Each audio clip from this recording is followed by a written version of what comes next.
On the men's 10 ball, it's a race at 8 between Daniel Masiel and Costas Giorgio. Graham Hickman and me, Mark Hiccupman White, are in the booth for this one. Good morning, Graham. Good morning, Mark. Lovely day. Things are heating up here on day 4. We're getting to the business end of this event here with an interesting match. I'm not sure how much you know. Obviously, we know Daniel Masiel very well, but how well do you know Mr. Costas Giorgio? Well, I don't know much about him at all, I'm afraid. I've done a little bit of looking on the internet, but as you know, my eyes are playing up a little bit at the moment, Graham, and I can't really focus. I've got a bit of double vision, so I think we're playing 20 ball at the moment. Here we go, Daniel Masiel to break. Yeah, it's an interesting. I had the same challenge looking at the information online. Costas seems to be a little bit more new to the scene, a bit more of a seniors player, I feel, looking at his previous matches. But interesting start to this event for him. He lost his first match to Ralph Pfeiffer, I believe it was. He lost 8-0 there, and then he had a walkover, and then he's ran into Daniel Masiel. So confidence-wise, I'm not sure where he will be at, so it will be interesting to see that one. And then Daniel, he lost his first match to a very strong and well-known Dutch player, Ivo Arts. It was a close match, I believe, 8-6. And then he won his next match against Alvaro Pereira Lama to get to this qualification match. So clearly, I think on paper, Mark, Daniel's going to be the strongest here. Yeah, I actually watched some of that Daniel and Arts match, and it really was a break and run fest. I believe every one was a break and run except for the last break by Daniel. He broke dry, and Arts ran out to win the match 8-6, as you said. So it was real high quality, and I really like Daniel. I think he's such a great player, great fundamentals. Look how straight he is, kind of like the Neil Robertson of pool kind of thing. Yeah, and he's starting to build a bit of a CV, is Daniel. And not only doing well in Euro Tours when he chooses to attend them, he is a bit of a global player, travels around. He has won a Euro Tour before, in Tallinn last year. I think that was his first one, February. He's had a few second, thirds and so forth. European Championships wise, he's also no slouch in the medals. He has won a bronze in the straight pool and a silver in the 10 ball. So he's a very strong player, absolutely, and one to watch for the future. Or one to watch for now, Mark, even. he's dangerous now. He certainly is, and he's very familiar on the Pro Billiard Series as well. I remember in Puerto Rico, I was commentating on him, and he reached the final where he lost out to Carlo Biardo back in 2023. So he can do it on the big stage against the big names as well. Couldn't really do anything positional wise there, so just had to take his medicine kind of thing. Just over a ran position on the previous shot from the 2 to the 3. Now can he duck in behind the 7 ball here, or is he going to do the work with the white ball down this end, thin off the 5? What do you reckon, Graham? Yeah, I think he's going to be aggressive. I think he's going to go for the bank. I think he's ready to play here.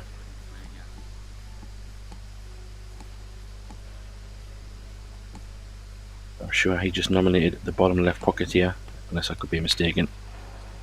Yeah, I think he did. He's not far away. Oh, good effort. Well, yeah, it's interesting, attacking, wasn't it? Yeah, part of me wonders, has he done any research? Not to kind of be disrespectful to any player, but you kind of know some of your opponents. If you're on the circuit, if it's a player you feel you can take a few more chances against, then you will do. We've seen that last night. And Sanjin was playing a young Turkish player who just did struggle to settle on the TV.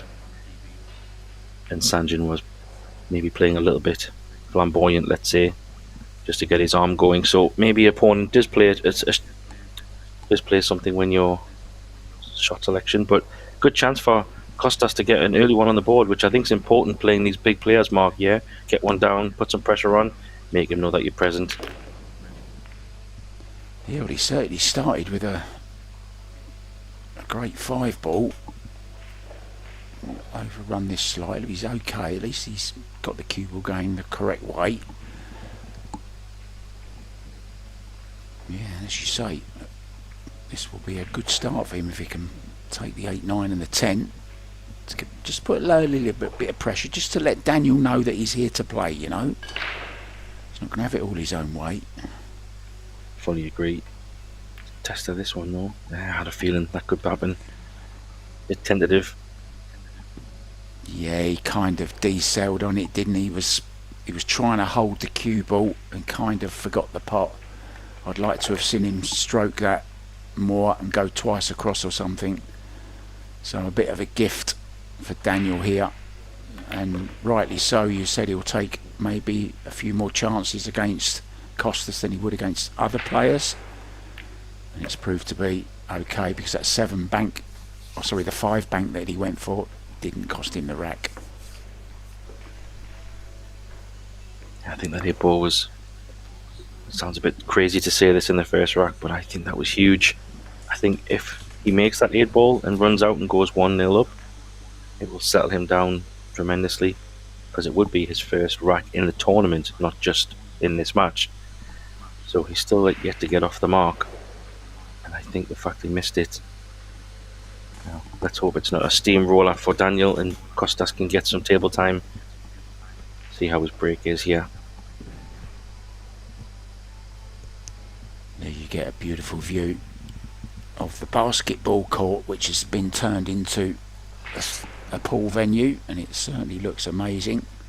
Plenty of stars in Tallinn, plenty of stars around the arena as well by the looks of it.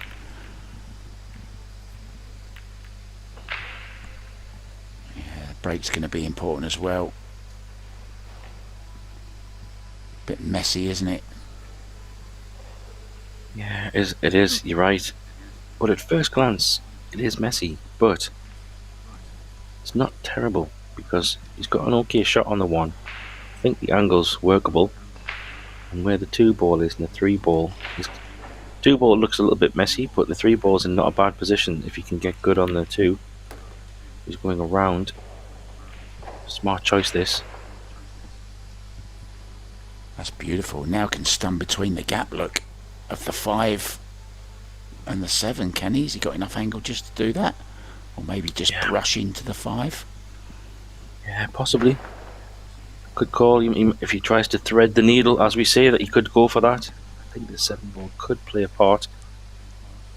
Well, I might be surprised if he just had a look. Draw into the 5, maybe.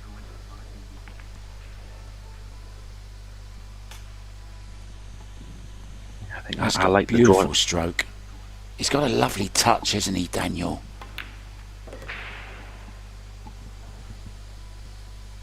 Yeah, I like that shot better. Drawing into the 5, just give him a bit more of a guarantee on the 3 mark, I think. He's going to play the 5 ball again. His 5 ball is getting a bit of a battering, but it'll help him for the 4 on the side. But he's taking a moment because I like this. He knows it's not just bumping into the 5. He needs to have a good angle on the 4 to come back for the 5.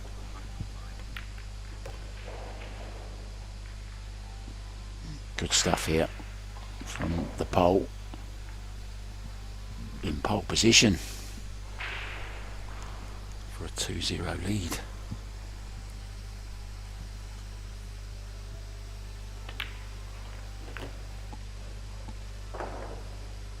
He potted that a little bit thick, didn't he?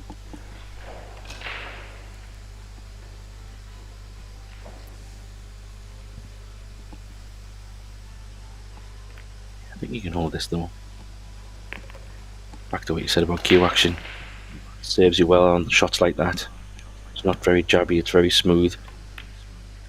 Which means he does have a lot of shots in his arsenal.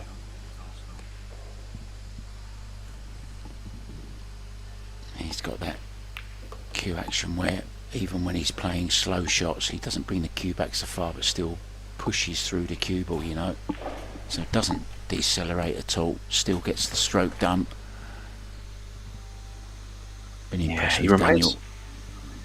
reminds me of a strange comparison. You mentioned Neil Robertson, but it's not exactly the same. But he does remind me a little bit of Chris Melling, who's a well-known pool player and snooker player and all cue sports, just by his deliberate kind of drawback. Obviously, Chris Melling is extremely longer on the drawback, but similar styles, I feel. Yeah, I see what you mean. I get that. Just so you guys know that may be new to the European pool circuit, we don't use a rack, we don't use a template, we do what you call a tap. We tap the table, there's a little grid that goes on the table and the balls are tapped, making little indentations on the cloth. It doesn't do any harm. What it does do is guarantees a nice tight rack, making it easy to make balls. And I believe Ralph Suke actually developed the template for tapping. I could be wrong, but I know he developed one of them. Wow. Is anything that guy hasn't done? Ralph, he's been around for some time, so that's a nice statistic if it's true.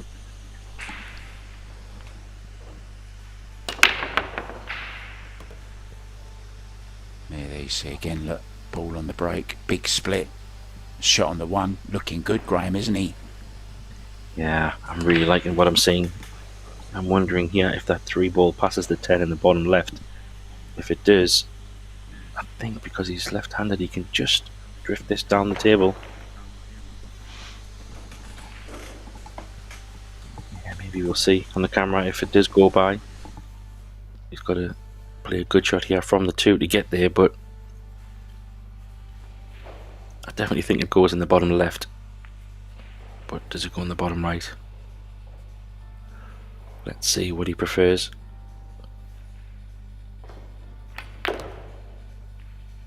Oh, this looks very good.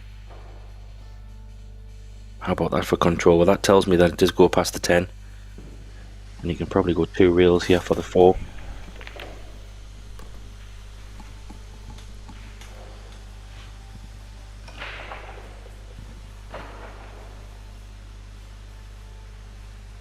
Such a measured player. I Not have to much say, can go wrong with that cue action. no, and I'm going to make a bit of a call here early in this event. I think he's up here with one of my favourites to win. Just because, based on what you told me with the Evo match, he lost that match, but clearly it was a very high encounter. And if there was all the break and runs, like you said, we've did some commentary on quite some matches. There hasn't been a ton of break and runs from what I've seen, so this tells me that he's in good form. And just judging his timing on a few of these shots, he's up there with. I think we need to watch him. He's going to go all the way this one to the end. I can definitely see him getting to the last 4 for sure.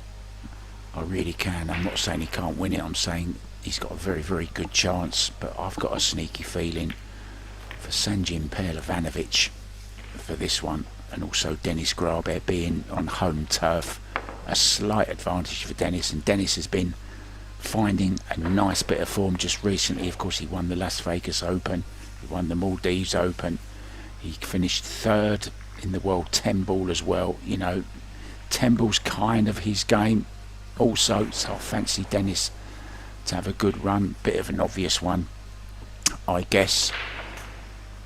But yeah, I see what you mean with Daniel.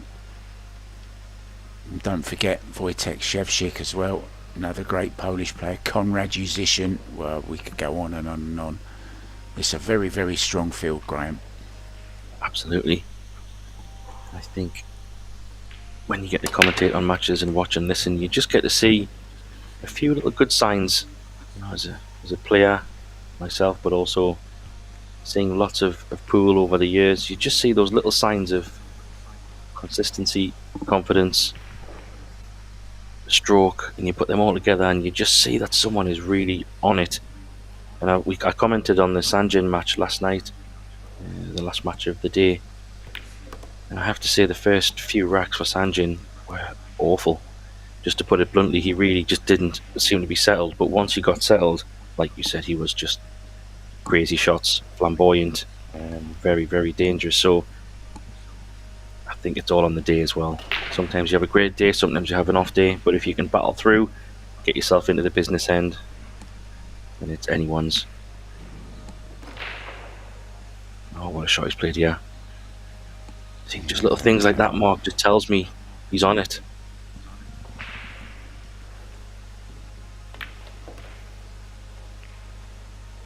Yeah, it tells me, Graham, that he's feeling it, you know. He's not just playing position, he's actually feeling the shots. And when you're in that zone, you're like in a cocoon where you're in perfect harmony with the balls.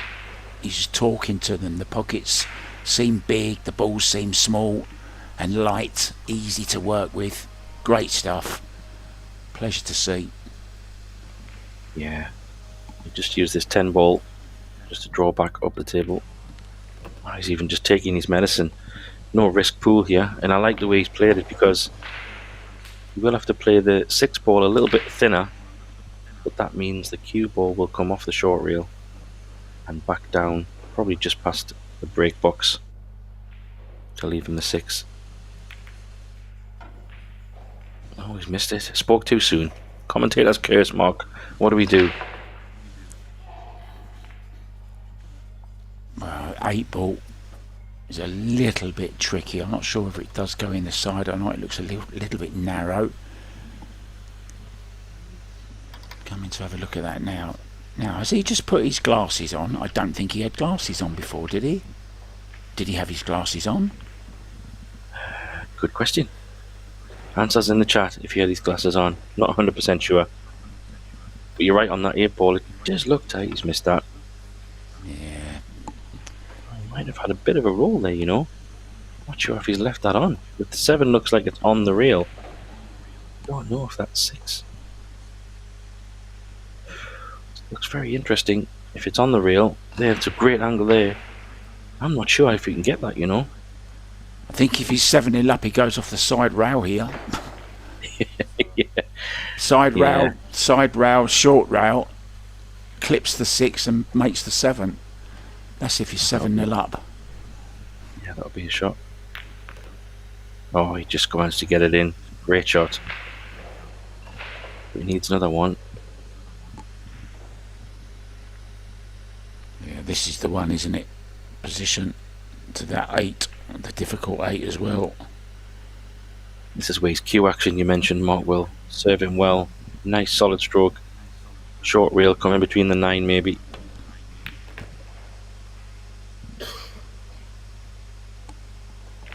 Oh,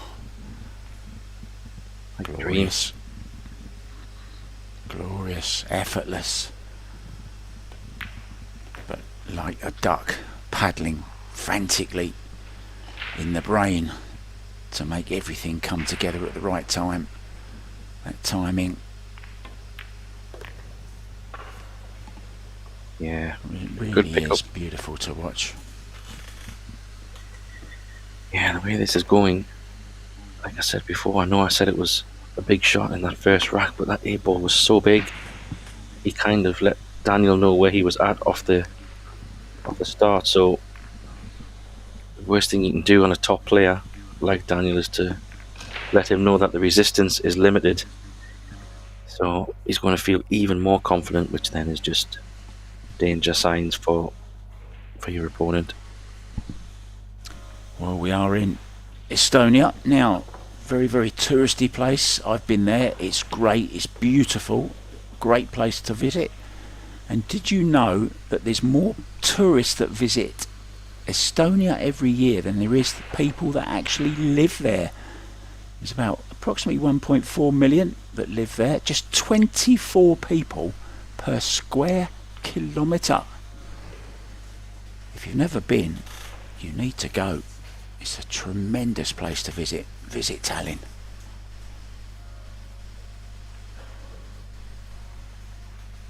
Yeah, it's a crazy statistic, but not surprising.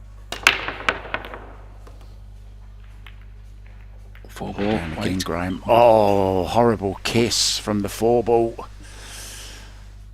So here's a chance then, a real chance. Ball in hand for Costas. He's not had too much to go at.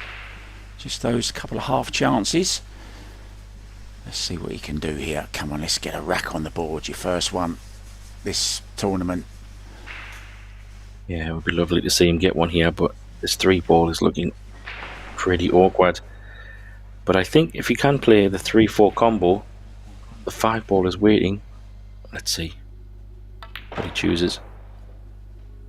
Well, he's definitely playing the 3-4 combo, I think.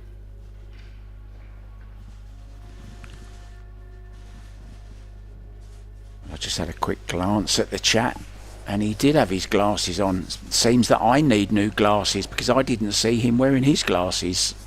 Thanks for that, Pro Level. But they're actually quite blended in when he stands up. Only when he bends down you see them, so I'll give you a pass on that one, Mark. I didn't notice either, by the way. Oh, Costas. Well, that might cost him this rack. Yeah, I think it's the moment, the TV, everything, the cameras, I think could be just a bit too much. Would it be nice to see him get a rack on the board there?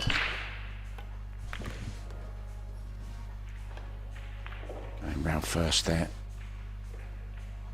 Played it to perfection once again. Look, you see, he really has got the speed down, hasn't he? He's got that beautiful touch going.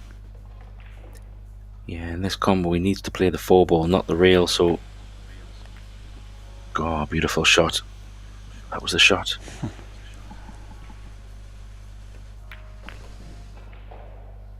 Growing in confidence, of course. He knows, no disrespect to his opponent, that he can maybe just relax a little bit, especially with this 5-0 lead now. It's just like a walk in the park now, like a little bit of a training session, a little bit of a warm-up, Graham. Yeah, that's definitely how he will be trying to feel it. A good opening opportunity match for Daniel to get a little bit of momentum, because as we know, today is business day, where there'll be some movements to get down to that single elimination. Last 64, that's where you want to be. And that's when it really, if I can say this, Mark, that's when it really starts, because you have no more second chances. Either in or you're out. Yeah, I fell a little bit short on this 10 ball, but it shouldn't be a problem. And it isn't. And it is 5-0. So just 3 away now from the target of 8. And we also have the women's 10 ball going on today also. We have the wheelchair 10 ball, and we also have the under 23. So there's lots of tournaments going on, and of course we've already crowned 2 champions, the men and women's straight pool champions, Pia Filler and Tobias Bongers. It was an all German affair, wasn't it? They took everything that was on offer, Graham. It was. They were very, very dominant, and I'm sure they'll be coming into the 10 ball hoping to do the same. They want to win it all. But Pia, yeah, she had back-to-back straight pool champions, straight pool medals, should I say, because she won the straight pool last year. I do know Jasmine is here. I don't think she was there for the straight pool, but she's here for the remaining part of the event, so she will be one to watch and should be looking to challenge Pia and the rest of the tough girls for those medals. Yeah, Jasmine going through 6-1 yesterday in her first match. Quite comfortable. It's actually on the table next door on table 2. And don't forget, guys, we are streaming 2 tables live. And all the information you need, you can go to probilliardseries.com. There's the schedule, the draw, all the good stuff, some player info, everything you need to know, probilliardseries.com. Also keep an eye on the Epbf page. Also, between the 2, you should not be left wanting. Yeah, and by the end of today, Mark, we will know our men's 10 ball semi-finalists, with the semi-final and final being played tomorrow. So it's good that the players have a target in mind for today. Sometimes the days can be long, playing many matches, but with the schedule being multiple events and multiple disciplines, they have the pleasure of knowing that if they get to the semi-finals today, they can have a rest and bring themselves back for Wednesday for the big one. A bit of a miss there. He went for it, but the 5 ball's a bit weird, so I think no, this will be a tough run out from here. Yeah, you don't want to start taking silly chances, you know, that taking shots somewhere at pretty low percentage, and it makes your own game suffer. Do you know what I mean? Still got to keep it tight. Yeah, I agree. He said a similar thing in the Sanjin match yesterday. He was going for a few crazy ones, but I think it was more just to let his arm go around, sending the cue ball around a few rails just to loosen himself up. I don't think Daniel will be that player. I think he'll just try and get the job done. Pretty good angle here on this 3. This next shot is the big one for me. That 8 ball also is a little bit tricky market. It's in a good place for the 9, but 7 to 8 is going to be important as well. He wants the cue ball up by the 7, doesn't he, somewhere from this, whether he can get there. I think he can just cheat a little bit of an angle, play a draw shot, or he can go forwards even with some left hand as well. So head over to that 7-ish kind of line. I think he goes for maybe could go for an aggressive bank maybe. He's not really ideal on this cut, I don't think. I think he's got to play the cut though, Graham. He has to. Yeah. Not sure what he's called. He's playing safe. Is he going off the edge? Trying to put the cue ball behind the 10 maybe here, Mark? Yeah. Fair play to him. Not pushing the board out. He's still trying to hang in and play the right shots. I'll give him credit there. Jump shot will be coming, I think, for Daniel. He's a tall lad as well, isn't he? Which is a little bit of an advantage, being a jumper.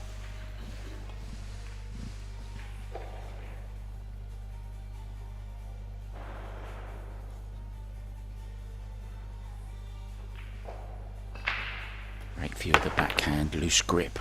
Just a little snap on the way through. Yeah, it was a good jump. Just it. He did. You're right. I don't see a straightforward, straightforward safety shot here, but he's going to have to find something. I wonder if he wants to go for the bank in between, but no, he's just ducking up the table, I think. It's not a bad effort. Dangerous playing the snooker though, isn't it, with the object ball. If you don't get it dead right, this is on this cut and he'll be going for it.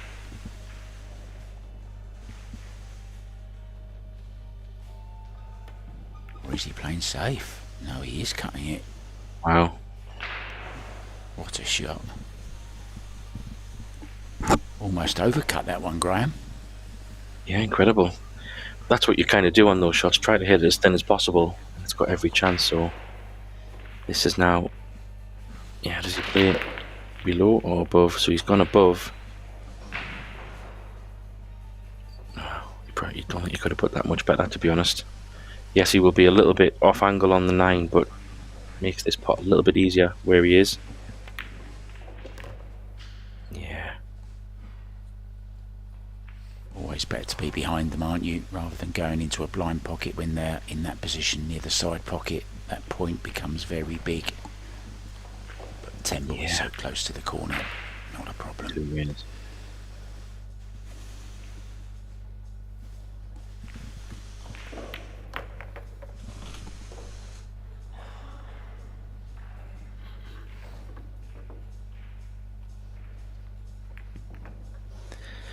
So at the minute it's very comfortable. Kostas is playing some right shots, trying to make something happen, but in terms of opportunities taken, he's struggling to get one on the board, and Daniel will happily pick up the pieces, try to have a light morning, get this match out of the way, get back and relax for his matches later on. So we get to see Daniel's break again.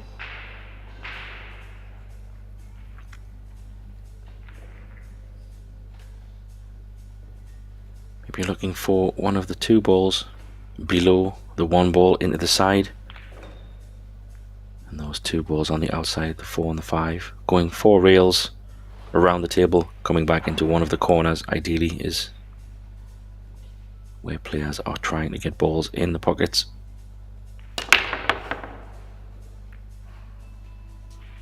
Where's the 5? Oh, nearly. I think. Oh, is that 5 going to come to the rescue? Yeah, it'll tap on the table. That was a bit lucky. Don't think he can get it. He may do. I thought that tap was a little bit premature. It looks here as if he can get through to it. Yeah. Looks very tight. He's getting a jump cue out. So it must be.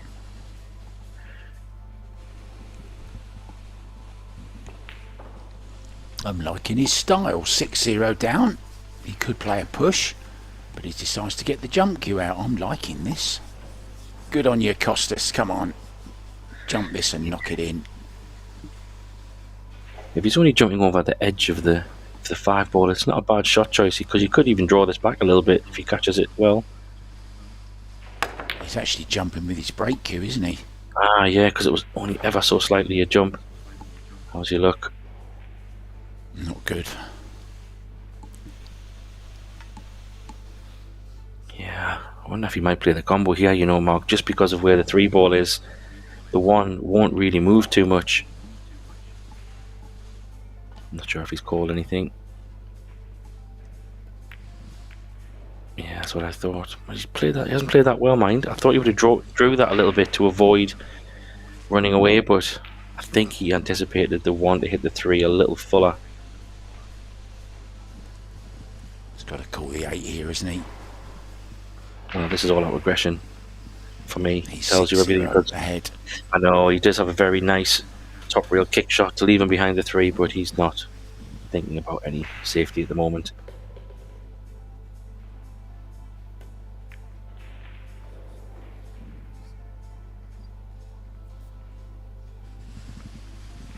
But he has given a chance back to Costas.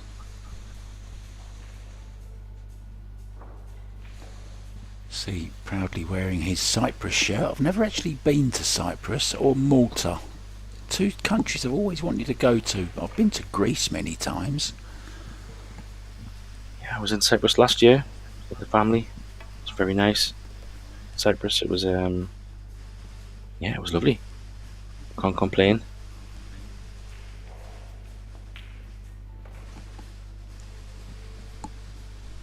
Played that pretty well there. Lovely angle on this 2 ball here.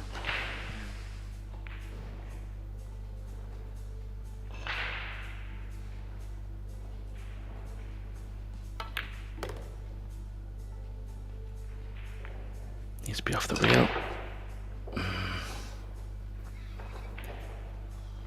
If he's straight on this one, or doesn't have much angle, then he needs to find a very good shot here. Can he get the cue ball back to where the white is now and come down that line? He's with his cue, yeah. He might have to elevate.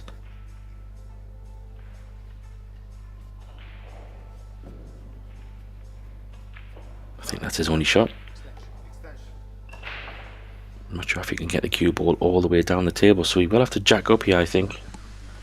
Unless he's got a bit of angle and he can top it off the right long rail, but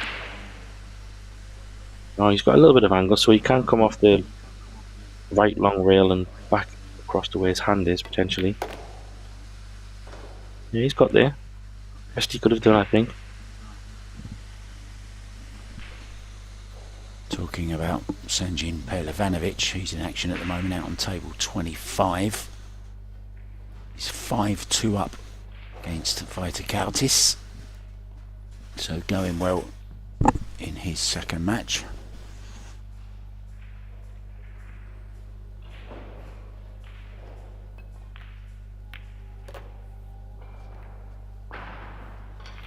Okay, Still a couple of shots required. That 8 ball is a little bit trickier than it looks, so this is it. His first test out to win this rack for me. If he just stuns it over, he will have a nice angle on the 7 to go up for the 8.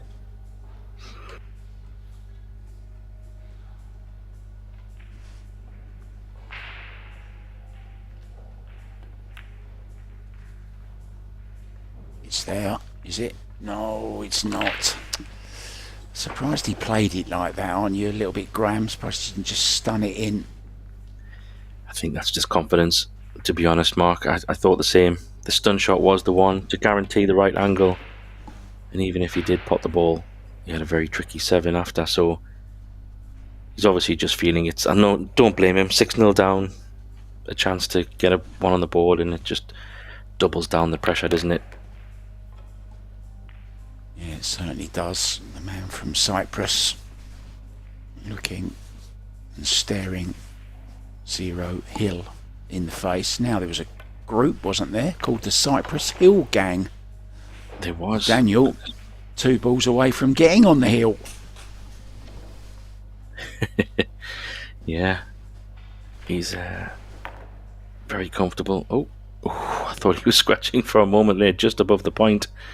Could have been a nice freebie for Kostas, but was not meant to be. Now, as you said,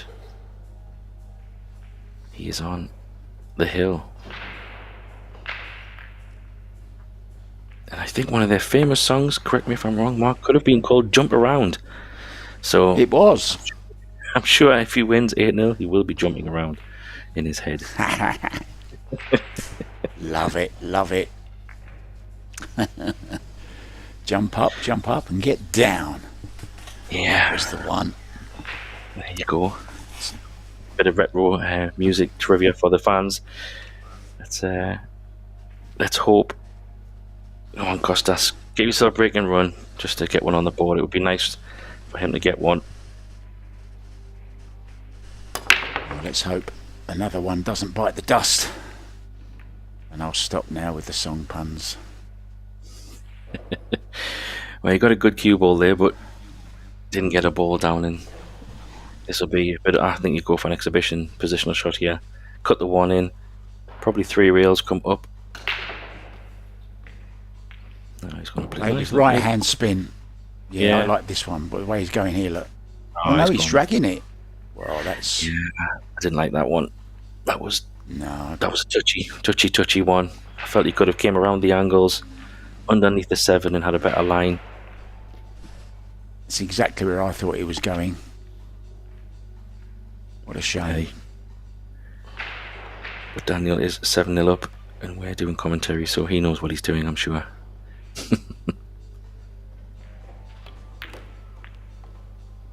How's your pace? Not too bad. You might have to drop this. Yeah, I don't know if he can play it in the bottom corner and hold it, or would he have to maybe play across the 10? It's not going in the side, I don't think. Could use the 10. Yeah. Yeah, good call, Mark. Oh, it's a good shot. He's left-handed, so he'll have to use extension here, I think, to reach it. Still to get to the 4. Yeah, this is going to be a bit of a shot, this one, mind. I wonder if he can pinch it and just draw the right side of the 10 and come down to the right side of the 7. Don't know if he can. Can he top it through, maybe even? He might just have enough. Straight enough to go up and down then. Yeah, good shot. Oh. Does one be on the done. rail? He needs another one now, Mark. I've got some bad news for you, unfortunately, Graham. It wasn't Cypress Hill Gang that did jump around. That was House of Pain. Oh, goodness me. Pro level in the chat. He's all over everything. We can't get away with anything with him in the chat. We've got to watch everything we say with him. He's right on the ball. Yeah, but he has Google at his fingertips. We're focusing on. At least we sounded good. We sounded confident in our approach. I thought you were right as well, so that makes me wrong. Well, we'll take the loss together. Needs a bit of a stroke here. Needs a spin. A 10 ball's huge. Oh, great effort though. Great effort. Oh, He's just still on it. He might He's be. still okay. What about the bank? Do you like banking this? No, cutting it in. Or cutting it? You cutting it in? Yeah, just because of where the 6 ball is. Banking doesn't give you the best position. He's got to go for the cut here. It's kind of a, if I can say, natural. There's plenty of space down that right side of the table. Come on, Costas. Good shot. Bit of a bounce. Does he come in between the 8 and 9, or does he come above the 8? Doesn't want to go too far up the table, but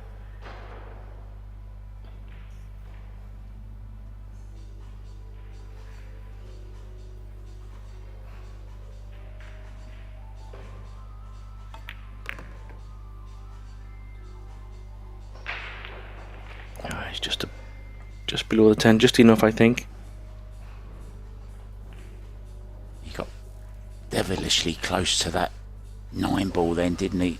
Just managed to miss it. I thought he was going to hit it full in the face at some point.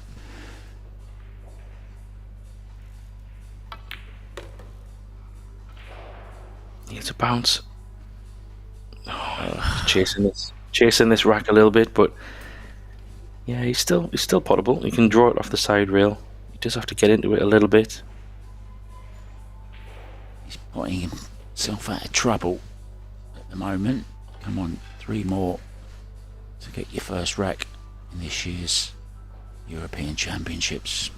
Predator and Epbf coming together. Oh, there's a lot of body in that. And again,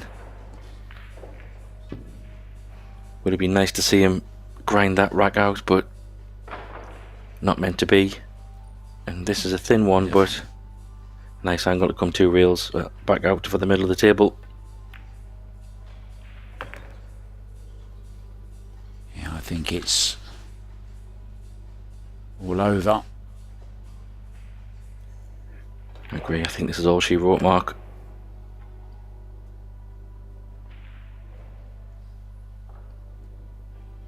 So Daniel Masiel with the 10 ball with an impressive, well, he serves up a donut, unfortunately, but he had his chances and a nice little chat there at the end as well between the 2 guys. Always good to see. That's the way this game of pool is played, isn't it? And we've got more pool to be played for you very, very shortly. Keep your eyes on social media, guys, and on ProBilliardSeries.com. Next matches coming up very, very soon. Thanks, Sue Graham Hickman, and myself, Mark White. We'll see you again for some more European Championship pool. Ta-da.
tell you when you can start.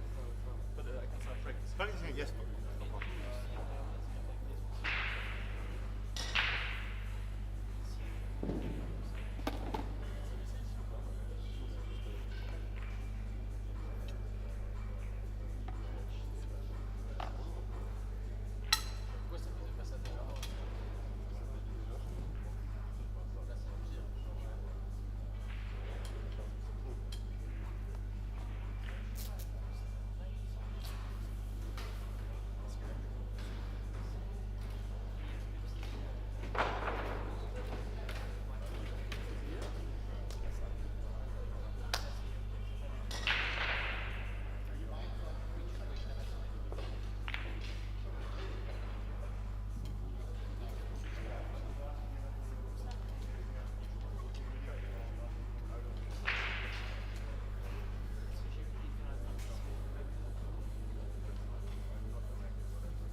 Tervist and welcome back to the Sporty Hull here in Tallinn, Estonia for the 2025 Predator Epbf European Championships.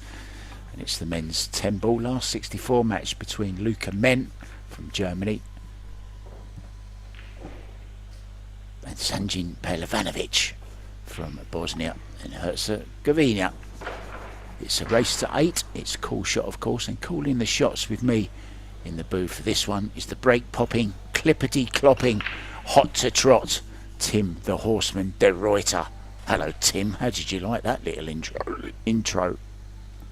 Well, I have to say I have not heard something like that before.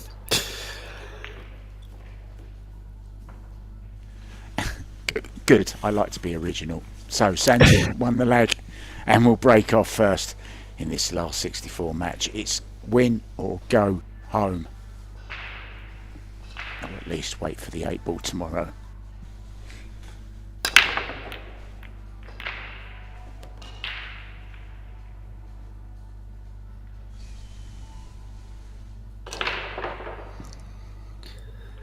Okay, so did make ball on the break, no future on the 1. Don't even think he has a carom on the 7. Looks from this angle it looks like he doesn't have the angle or any view on the 1 ball, so probably pushing out to the long rail. Yeah, pushing to the kick and stick, kicking the 1 ball, 1 rail, yeah, down to the bottom side of the 4 and the 10. Let's call it in the side pocket just in case.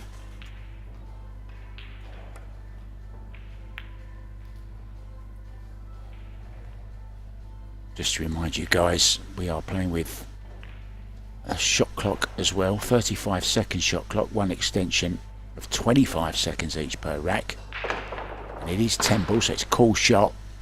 And if you do make a ball into a pocket that you don't call, it's your opponent's option whether he wants to take it on or put you back in. Pretty good shot there, Tim, wasn't it? Played to perfection. Yeah, really could not have done that any better. 3 balls right in between. Kick for Sanjin, looking for a solid hit. Did get a hit, did not call the 5, and quite sure he'll be put back at the table here. Unless Luka likes to kick at this 1 ball like he just did, similar way. It's laying a little bit tougher though. More distance off the rail. But he is actually, he's trying to catch most of the left side of the 1. So let's say like 70-80%. Possible cue ball behind the 3. Take 2, Tim, isn't it? Repeat of the last shot. Oh, So and got again, away with that. again he's played it great.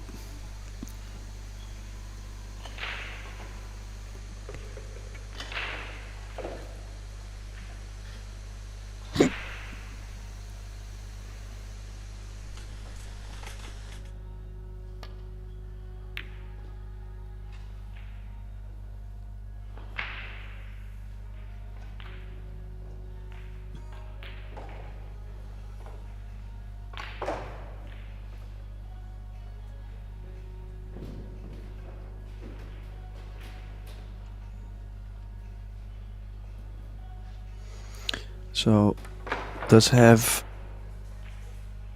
a similar safety, only this time doesn't really have to play the kick shot.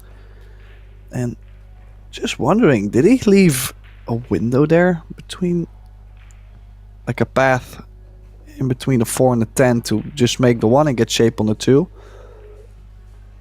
If not, the jump cue is a good option. It will be difficult to hold the cue ball to get from 1 to 2. Will be quite speedy. But maybe if he can go 2 rails and run into the 4-6, there's some future.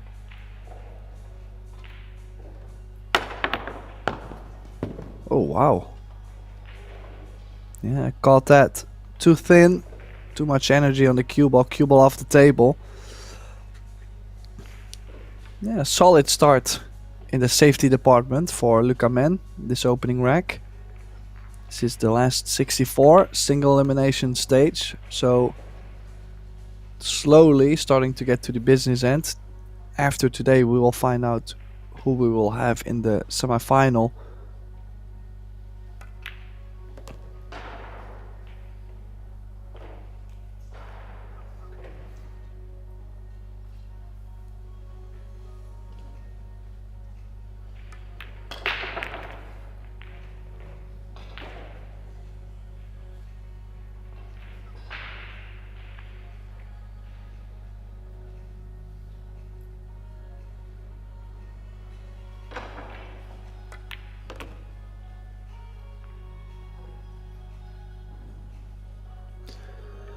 Well, almost scratched there actually, flirting with the side pocket point.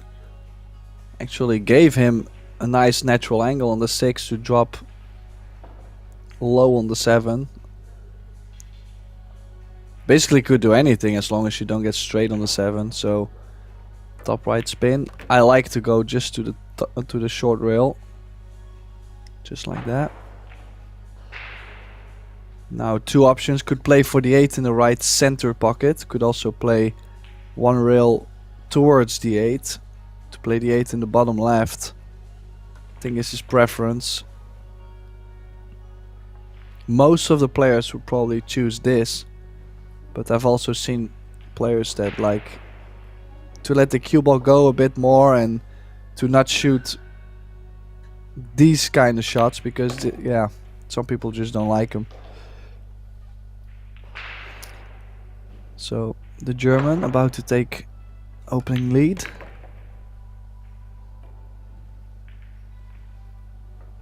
So 1-0. Luka Men. And does have the break in the second. So potential lead in the making.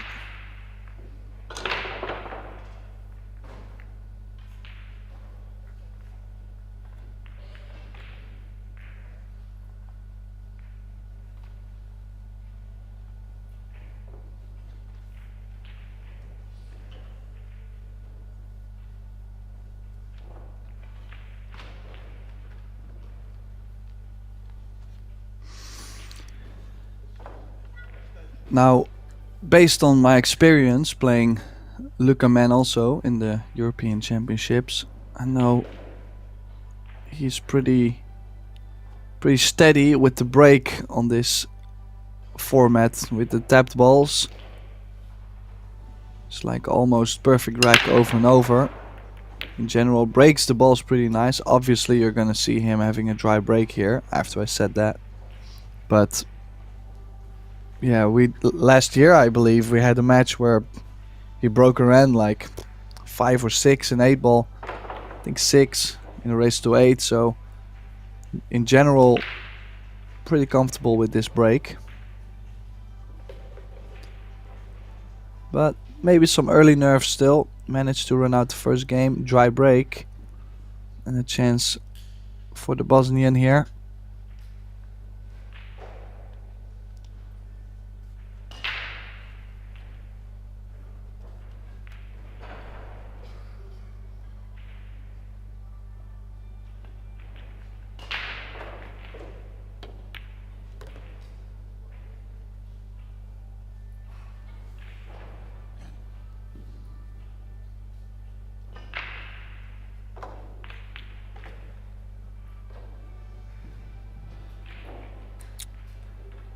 So let's see, the only thing I can foresee some trouble with is to get from 3 to 4. He's found a nice little window there to most likely leave himself an angle from 3 to 4.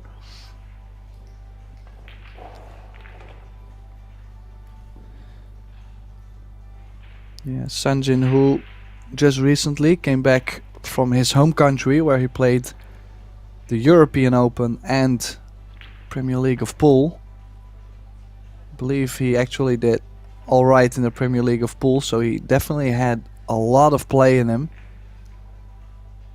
And in the long run, if you invest or if you're out there that much, you know at some point you rise to the occasion. So who knows, this could be his year to win the European 10 ball championships. Who knows?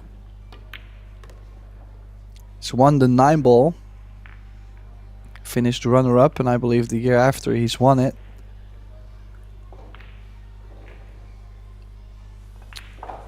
But as you can see, quite some cue ball movement overall in this rack. Wasn't really laying as easy as it looked. And now, let's see, I probably would go to bump right in between the 6-7. Just run into him. Just make sure you make the cut. I'm not trying to hold the cue ball and go around the 7.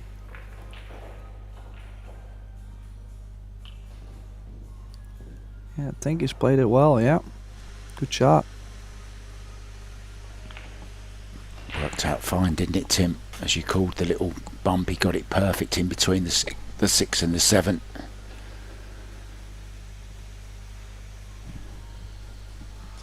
Yeah, still tricky, this position. Crossing positional area, if you try to land straight on the 7 to the top left. So could play for the 7 in the side as well. Top right spin. 2 rails. No. Went back and forth. Nice little shot there. Gotta say both players actually looked or looking pretty stable. A little bit slower for this beginning.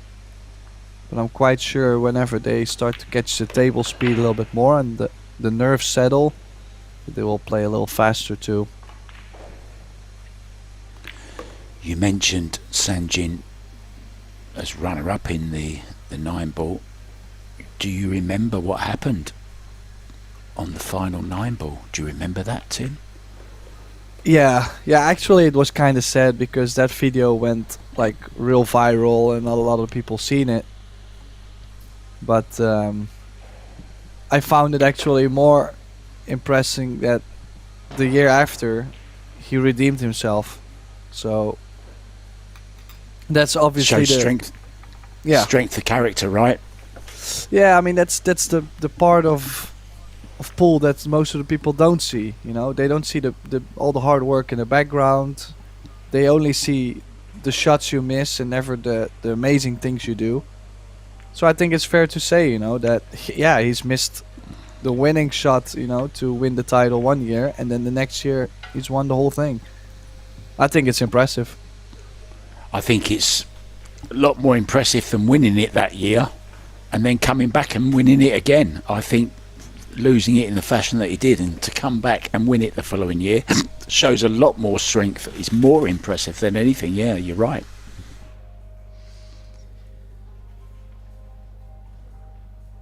Okay, let's see. Livanovic to break.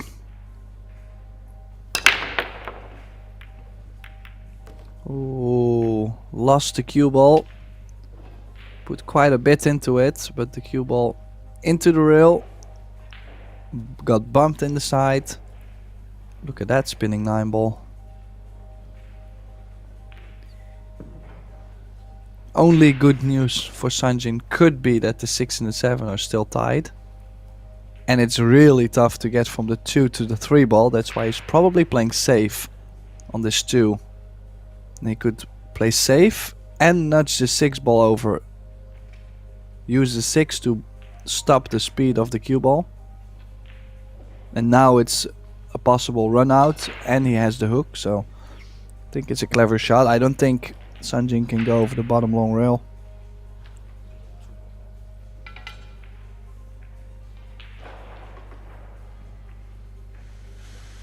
As I say, he could have just tied the 7 and the 6 up again, couldn't he, if he wishes?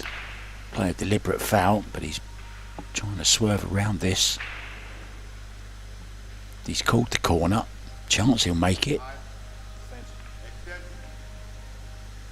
It's really tough. He's so close to the long rail that the spin doesn't grab yet, so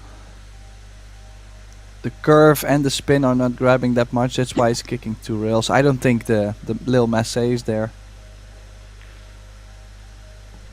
Good news, if he makes a solid hit on this 2 with where the 5 and the 3 are, he could leave another hook for Luka, so I like how he's played it. Just caught the double kiss. Did he? Might have been alright. Might not have left the combination on the 10. Yeah, as you can see here.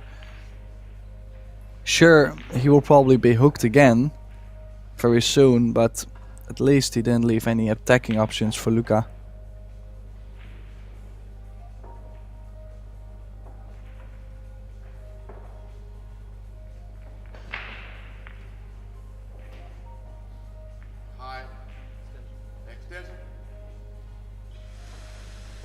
Causes extension.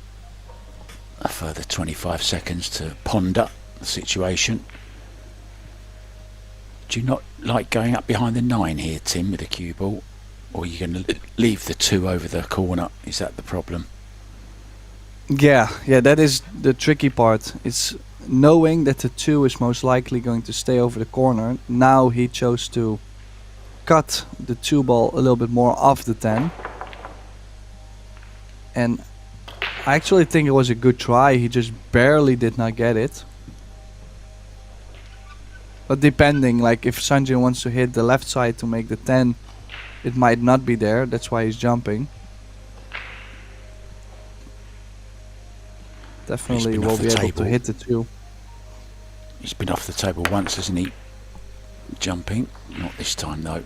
Controlled it beautifully. Look at this for a shot. Oh, don't make it off the 9. Or almost flicked it in. Well, that's an excellent shot there. Wasn't going for the 10. Just purely was trying to get cover behind any of the 5 balls on the left side of the table.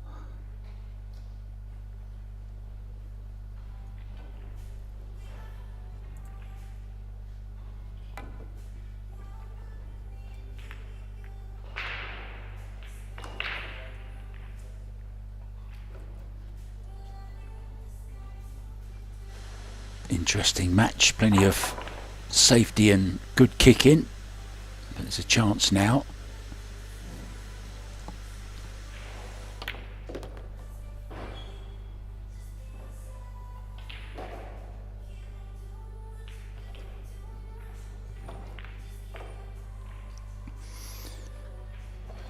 Yeah, in this format usually there's a couple games where the moving game, the defense, where it really stands out.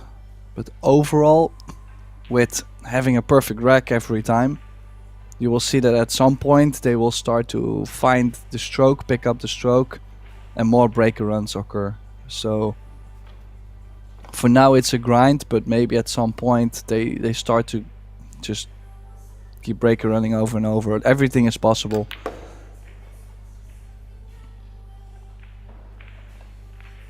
Let me ask you something, Tim. Why, if you get such a perfect rack with tapping the balls, why don't you just use a template rack and save putting divots in the cloth? Well, I think that the Epbf is trying to make the game as fair as possible, so as equal as possible in any way. So that means, like with a magic rack, it still depends on how someone puts it down there, or if there is at some point in the semifinals there's referees racking. Every referee might do it differently, and in this case I think it doesn't matter what happens, the balls are always going to be in the same place. Yeah, great explanation. I like that. Makes perfect sense. In the meanwhile, Sanjin actually played a nice little cannon on the 7. Can go forward off the 7 to make sure he has angle on the 8 to go up table.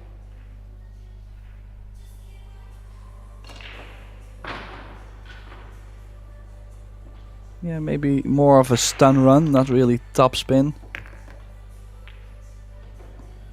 Yeah, played it well. Like I said, he's had, I believe, like 20 races to 5 or something similar to that in the last week. And then I did not even count the European Open itself, so he must be in that bunch. But it can also be fatiguing, you know. You have to be fit, you have to be sharp.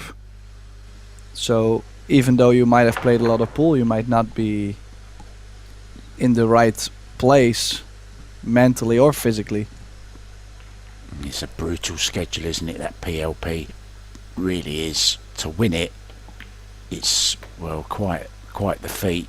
And Moritz Neuhausen did win it. Great up and coming German, and we had a couple of German winners here as well already this week. Pia Filler and Tobias Bongers, who took the straight pool titles. Strong presence here from Germany. Who's your favourite, Tim, for the 10 ball, would you say? Is there somebody that stands out for you? I mean, with 64 players left, that is a really tough call. Like, I will just put out a couple names out there that are definitely capable of winning. Like, for example, there's still also a lot of Germans in, and they usually do really well. Wojciech Cevcik, former world 10 ball champion, is still in. Mateusz Snigocki from Poland also is still in. Konrad Justicin still in. Fortunski still in. Masiel is still in, so all the Polish. Then there's Petri Makkonen from Finland. Great 10 ball breaker as well. Kasper Matikainen. I would like to see someone new win it, obviously, but like I said, there's so many names, and then there's some outsiders which could be surprising too, or maybe it's their breakout. Sanjin could win it, so yeah, it's tough. I don't think there is one name out there that it's like the dead favorite. Yeah, my last match I was commentating with Graham Hickman, I went for Sanjin. If not Sanjin, then Dennis Grabet, especially as he's on home soil as well. And Graham actually went for Daniel Masiel. Yeah, but Grabet also a good pick. Like I said, I forgot his name, but there is plenty of champions in this field. In the meanwhile, One thing it does prove, Tim, is we are in for some fabulous pool today and tomorrow for the semis and the final, of course.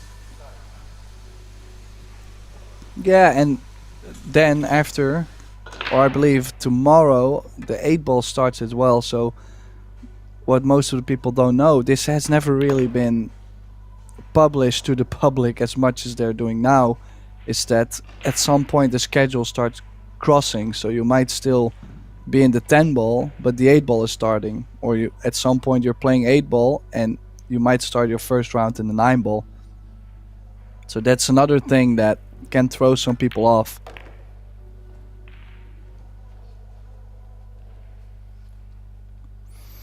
Yeah, came up a little short on the 6, but nice low right spin to draw into the rail and out on the 7. As you can see, Luka's starting to play a little faster. Has a typical German style, in my opinion. The go over and look at the next shot, go back and hop in the shot and shoot. But seems to be working real well. And I think he's maybe a slight underdog in this match. But as long as he can just stick with Sanjin as long as possible, I think it could put some pressure on the Bosnian. So 2 each. He did pretty well also in the straight pop. I think he had a good win. I think, was it over Mieszko Fortunski? I know he had a really good win. I commentated on one of his matches. Good straight ball player. Well, I think it's interesting, you know, because there's so many Germans. They play all the games in leagues and stuff. Like they don't play only 8-ball or 9-ball. They play 8, 9, 10 straight, and then they're not even known. You know, like Luka Men plays all the games. He's a very solid player, and I would say wherever he travels, he's just not so known. And I think it's surprising because he's also under 23 European champion. So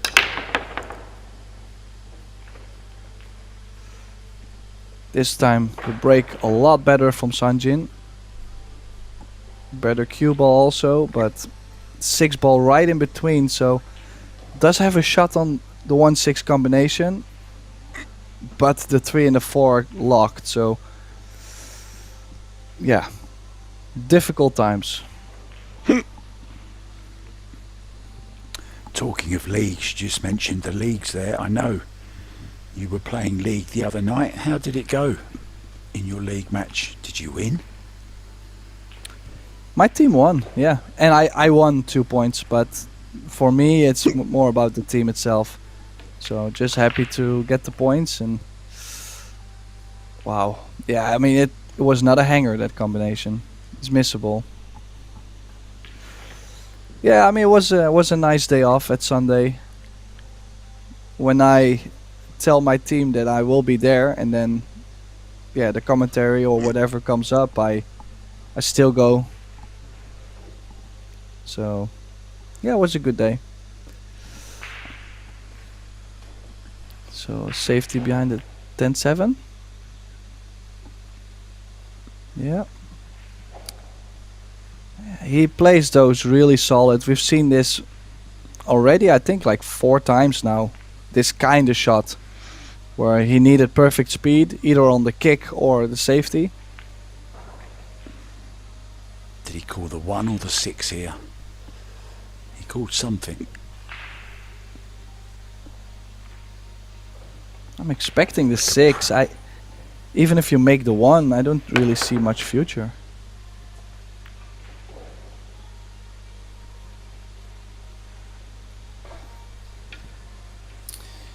Yeah, put his hand up just a little bit, because he felt like, oh, I got a little bit lucky, but on the other way, I think the way how he's played it was probably the best way he could have played it.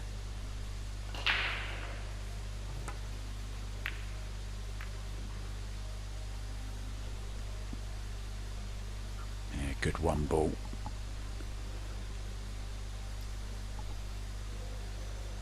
Yeah, just wondering if he maybe could have done better with the cue ball, not to run into the 8, but maybe to go back up table, because you're kind of sure that you're gonna leave a full look on the 1. Sanjin is laying not too far. If he bumps the 10, yeah, locks up the cue ball. That's a good shot there.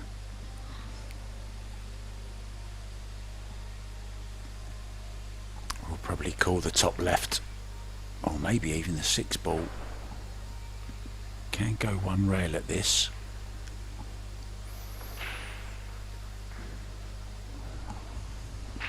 Yeah, the 1 might even go past the 6. But the only thing I don't like about this shot is that fact that there's not so many balls on the top side of the table to get cover.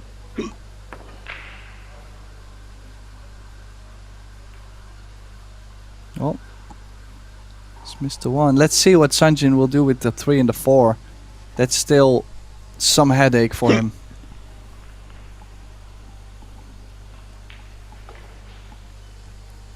Like, can leave himself a bank on the 3, bank on the 3 and bank on the 4, but could draw into him right now. Oh, this is a nifty shot there. Look at that cue ball. Low right spin, catching the left side of the 3 ball. And then now, if he gets perfect on the 3, he can play for a 4-10 combination.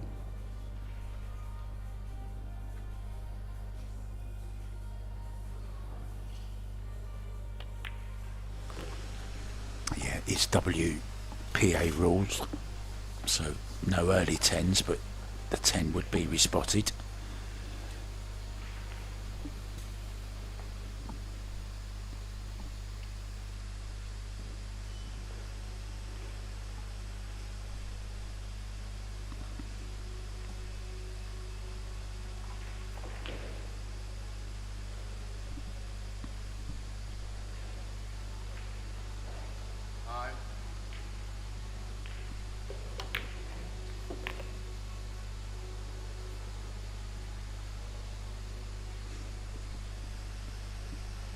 Nice effort. Yeah, and as you can see from this angle, the 4 does go to the bottom left. And like I said, both are just trying to hang in this match, trying not to miss the first shot, because they haven't really been missing balls. It's just a back and forth.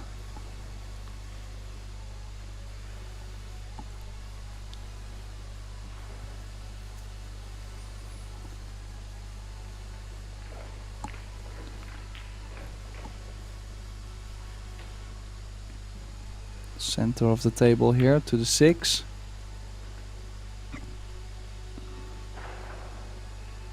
And then drawing along the long rail, as you can see. Basically he's pointing out everything I usually explain, so if you watch him just pointing where he wants to have the cue ball, you don't really need to listen to me anymore. I will still try to explain it for y'all, but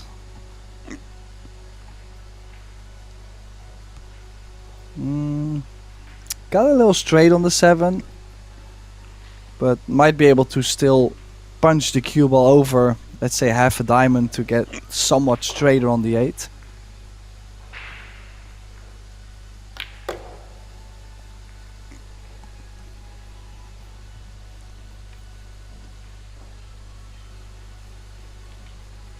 Yeah, it could be a close match here. I feel like both players are definitely up for the challenge.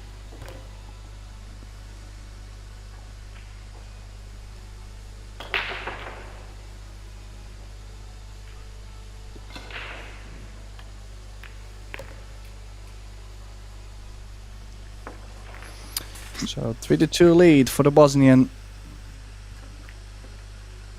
I believe it's Luka breaking.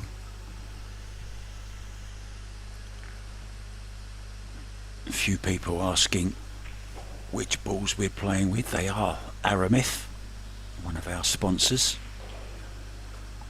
Of course, we're playing on the brand new Predator Arc table, which was produced especially for the Euro Tour. Predator now are the official sponsor of the European Euro Tour.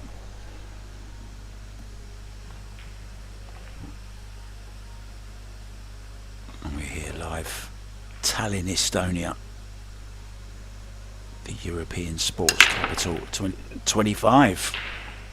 Very fitting.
I don't think it passes the 10, does it, Tim?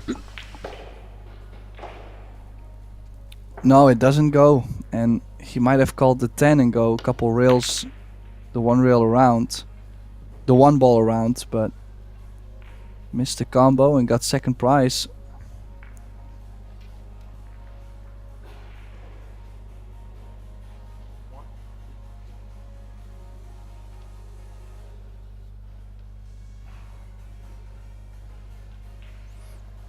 So jump cue out. As you can see, the one doesn't go to the corner, so I'm looking to bring the cue ball all the way back up table. Ooh, caught it very full. Fortunate not to scratch. But I'm expecting that cue ball to go 2 rails and freezing up on the 10-7. Could also bring the one behind the 2-9, underneath the 2-9, just in case as a backup.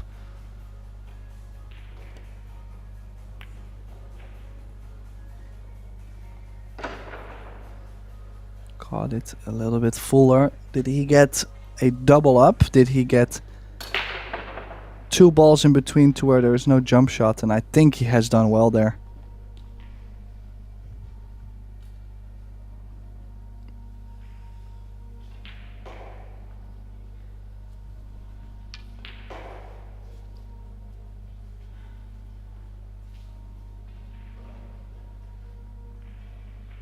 High. Extension.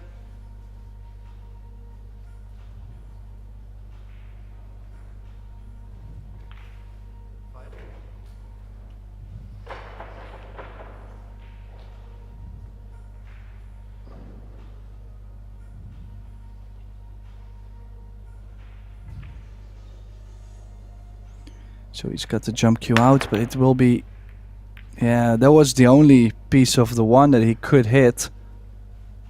But little tap on the table. What? He's caught a big roll there. Because as you could see, a lot of movement. I believe he caught a piece of the 5. And then to get a full ball right in between. And Sanjin has to go 2 rails, I believe, over the back. Trying to send the 1 towards the 3-7-10. Or is he just trying to go for full contact? No, just like that. He's hit it great. He's left a shot on the 1, but the point where he hit it was great. Just the speed probably cost him.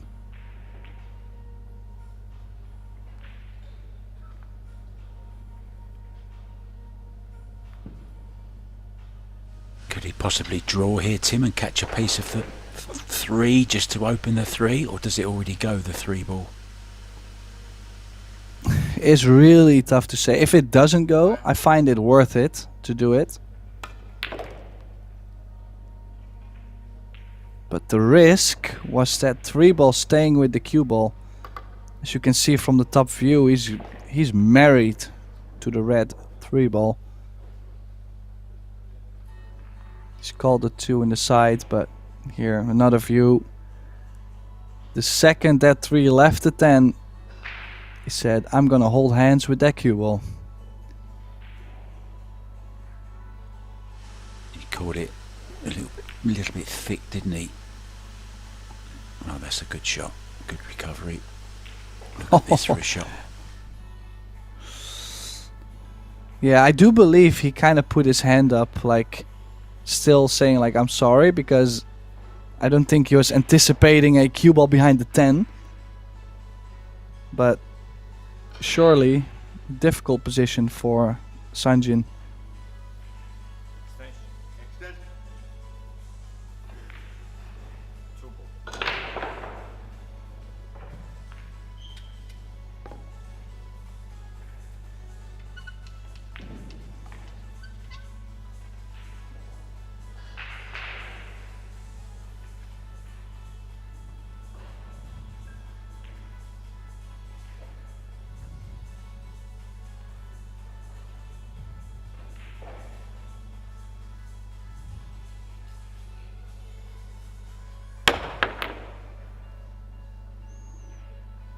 Well, actually it was quite close to the 10 ball.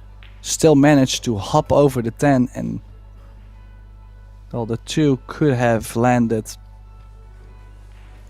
worse, but also better, obviously.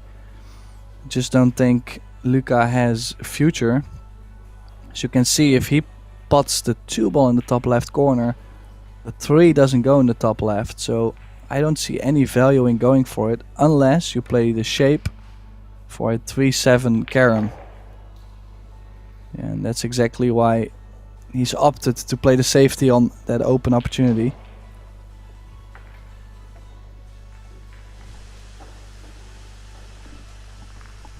Just a reminder, guys, of what's going on here in Tallinn this week. We have the European Championships, of course, the straight ball. We've already crowned our 2 champions in that.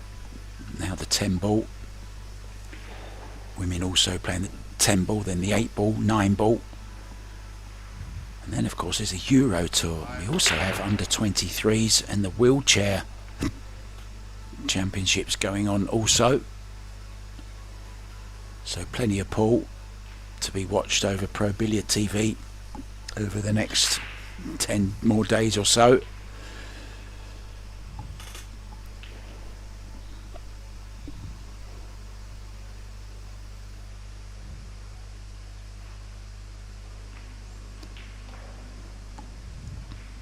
Very important game actually we have here, Mark. Jump cue out, you see not so much elevation. Possibly looking to cut the 2. Can't imagine him kicking the 2 ball, but that's what happened. Still in between 2-7 combination is on.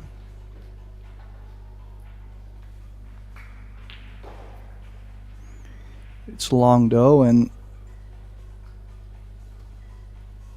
yeah, could play safe here, thin on the 2 ball, bring the cue ball back behind the 4. But he also feels like if he makes one good shot here, he could take that 2-game window. And he's missed it.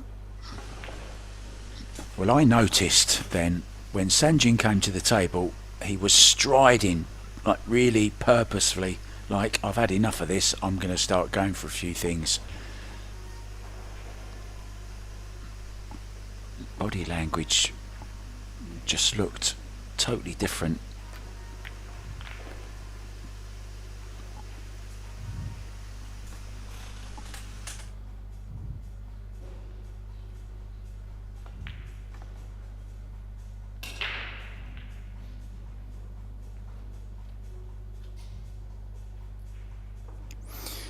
So nice shape from to the 3, a little longer. There was no way he could be closer to the 3. But now in prime shape on this 4. As you can see, we'll play the 4 a little bit to the right side of the corner. That way the cue ball moves more to the left. A little straighter, and like I said, good shapes. No 4-2 lead for Sanjin, more likely to be a 3 each. And at this pace, why would we not be in for a hill-hill matchup again?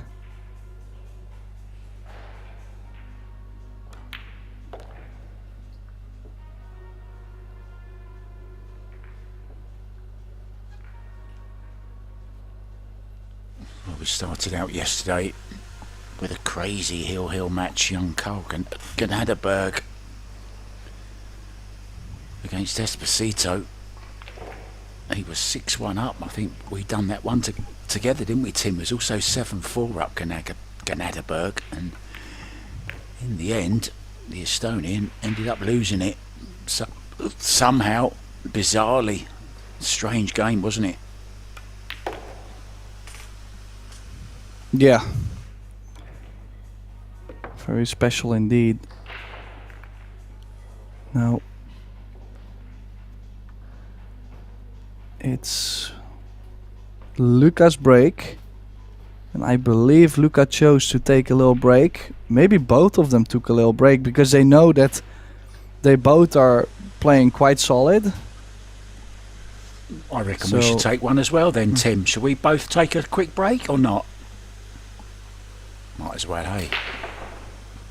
Well, everybody can watch Kasper Matikainen and Ivo Aerts go at it And in the meantime, we'll have a sip of water and we'll be right back with the remainder of the match. No more timeouts after this.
So Sanjin is back, racking the balls. He will be breaking.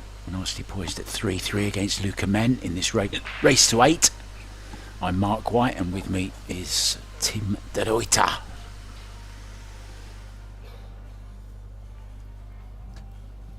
I've never heard you say my name that intense. I hope you're well.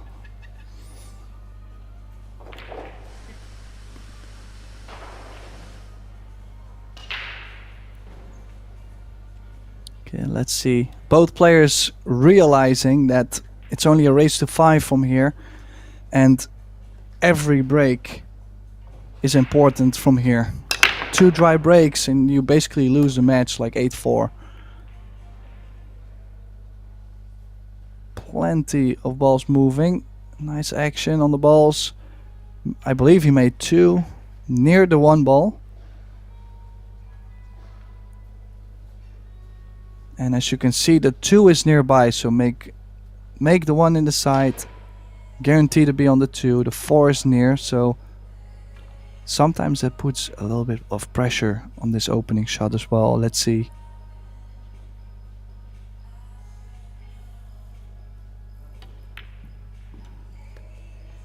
Ooh, barely hit that right side knuckle of the center,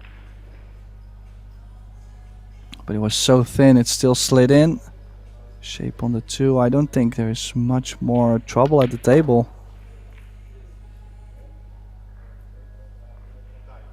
Probably center of the table to go 2 rails from 5 to 6, and then could choose to play either with inside to the 6 ball or the same 2 rail route to play the 7 in the same corner as a 6 ball.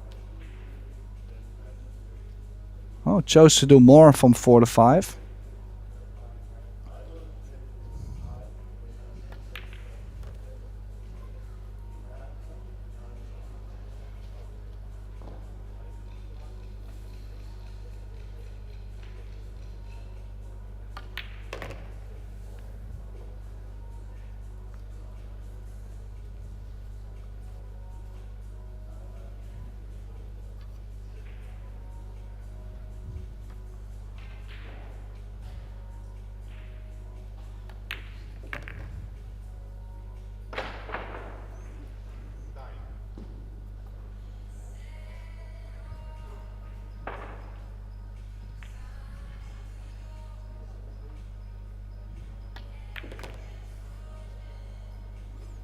Yeah, nicely done.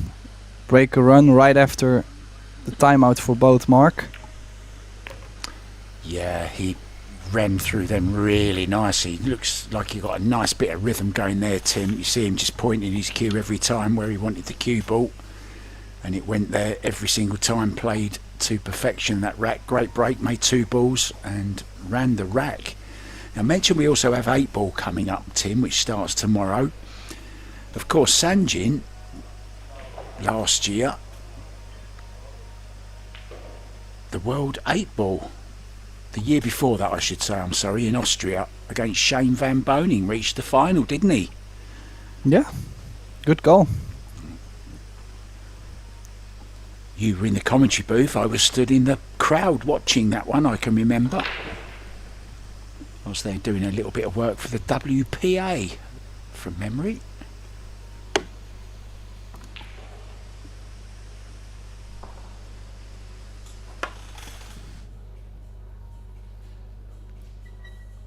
Yeah, good times, and also shows that Sanjin has been traveling a lot. He's come deep in a lot of events. World Junior Champion, former World Junior Champion, of course. Runner-up in the World 8 ball. Did he not get far, like semi-final or quarter-final in the Vietnam Open? Like, he's had big scores. Yeah, he did. In Hanoi, you mean? Yeah. Yeah, he did, yeah.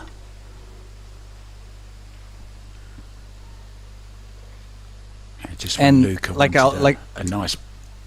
Just when Luka wanted a nice break, he didn't get it, Tim, did he? Come up dry. Excuse me. Well, that's one of the things. Like, I felt like both of them are playing so well that it was only a matter for one to have a dry break. Even if Sanjin would not cut this to the right, he could play safe behind the 5. He's in so much control from here.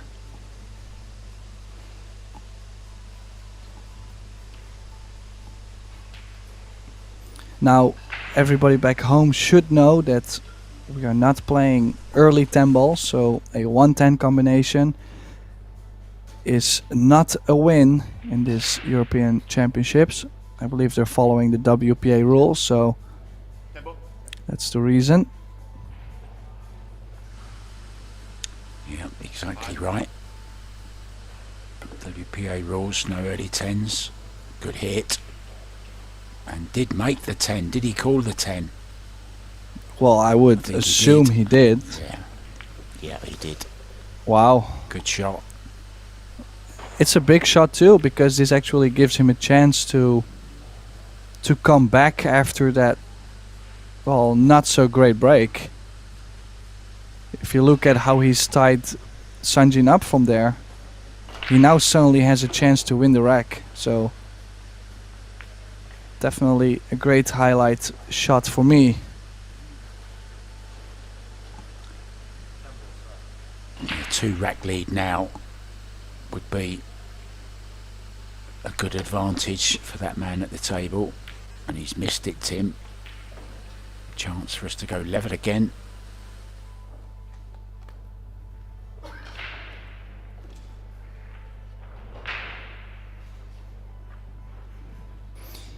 Yeah, not even opting for a run out. He's playing safe here. That 1 ball must not go to the bottom right. Did he stick the cue ball close enough to the 3 to where Sanjin cannot go 1 rail over the left side?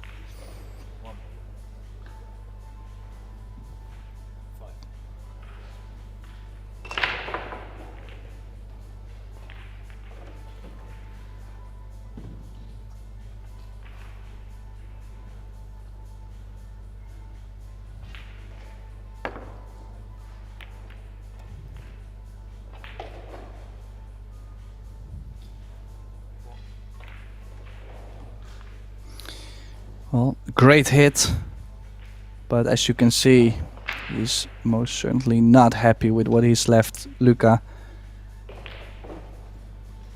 could make the 1 in the top right, or we'll have to play a 1-4 combination, but after the combination, the 1 ball will dress up nicely, as He just did.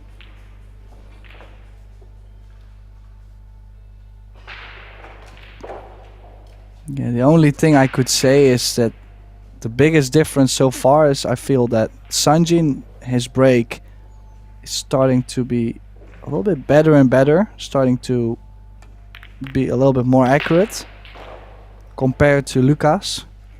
But on the playing side of the table, I have to say that Luka is really picking up the pace. He's really been hanging in there with Sanjin, showing good things.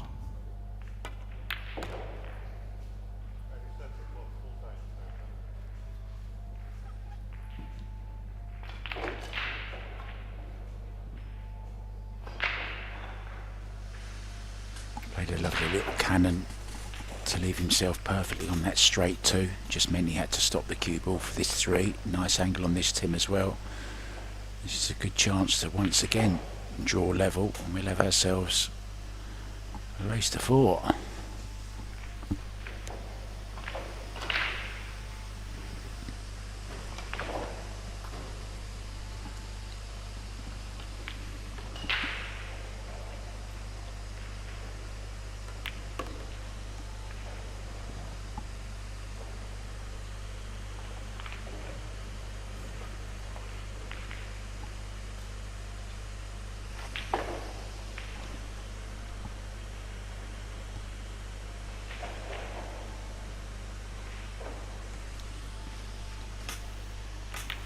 Yeah, a little bit traveling here. Would like to be a little straighter, possibly.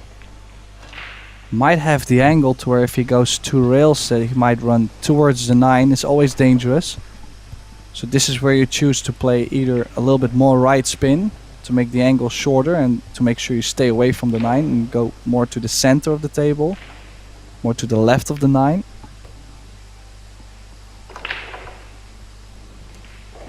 Could not have done any better, as you could see how close he got to the 9 ball. Still a little bit more angle on the 8. So it will be interesting to see if he goes twice the long rail or if he kills the cue ball here with low left.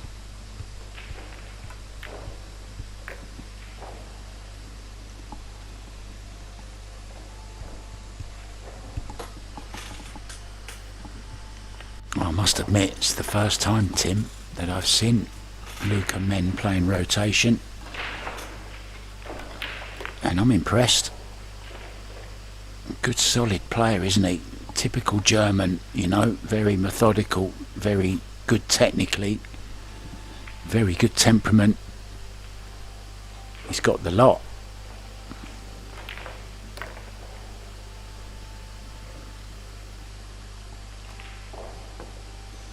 Yes, indeed. And he's also showing Sanjin that he's not scared to battle his way to win a game over and over.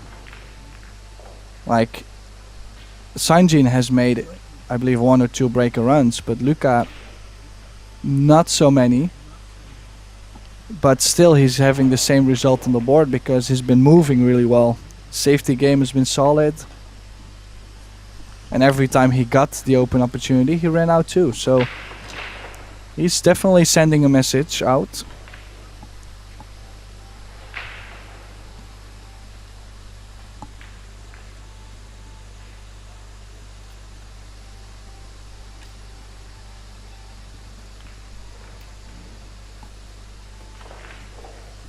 Another very important break then for the Bosnian. Has been breaking well, as Tim just said. He's making 1 or 2 balls regularly. Yeah, nice square hit again. Did slightly catch the other side of the 1. Yeah, I was gonna say the cue ball did track to the other long rail earlier, which gets better results. Now he basically broke or struck the 1 ball like he broke from the side rail. And then the results are always different. If you don't hit the break at the same place like you did last break, you cannot expect the same results. And now a safety behind the 3 is probably going to be frustrating even more for Sanjin. No. He went aggressive, made a combination and a run-out chance.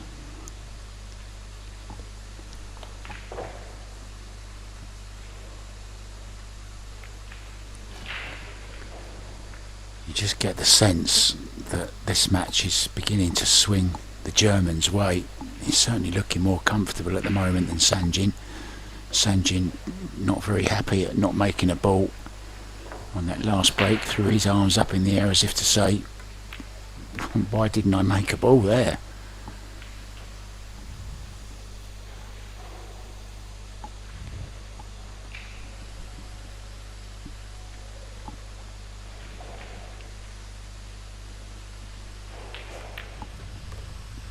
Gotta make sure he leaves himself some angle on the 5. Still needs to come out at least to the center of the table. One real shape. Top left spin.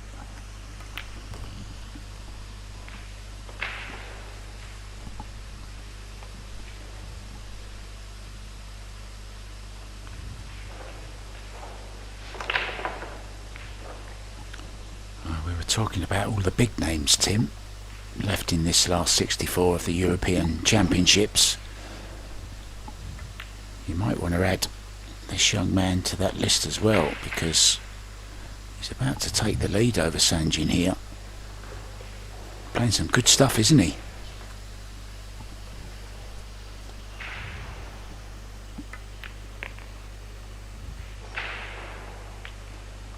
Oh. Yeah, if you look at that hand gesture, he was feeling like, oh, I didn't strike that as clean as I usually do. Please get off the rail as much as you can. I think he just got 50-yard line on that, like to where it's not a crazy cut. And the shape was nicer, so still managed to get through there, but I felt a little bit of nerves there, knowing that this could be the first ball for him to miss. And what a time to take the lead as well in the second half of the match. Ooh, he's okay. Using all the pocket there to slide down for this 10 ball. It will be a 5-4 lead for the German. Nicely done, Luka Men. Break and run of his own, Tim. Sorry, a reverse dish off of the back of Sanjin's dry break, of course, wasn't it? Yeah, I believe this is the first time. No, that's not true. No, Luka had a 1-0 lead and then broke dry himself, and that's where Sanjin most of the match was leading just by 1 game over and over. So just trying to break that path, that rhythm. BK rush. Actually, I think it's the... Do you break with the BK rush, Tim? Yes. Do you break with the BK rush? I have the black version. I think he has the grey Tempest. Was it Tempest? Tempest Grey, or don't exactly remind myself of the name, but yeah, I'm very happy with my break. I mean, I would not really change soon. Okay, this is interesting. Unless they might have changed the rules. I thought both players only had 1 break each match. And I thought both of the players left earlier. But apparently Sanjin took a break. Oh no, he only went to get water, okay. No break. We stay here. 10th rack coming up. Mark White and Tim de Ruyter in the booth. Explaining all the action in Tallinn, Estonia.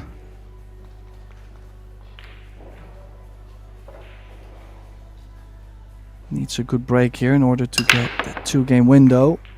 That looks like a good pop. Makes a 6, makes the 9. Oh, look at the shape. 3 balls in. Shape on the 1. And look at this for a layout, Mark. Yes, please. Yes, please. Give me that every time. Even got the nice angle to drift up for the 2 ball. So this is an excellent chance. Now, he was staring a 2-rack deficit in the face not long ago, Tim. Looked at like he was going to go 4-2 down. He didn't. He went 3-3, and now he has a chance to have his own 2-rack lead. What a turnaround.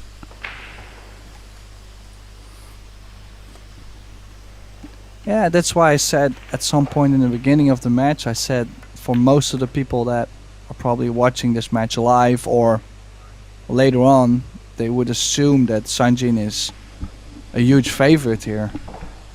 But that's mainly because most of the people don't know Luka Man or how well he plays.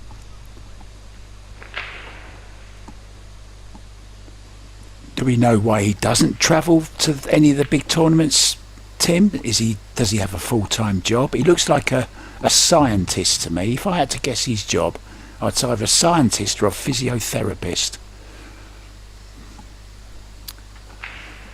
Yeah, the only thing I know, I do believe he did play in the World 10 Ball in no, it was not the World 10 Ball. I think he was in Vegas, where we also did commentary on the Las Vegas Expo.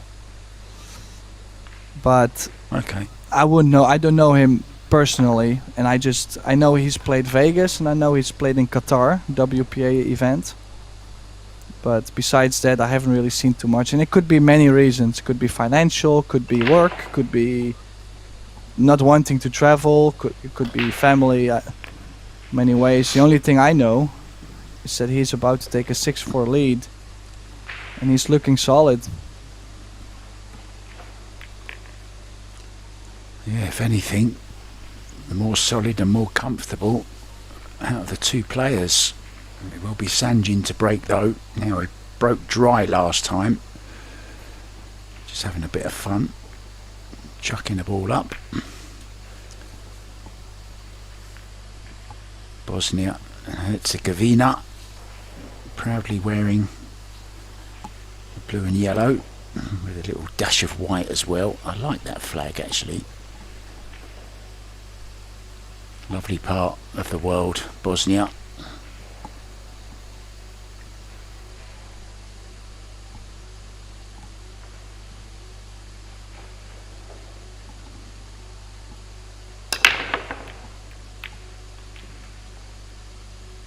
Well,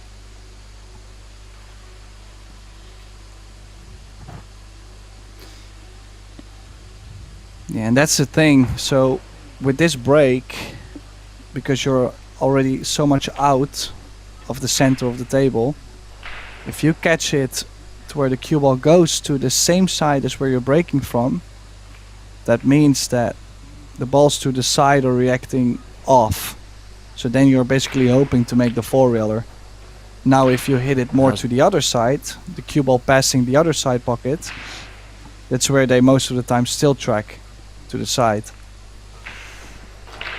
mistake there from Luka on his safety. Left an edge for Sanjin, who's taken advantage of it, and now he's probably going to have to try and kick this in.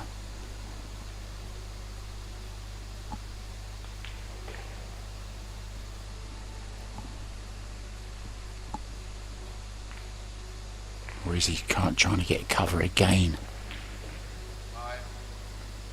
Behind the 10. 9 ball, sorry. With the pace he played, I don't think it was possible to get the cue ball to freeze up on the 9. I don't think the 1 would go to the 2 and freeze up on the 9. It's either the 1 would stay along the short rail and then maybe mini hook, but I think Luka should have kicked at it with more pace and tried to catch it full. And he's finding himself hooked right here. Needs a good contact. So what's he doing here, Tim? The measuring, what's he doing? Yeah, I believe it's called the mirroring system.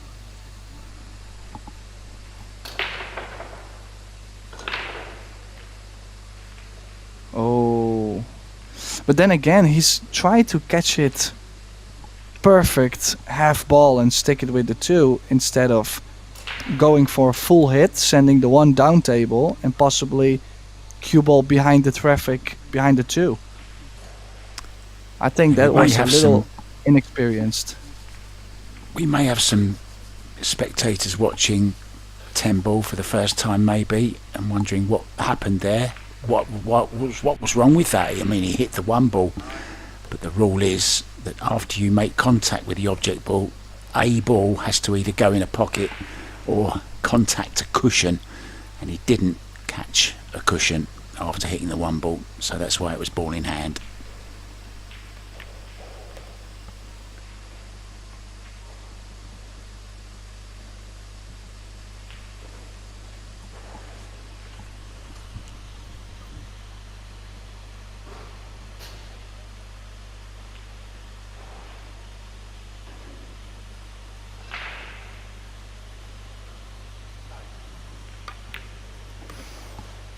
Yeah, definitely. Key shot was to get from the 3 to the 4, as managed nicely. Could go 2 rails. Well, he's looking to play the 5 in the top left. Could also play the 5 in the right center. Just depending on the stroke, you don't want to make it a sensitive one. You'd rather just make sure you can put some authority in the cue ball.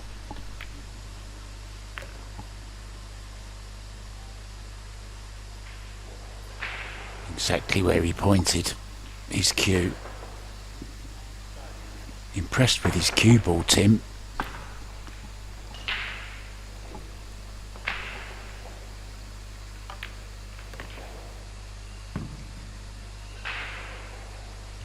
Yeah, just when you Not said this it. time. Not this time, Sanjin. This will Slightly always the wrong happen. side. But still, it's manageable. But I can also see that he knows that it's a very important game. You know, if he makes a mistake here, could be down 7-4, and in alternate break, that's quite a decent lead. Gives you like 2 breaks to finish the match. Makes the other guy praying in the chair.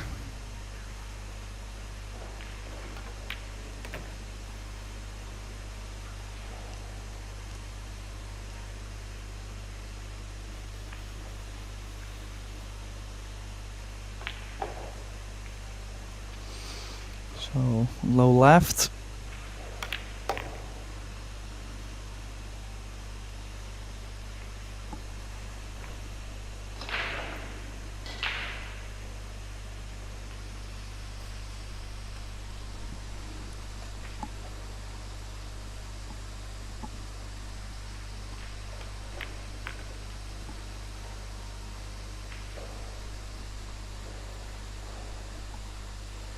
And this stumble to close the gap a little bit to 6-5, still trailing. Basically, we'll have to hope for an opportunity on Luka's break next.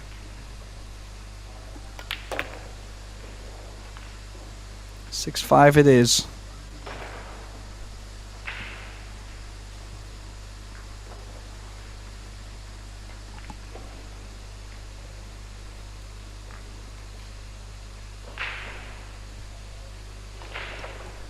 More action to come, guys, throughout the day today. This is just our second match of the day. Started at 9 AM this morning.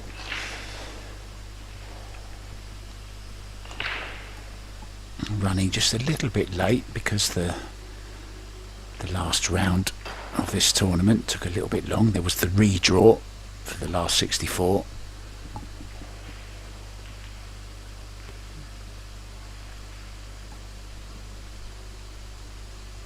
Luka then looking for a ball, any ball, in a pocket. Control of the table. Wanting to move a step closer and get on that hill. Well, that is the break. Wow. What about Listen, the two, Tim? where do I sign? This is, I mean, the Can he 2 play a doesn't little go in the nudge in top the right. 9?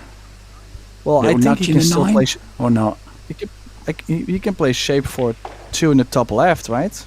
Could stun into the right Yeah. long rail. that's the only shape he has to play. Could run into the 9 if he wants to, but I'd rather not bump.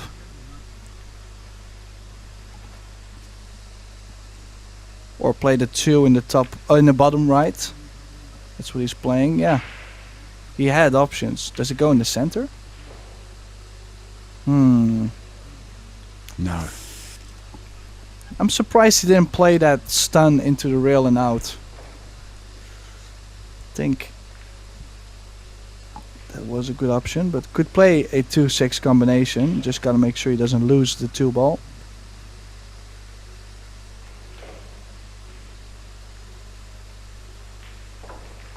One more good shot here. It's not done yet.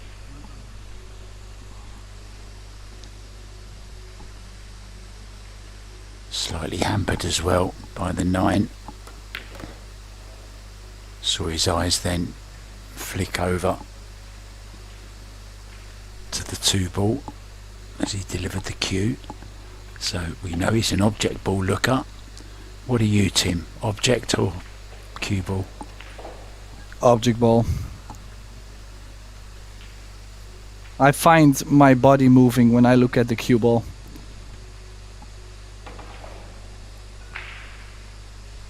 I just think if you're looking at the object ball, it helps you to get the cue through the ball more, you know, because you're actually going through to the target.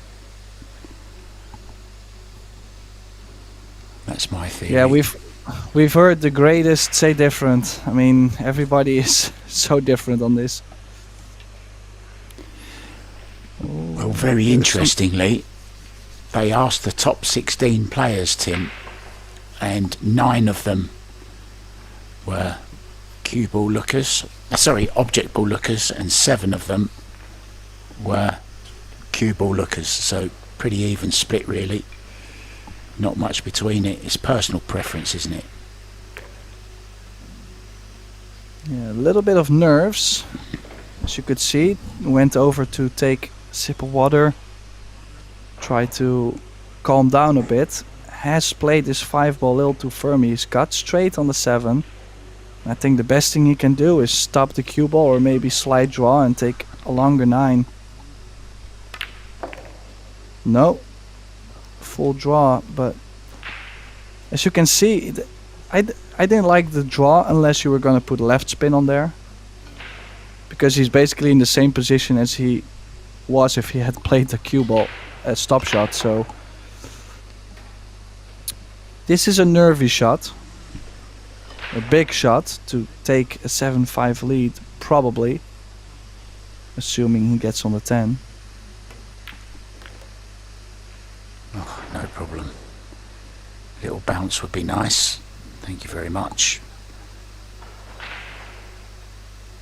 It will be the German on the top of the hill. More importantly, 2-rack lead, Tim, so he will have at least another chance at breaking for the match. And at the very least.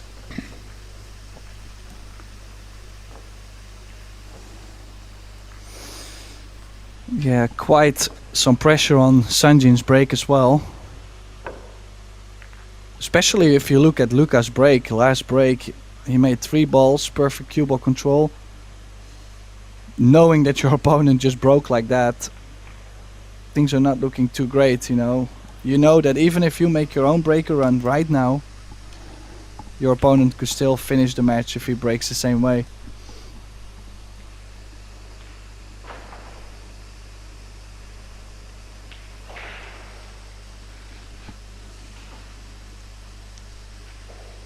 Oh, they've finished over on table 2.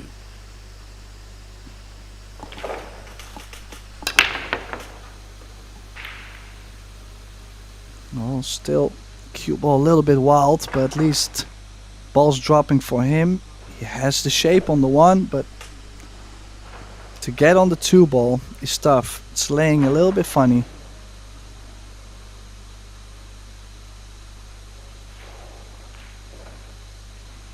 Yeah, Kasper Matikainen on table 2, won 8-6 against the Netherlands' Ivo Aerts. So he's booked a place in the last 32.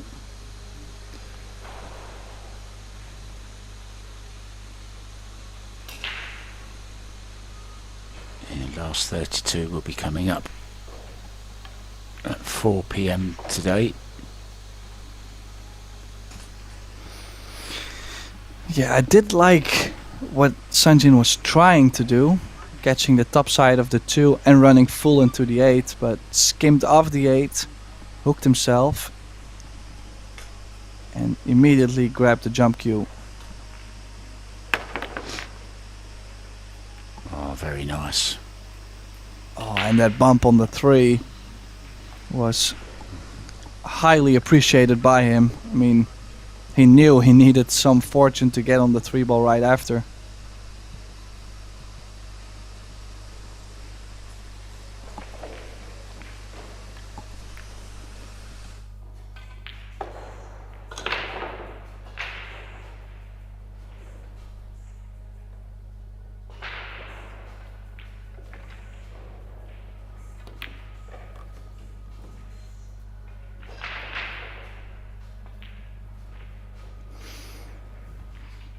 Yeah, made a difficult layout work, or at least still so far.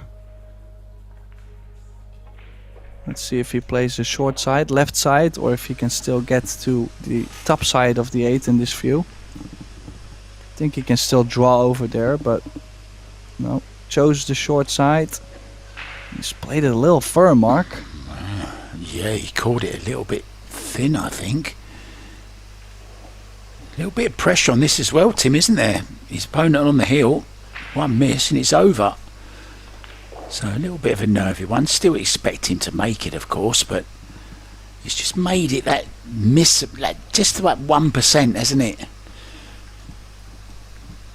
Well, he was looking at playing it with draw, which to kill the cube was so tough. I like just plain top spin and go back and forth. He was trying to hold it. Where's that cue ball? Oh, Caught the, so caught close the to the point. scratch.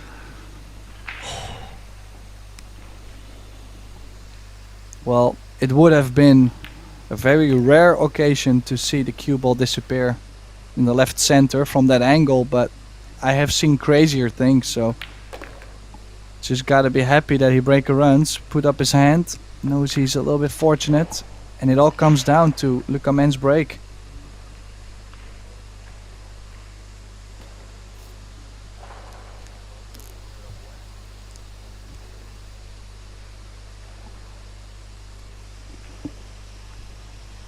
Yeah, what he would give for a break and run now.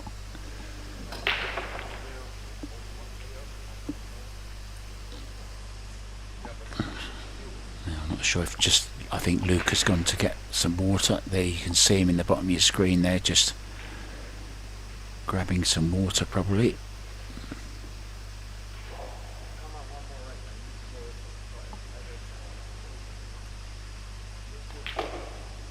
Just having a little bit of a discussion.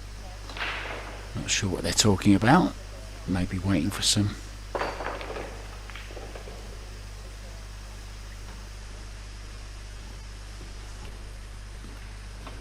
Yeah, not exactly sure what is going on. Who's that warming up on table 2, Tim? Can you see? Can you José Alberto Delgado. recognise? Hey, it is indeed. Your good friend, and came and visited me here in Thailand as well. Well, didn't come to visit me, but met him when he was here. Did a nice little interview with him actually. Played a few racks of pool with him. Great guy. Super, super nice. Yeah, he'll be up on table 2 against Michael Schneider from Switzerland. Also, last 64 match. There were so many matches they chose to split the last 64 into 2 groups. So one started an hour ago, that's the one we're watching, and the other one will be starting very soon. Yeah, wondering what is happening on the background, because I know both of them, as far as I know, they already took their timeouts, right? So They did. and they're not going for water because the referee they kind of got him out of the arena. So weird timing, but I mean, it is what it is. If it was a big problem, So- we could have seen that on their faces. So We might as well have a little chat about 8-ball then, Tim. That starts tomorrow, and you're a bit of an 8-ball whiz, aren't you? 8-ball Netherlands champion. A little Dicky Bird told me. yeah, and also looking forward to go to China soon to play in the grand finals of Hayball. I haven't heard something from them yet, so hopefully they contact me soon to get the flights and stuff sorted. But yeah, I really am a big fan of the game of Hayball. Yeah, it's great, isn't it? I love the strategy of 8-ball, and of course it's super tough on those Chinese 8-ball tables as well, the joy tables. Have you considered having a go at the 9-ball as well on those Chinese tables in the Do-Ya challenges? Have you seen those, Tim? You fancy a bit of Do-Ya? Well, do ya? Well, well, do you? I did actually. It's just that so far the dates have not been exactly at the same time. Oh, I just got informed that Luka can take 2 timeouts based on a medical condition. But when he takes a timeout, Sanjin is also allowed to take a timeout. So we did have a second timeout happening due a medical condition. Makes sense. Yeah, definitely looking forward to try Duya. But hopefully in the near future.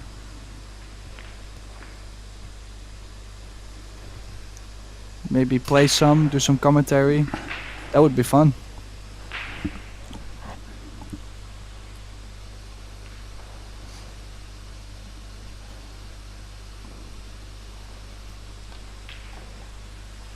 Setting himself ready for his biggest break of the match so far. This is the one that will put him into that last 32 this afternoon at 4 p.m. Oh, a lot more cut. 7 in the side. Oh, look at this. Put his hand look up. at He this. knows he's very fortunate. 3-ball though, Tim. A little bit awkward. Giving himself a talking to. He wasn't happy with that break. He knows he had a little bit of a run of the ball there. Well, one good thing for Sanjin could be the fact that the 3 might not pass the 10 to the bottom right corner. So I was thinking maybe to run into the 3-ball with enough speed to where you're like very high percentage to see a 2-5 combination. He's landed in the middle of nowhere, Mark. Yeah, played a bad shot there. Overhit it.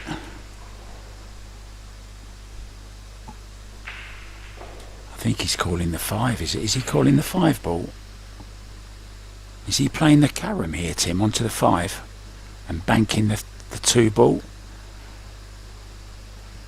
It is there, but I'm just not so sure what exactly you're gonna get after. Called his extension anyway to have a little bit more of a think about it. Just a 25-second extension. He's playing safe, Tim. And once again, just how he started off. Beautiful safety shot. Jump cue in hand again.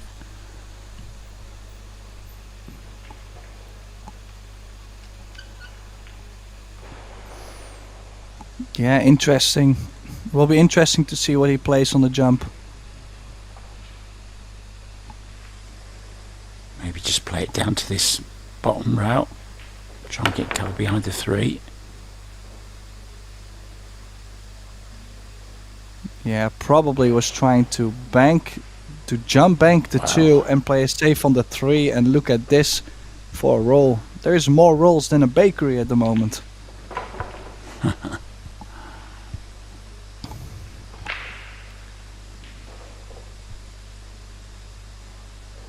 Yeah, I mean, Could 3 ball. Good luck. He's got to call the 3, hasn't he? He's got to call Yeah. the 3 and play this with some pace.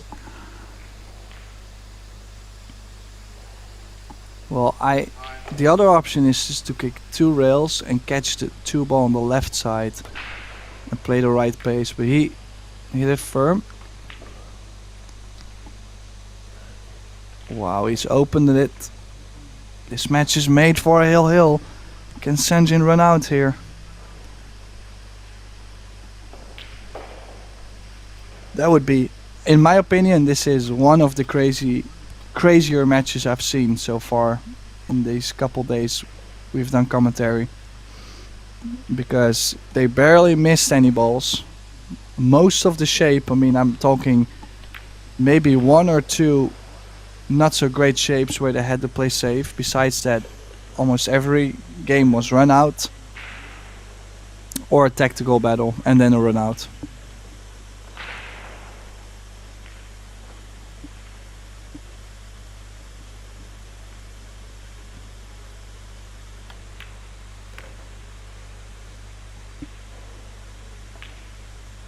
Yeah, key shot coming up very shortly. 5 to the 6 ball. Don't think he's gonna favor himself to shoot the 6 all along the left long rail to the bottom left.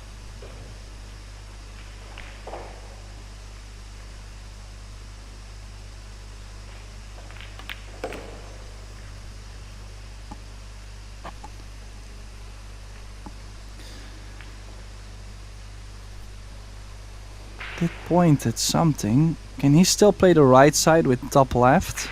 Go straight out, or is he playing draw? Let's see what he does. Rail first. He did go real first. How is he gonna end up with the 8? Lovely. Yeah, could have gone wrong, but didn't. Has great shape on the 6. 8, 9 are near each other, so not too much traveling from here.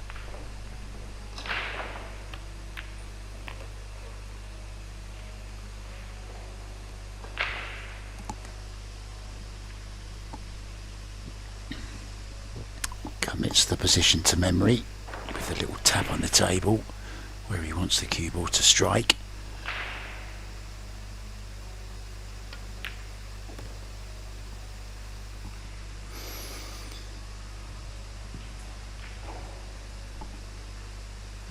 Did he get too straight? He got straighter than he wanted to. Nothing he won't be able to manage, but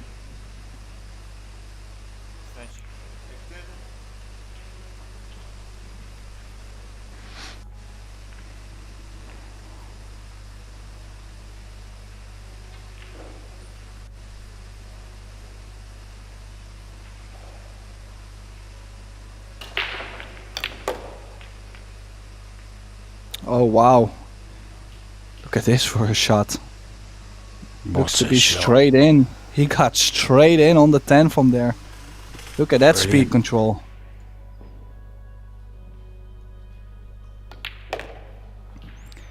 And there it is. Hill coming up. Sanjin breaking.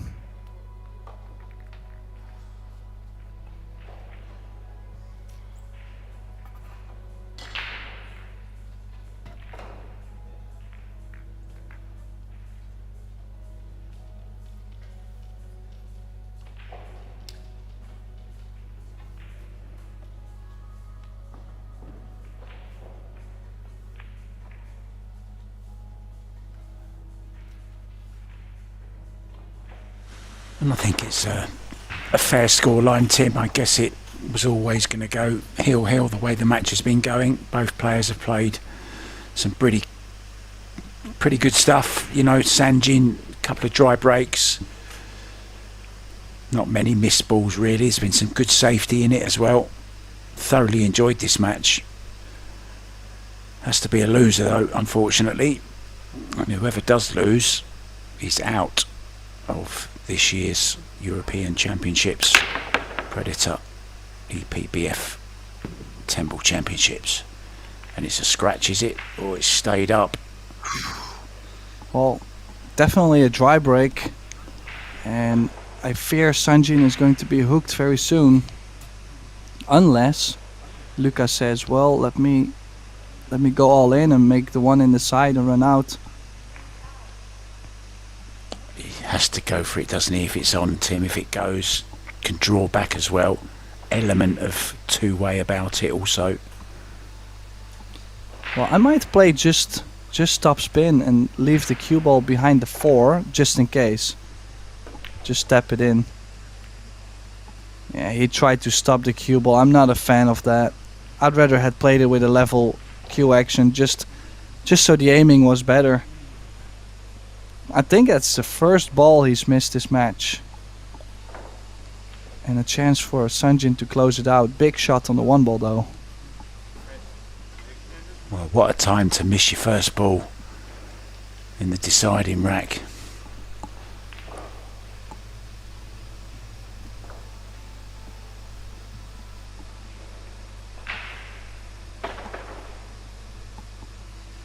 Yellow 1 to the blue 2 with the cue ball. All the colours of the Bosnian flag. Well, he's missed it, and Sanjin putting up his stump. He's like, yeah, and also please just go right in front of the corner so I sell out. Yes, you're welcome. That's basically what he was telling the 1 ball, but listen, it might look like he has sold out the farm, but there is some angle on this 1, and I'm not too sure how well Luka can hold the cue ball for this 2. Might have to take way more cut on the 2 than he actually would want.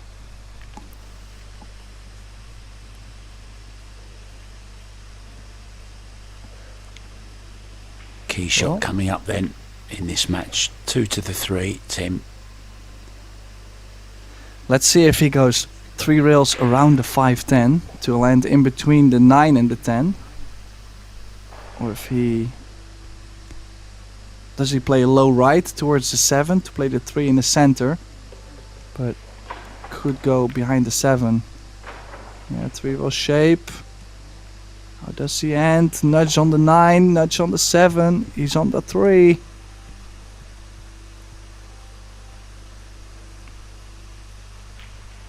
Does the 7 still go to the bottom right? In this case, top right. I don't think so, so Yes. might have to play... You don't think? I don't think so. But I might have tilted my head wrong. Well, I knew you were tilting your head, that's for sure. I can always see you when you're doing that. Always.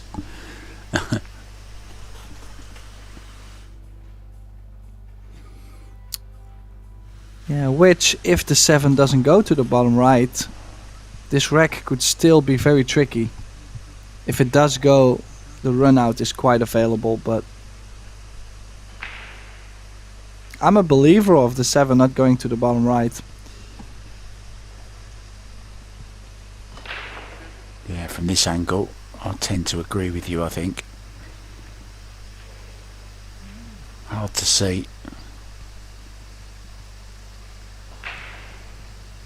Even standing on my head, I can't tell if it does.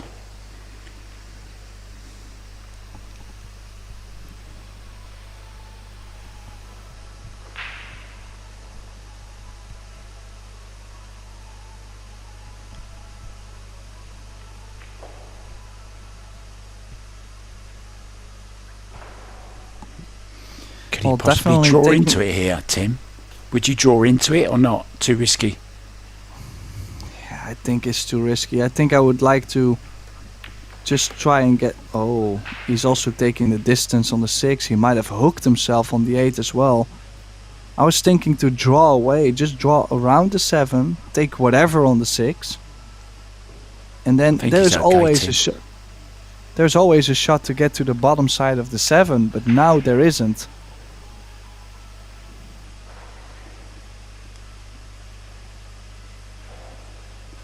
Oh. Still going for Watch it. the side. Watch the side pocket. Oh, he's had to go rail first. That was a pretty good shot, actually. Yeah, more of a containing shot, but I don't think he's left something aggressive for Sanjin on the 6. But a good safety opportunity here if he catches the left side. Bring the cue ball all the way to the bottom right behind the 7-9. Probably 3 rails.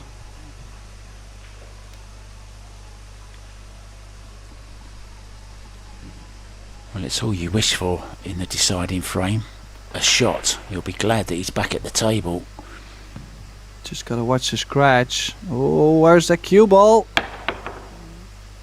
Well, that says it all.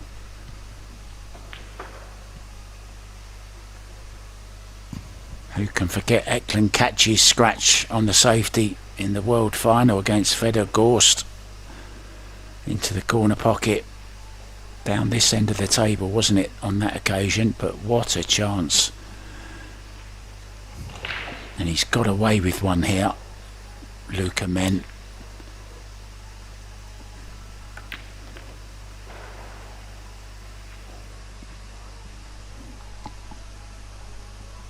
Yeah, he did. He's finished You see, dead he's not straight. happy. But the thing is, in general, it doesn't matter if he's dead straight or not. You know, you can just go slightly forward, and the cut on the 8 is guaranteed shape on the 9, so you can play pocket speed. Most likely will slide in.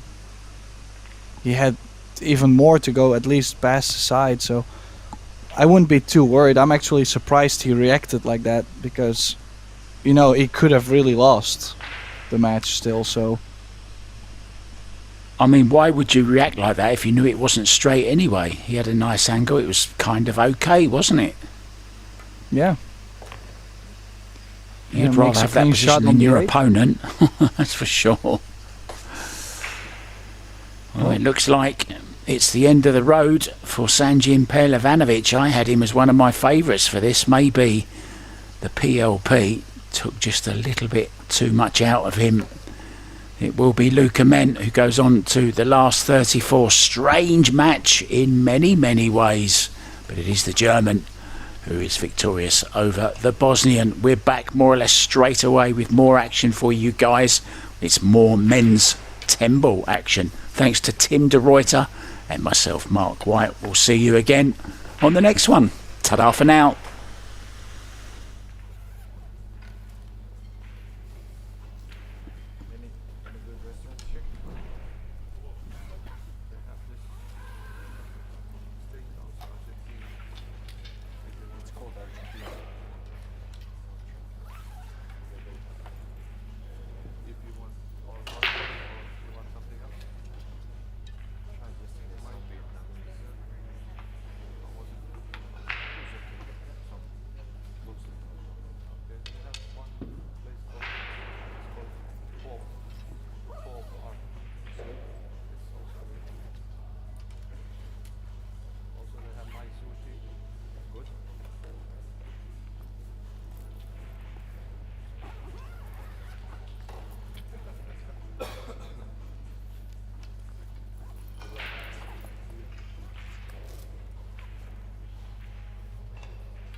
Well, hello and welcome everyone, and to joining us from across the world.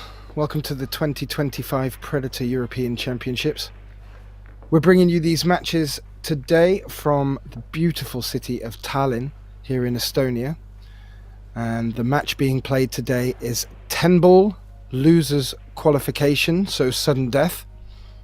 I'm Gethin Davis, and I'm joined here today in the commentating booth with Joris van Amersfoort. And welcome. It's going to be an exciting game, Joris.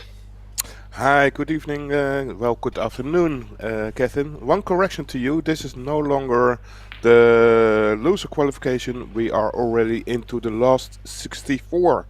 So this match is at the single knockout stage. And it's a match between Estonia guy Dennis Grabe versus Ante Sola. So the local favourite, Joris. Yeah, I think so. Expecting big things. He must be the favourite of this match, isn't he? Well, I would definitely say so. However, not having seen Sola play before, it'll be interesting to see how he comes out of the blocks. He's just made a cracking break by all accounts. Was fortunate not to scratch. The cue ball did look like it was heading that way. Having a look at Dennis sat in the seat there.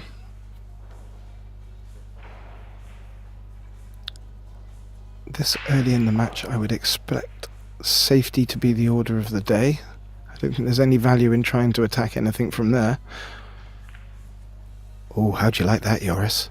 Well, that's amazing. That's perfectly played. Found the spot behind the 6, and Dennis is quite quick in making his choice. Got a perfect roll there. Yeah, that looked rather casual. Yeah, he didn't take too much time to calculate that kick. So, all good for now. Do you think that's his plan today, Joris? Just come out firing and just give Sola no no clue of what's going to happen next. That might be a game plan. I do know that Dennis is quite a quick player. Ante missed the whole one ball, so ball in hand now for Dennis. I know he can be a quick player.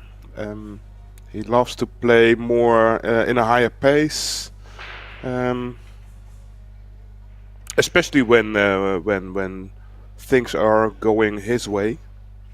Yeah, well, whatever tactic he did choose to use, or whatever the plan was, it certainly worked, because he just turned the position around where I thought Sola was in an absolute fantastic position, and then he goes to having ball in hand. However, did he just put that 5-ball? Yeah, and I assumed that the 5-ball was not available at the moment, so he tried to develop it, but it doesn't look like it worked out for him, because I don't think this 5-ball passes the 7.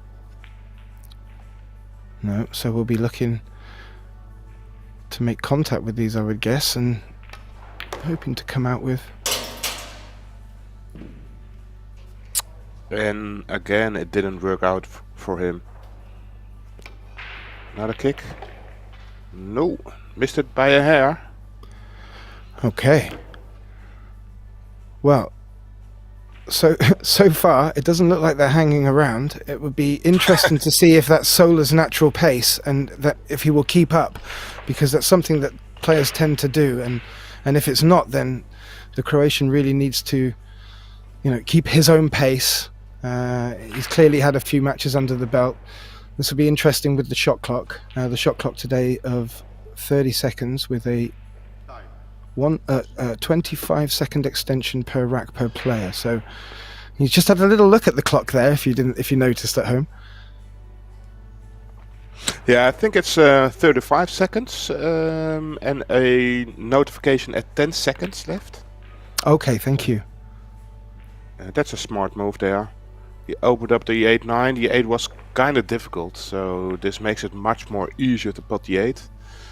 Got a little bit unlucky to fall over the 8, so he needs to bridge high. It's a good tester.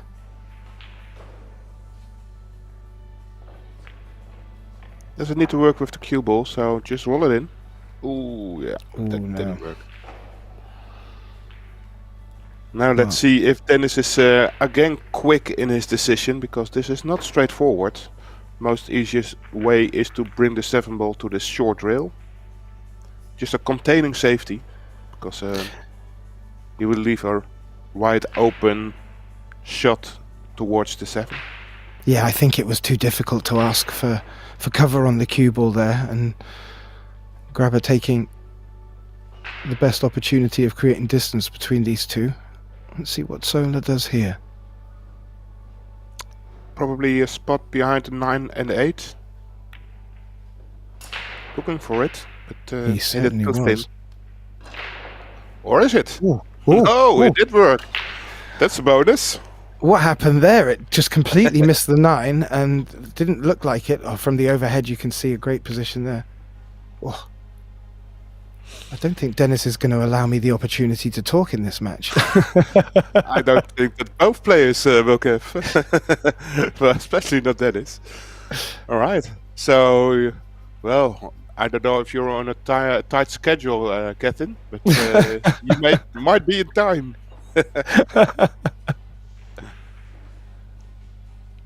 Now, that was a good test of cueing. Yeah, so Ante Sola is from Croatia. That's quite clear from his shirt. I think he's the only Croatian left in the last 64. Yeah, the Croatians have some really strong players. We bump into them quite often in and around the other tournaments. 2 brothers in particular. And yeah, it would be good to see if Sola can give Dennis a run for his money here. And this would be the ideal start. 2 good safeties.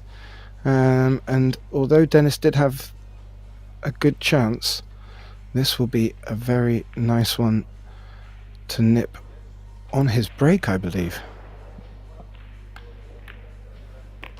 Yeah, he kept his break here. So Ante Sola's first frame on the board. And 1-0 up. You can see over the match kicking over on table 2. We're streaming 2 matches to you with commentating right now, ladies and gentlemen. But please do stay here with us. This is going to be the thriller, we hope. And expect. Well, this is where we'll see what Dennis is delivering on the break. And one thing we've been finding is that those with the stronger break are starting to put the pressure on the opponent. So, ooh. Strong break, Joris, but... Yeah, another shot. He brought the cue ball back to the bottom rail. That's where the 1 ball is usually going to also. But the 4 ball run in between. So this push out, and I assume this cue ball will be locked behind the 10. That would be the goal, I think. Well, to be fair, Joris, I thought that push-out was a little bit nonchalant, and with 2 balls quite close to the 1, I felt there was always a good chance of Sola grabbing a good safety there. He sadly didn't hold it behind the 10, and he's left Dennis. Yeah, I agree with you. He's, again, very quick in this decision, also in that push-out. And I normally would like to push out to a position where the opponent really has the doubt, like, do I need to take this on? Do I have to give it back? And the position he pushed out now, there was not a single way that Ante would give that back. And it was as if Dennis knew that, because he just went and sat straight back down in his chair. There was no, there's going to be no thinking about it. Well, oh, that's another sloppy shot there. Yeah. Table was wide open, but didn't need to be even close to that 6 ball where he bumped in. I do recall Dennis having the ability to be casual, but do you think this is the time now in the last 64 to... Well, I do know that we said a lot of that about, for example, Mark Bijsterbos, who can also play like that, but we also know that it can work out very good for these type of players. So sometimes you just have to stick to your game plan. No, absolutely, and you're quite right to point that out. It does work for the majority of players who feel that. However, as we've pointed out in matches before, this is alternate break, and it can sometimes just break their flow, and so it just adds that extra dimension to the types of players such as Dennis and possibly Sola, who great bank shot. But So let's see. Indeed, sometimes it can be overwhelming to an opponent, for example to Ante, to play against such a fast-paced player. Again, I don't like this shot. I just made a little wince. I couldn't, feeling the shot there, and however, when you start making these shots. Yeah, that's it. If you keep on making them, it will impress your opponent too. Take an undercut shot. It's in. Oh. Full credit where it's due.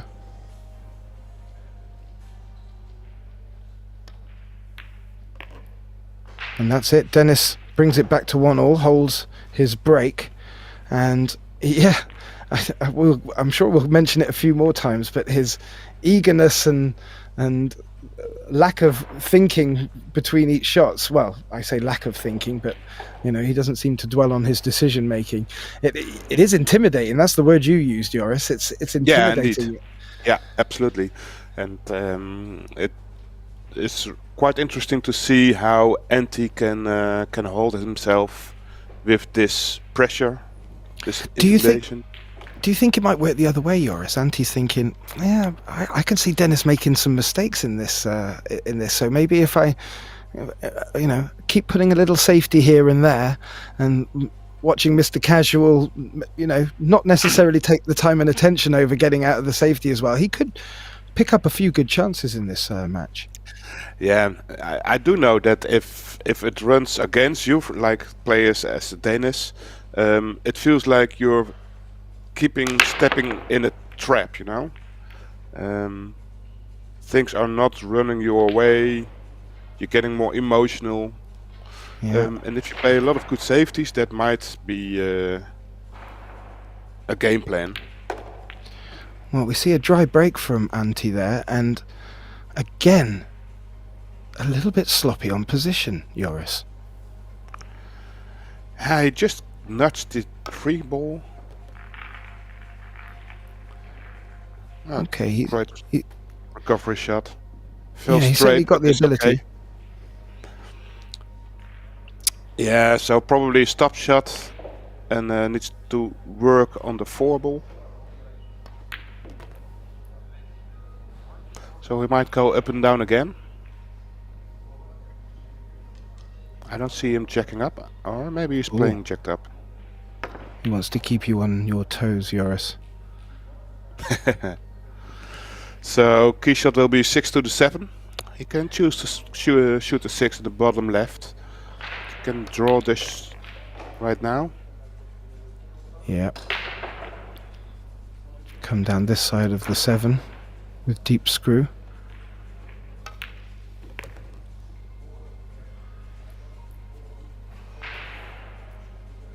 Okay. So when they're going in, this is rather intimidating. It'll be interesting to see. Again, Ante's break was really good. He got good spin on the cue ball to hold it. It took a couple of knocks. It was very unfortunate to run dry. But this is not what you want to see when you sit back down in your chair when your opponent gets back to the table. Yeah, he needs to make a choice now how to get on the 9. He can draw this straight to the left rail, or he can go top to the top rail and stay at the left side. I choose to cross it. Played it good. You played it very well. Yeah.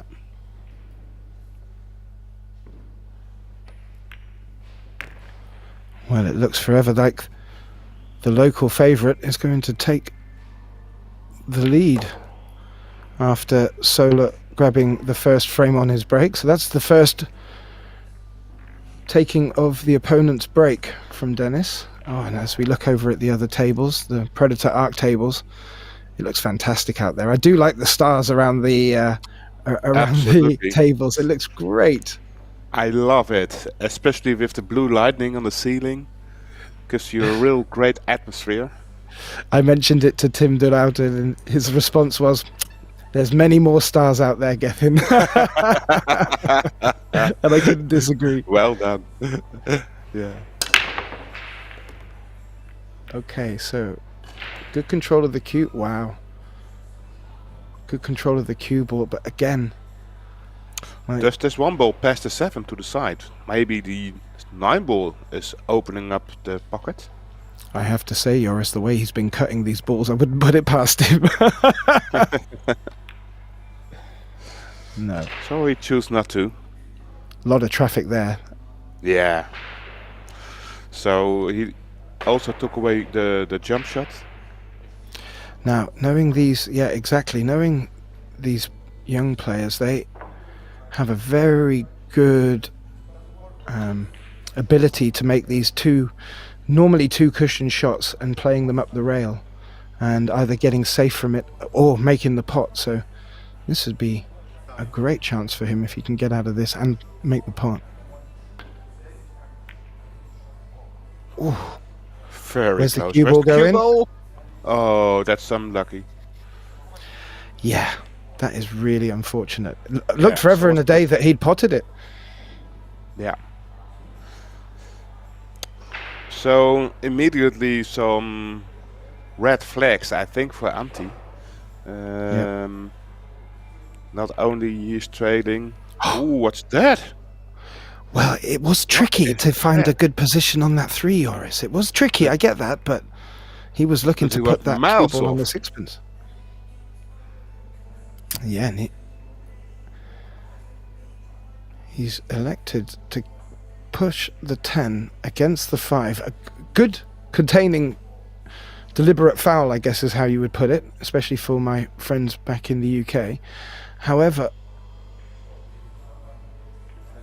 he's got ball in hand and he's got every chance of either screwing off this into them or choosing to play an even better safety to have another bite of the cherry. What do you think here, Joris? He's going to try screwing?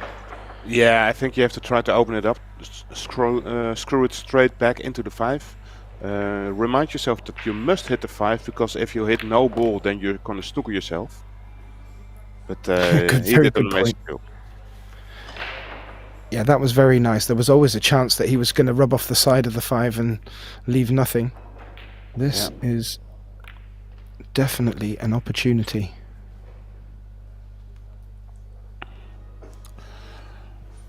Got a little bit more angle on the 6 ball than he wanted, so needs to travel 2 options, straight back to the right rail or through the corner. I'll have to go straight to the rail. Yeah, that's it. Got a little bit tasty with the spin. We'll probably play the long 9 rather than try and get shape for the middle pocket. But should keep just it be easy. natural. Yeah. Need a little bounce there. Yeah, that's Ooh. it. Yeah. So now he can cross to the other side and shoot the 10 in the same pocket. He's just a little bit awkward with his bridge hand on the cushion there. Just wanted to make doubly sure. Can always be a bit tricky. Yeah. Well, that was. This is a good return. It is definitely, and especially after that weird mistake on the position by Dennis. And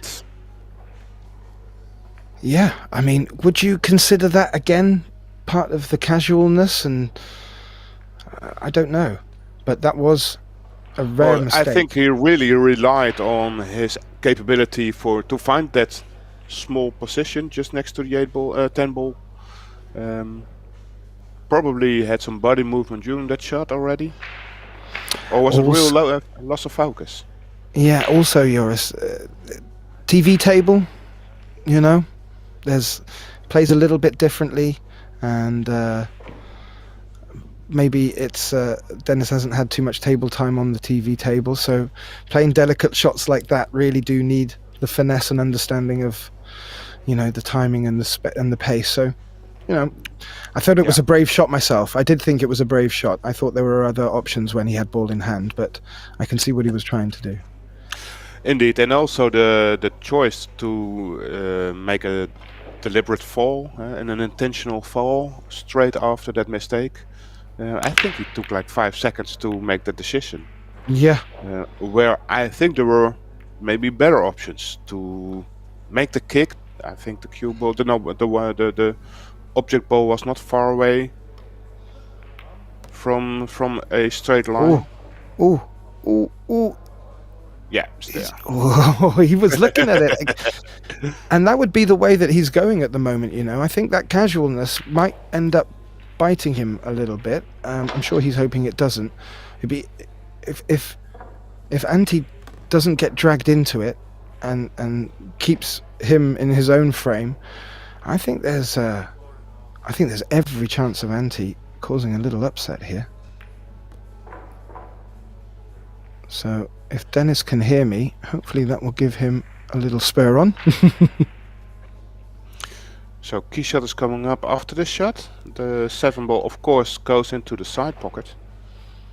But you really need a good position on it. And I'm not quite sure if the 8 passes the 10 ball. I think so, he's checking it.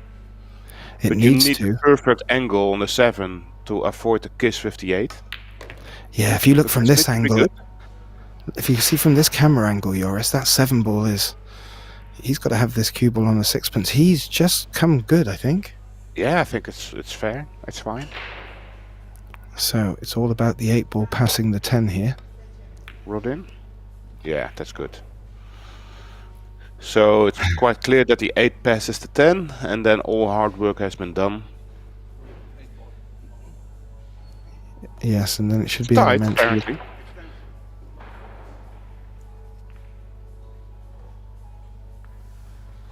Okay.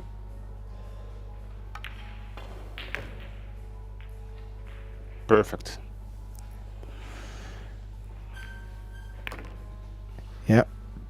Again, he doesn't even seem to be standing fully upright before he's playing his next shot. Well done, Dennis. So, he nips that one in the bud and returns the favour of going against the break. And now it's Dennis's break, so he'll be looking now to stamp some authority with a good break and run even. And he's certainly got it in his arsenal. He's just fallen a little bit naughty on the 1 ball each time in the last few breaks he's had. He was snookered on one, and he was not really left with anything but a bank on the last one. He's down and walloped them. And again, another shot. So the 6 ball is gone. He has a shot on the 1, but the 3 ball blocks it. Probably plays a stop shot behind the 10. Yeah. Yep. Again, he's played that a bit casually, and the way these guys jump and come off rails, trying to get as close to that object ball, the 10 in this case, is the order of the day, and leaving gaps like that just opens up so many more options for him. Again, it's still a difficult shot, don't get me wrong. He called the pocket, I believe. Yeah, in the corner. Just a 1 real kick shot on the 1. Ooh. Ooh. Still running. Ooh. It's a real. Nah. Oh. Close to be lucky, but. And it would have left the 1 ball in a difficult position for Dennis. He came around the back of it. I think he was looking for the 1 rail. So I'm curious to see how Dennis will play this. You can, of course, play from below the 10. I'm happy he's having an extra look this time. If you go from below the 10, you will run into the 4. So I think you should find position in the gap. That Yeah, makes it much easier to travel from the 3 to the 4 ball. And the camera angle there showed us perfectly what he was looking for. And he's found the gap again. Yeah, when he gets his head in there, he doesn't take long to make his decisions at all. It just goes to show the pool brain he's got.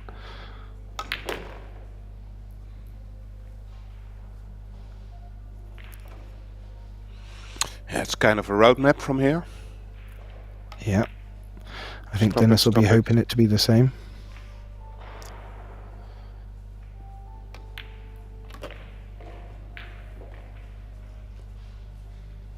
Yeah. You were right, a roadmap. And Dennis really looking like when he does get his head down and he's in the balls, he's formidable. And that will be playing on Anti's mind as Dennis takes a 2-frame lead with Anti to break. So, I haven't been paying attention where Anti's been breaking from in the box, but in the breaking from with the cue ball, but it'll be Yeah, interesting. from straight center. He's been breaking. So most players electing to do that. Not many at all choosing what I would call the cut break, trying to get the one ball tracking towards the middle pocket. I saw a few early day one, but most of them electing to come down here, and as has been mentioned before, it tracks the 9 in this case and the 6 towards the middle pocket. The 6 was going, got nudged out the way. Yeah, another dry break, but no position on the 1. So a push out needed, and a push out not taken on within a second. Yeah, that was about the longest I think I've seen him take over a shot. I hope Dennis listens back to this. Now, I think I would give this one back. The normal route would be banking the 1 towards this short rail, but of course the 5 and the 9 are in the way for that shot. So I agree with Antti to give it back. Oh, yes. He's done that really well. Yeah. Really well. I was looking more about playing the 1 ball straight and then looking for a collision on the 5 to bring the 1 ball over this side while the cue ball tracked over. But he's done it clean. It is. It was a small gap to play the 1 ball, but he found it. He could pot this if he comes round just right round the back of the 2 here. There is every chance. I just run in the 2. However, the 1 ball is available to the other corner. Yeah, you really gotta be a rapper to comment on Dennis. Eh? absolutely.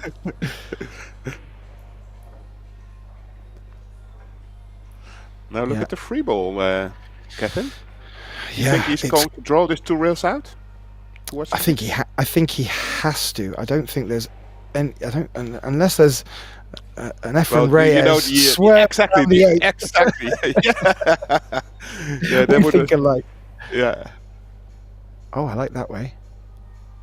But I I don't don't. think Dennis does. No. Look at that, straight down. No call. Hidden out. And oh, that can be a little bit soul That's destroying. another for nice him. roll. Yeah. Can he see an edge? This camera angle is sort of giving us the inkling that he might. Can he go for the cut next to the 6? Well, that would be, he's had a look at it. Yeah. Oh. This would be a turn up for the books.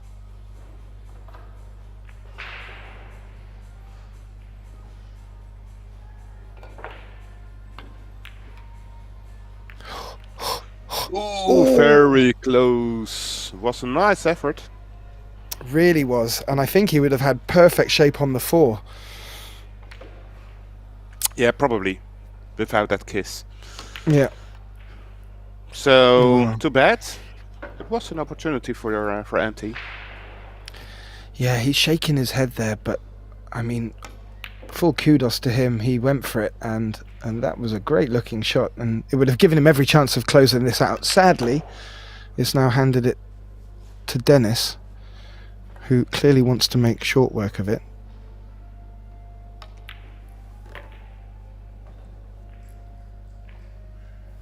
Yeah, just wondering if he wants to finish high or low on the 8. Draw straight back in the line between the 9 and the 10. Yeah, he's certainly got the pace of the table down, hasn't he? Definitely. And for someone who is so casual and, you know, normally drills the balls in, he's got a lovely little touch on him as well. I'll give that to Dennis. He's got a really nice touch. Yeah, he's a phenomenal player. Still one of the more underestimated players, I guess. Yeah, I agree. On the main field. However, is always in there and in the final stages.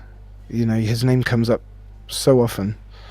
And with Ante now 5-2 down with Dennis to break, he's going to be looking for Dennis to, I don't know, scratch off the break, but he's going to be looking to get back to the table here and want to get his off in the door. Oh, little clip on the 2, pushed it into the middle.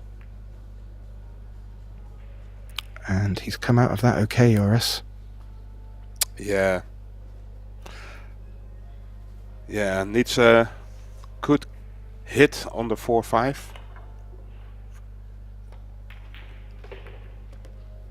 Yeah, perfect. Oh, yeah. Well, this could be the key shot. I think if he can negotiate a good position on the 5, he might just sacrifice what he's got and just suck the ball back and try and deaden it as much as possible. But if he can see a gap and a way to push it through, which he has. Oh, and the running side. That's a great positional shot there. Yeah, I've been checking the stats from Dennis, and the last time, or the only time he won a Euro Tour, was back in 2019. Oh, that must show you how much talent is in the pool playing in the European Championships and on the Euro Tours right now. Predator have got some players on their hands, huh? Definitely. If Dennis can only claim one title and he's capable of playing like this, then that really just goes to show the level that the players are now attaining, especially the youth players. They're really forcing everyone to shift up their game, and it's good to see everyone responding.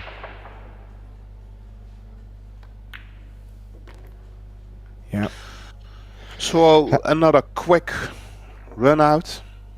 Yep, on his break and run. Asking a bigger question of Ante now. Was that him running off for a break? I didn't quite catch that. Oh no, I think he was just doing the score. Still in the arena. Yeah.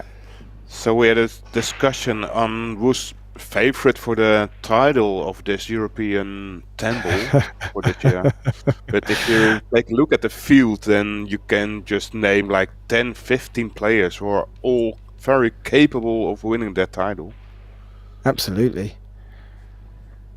And we could be looking at one of the favourites right now, in all fairness. I was listening in to Pascal and Graham commentating earlier, and they were running through a few of their choices, and it's difficult to pick.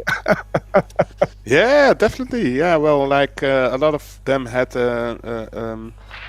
Vlahinovic as their favorite, but in the former match we could see him lose to Luka Men. Yeah. Good performance. Went right to the wire. We've seen Felix Vogel win again. Is now into the last 32. He's of course a very young player. Oh, this is a miss. Oh, I thought there was a chance he would leave it safe even if he did rattle it. That's unfortunate. He had a good break there, but had a little bit of what Dennis was having earlier, which was nothing on the one ball to really allow him to continue. And he went for the cut, but left it open for Dennis, and Oof. I could see that going wrong as well. It looked like it was tracking the wrong side of the 5 there, but all under control from Dennis. No. He's straight on this, and the 5 passes the 10, so he just deadens it. Yeah, not good signs for Antti, I'm afraid. No, this is probably going towards a hill position for Dennis Grabe. Yeah. Yeah. He's going to have a little bit of work to do from the 9 to the 10, but where he's This put is the just cue ball now. perfect. Yeah. Screw it back towards the side pocket. Yeah, that's good pool knowledge there. A lot of other players would have left a bit of an angle and you have to move the cue ball around, but finishing straight on it like that just limits your options, but makes it a bit more of a solid positional shot. And Yeah, that's a quick 7-2. So it's looking like, to be honest, going to be a quick session for us, Kevin. yeah, it does. And I'm just having a look now. We've been given a good view of table 2, and I was just having a quick look to see if I could get an update on the score there. If you get there before me, please do let me know. I think, hang on, I haven't updated the score, and that will be why. It is 5-3 currently to Jose Alberto Delgado, who's 5-3 up against Michael Schneider. So that's got a lot of pool left in.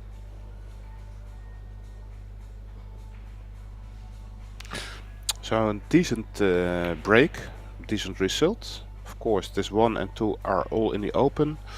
And the issue will be the free ball that's hanging there with the 10 ball lovely at the side cushion. What are you thinking, Joris? The bank, because it's slightly off the cushion? Yeah, he's taking on the cut. He was looking at the cut, but now he's taking on the back. Yeah. Yeah, he's called the bank. The cue ball's going to be running around 3 angles here. Should finish nice on the 6 if it's about pace. Well, this cuts to the side, but it's a little bit of a 50-yard line. Yeah. Yeah, the side pocket is a big pocket right now with the 10. Oh, yeah. Oh. These Predator arc tables are not as forgiving as you want them to be. So it went from the jaw to the jaw to the 10 to the pocket. Yeah, exactly. Wiped his feet. Pinball. Okay. But this is the end of the match, Kevin. It's very quick. Very but, quick indeed. I hope very everyone at dominant home's play. enjoyed it.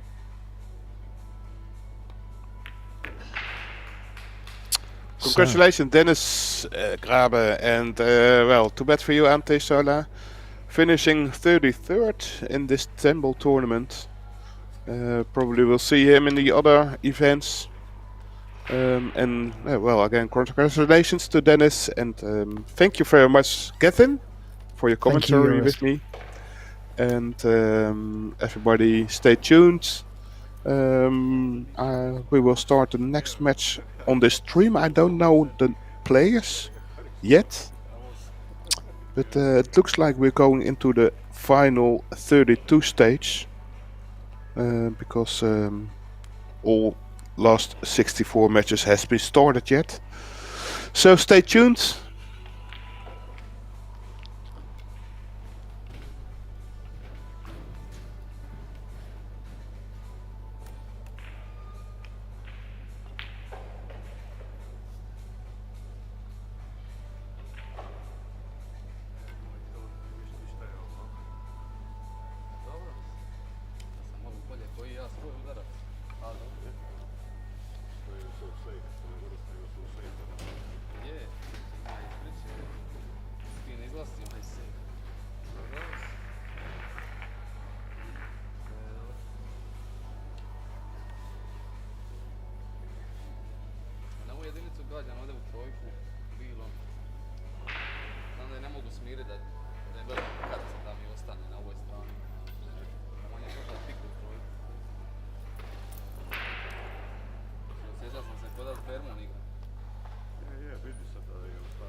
Jimmy.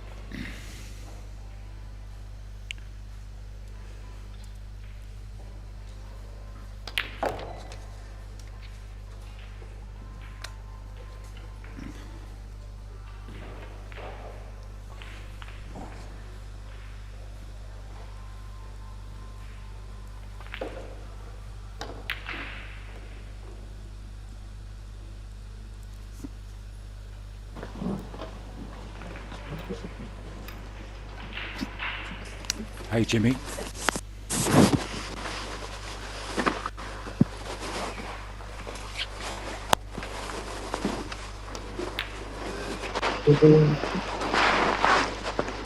What's going on? What's going on, guys? Jimmy?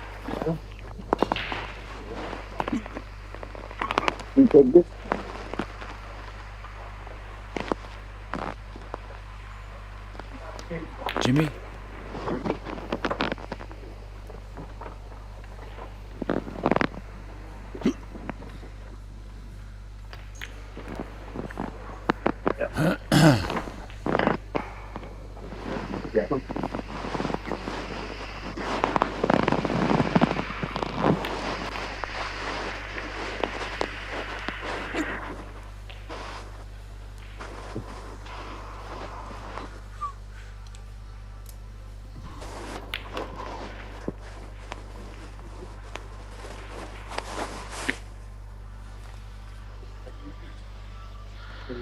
You there, Mark?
Ta-da, and welcome to the 2025 Predator Epbf European Championships live from the Kalevi Sporthall here in Tallinn, Estonia.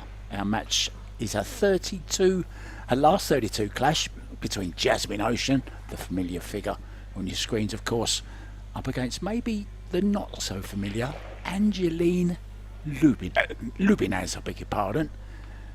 I'm Mark White, and calling the shots with me in the booth for this one is Graham Hickman. Hello, Graham. Hey Mark, thanks very much. Yeah, interesting match coming up here. I guess experience versus the unknown. Unknown can also be dangerous. If you don't know much about an opponent, then you don't know what to expect. But she has played previously before, not as much as Jasmine, but in the last Euro Tour she did get to the last 32 just in February. So Angelina obviously can play a little bit, but she definitely has her hands full with Jasmine, that's for sure. Well, she was robbed of the 5 ball in the side there by the 3, so it is dry. Yeah, what an interesting break. All to the left. Balls bar 1, yeah, all over the left. I know Very the strange. table's level. No, absolutely. This is going to be obviously Jasmine wasn't here for the straight pool. She wasn't here for the first part of the European Champs. Not sure why, but maybe she had other commitments. But she is definitely here for the remaining, and we'll be looking to bit of an interesting statistic for you here, Mark. Maybe you knew this already. I'm not sure. Based on my research, I think the 10 ball is the one that she's just missing from the gold. She has won obviously numerous medals in all different disciplines, but she does have a silver and a bronze in the 10 ball. If somebody wants to correct me in the chat or has more knowledge than me, that's absolutely fine, but from what I could find, she doesn't have a gold yet in the 10 ball. Yeah, she's got everything else, as you say, and what a start though from this Angeline. I mean, she was so unlucky to finish with her cue ball near the 8 there and just potted it like it was over the pocket. Great start, I beg your pardon. Yeah, she's confident, doesn't hang around, and just flies down. No messing, which I like. There is a shot clock, so there's a 35 seconds shot clock for the players with a 25-second extension should they need it. This is a bit of a stretch though. Wonder if she can come back and bump the 9 ball just to give her some better position. She's been unlucky twice.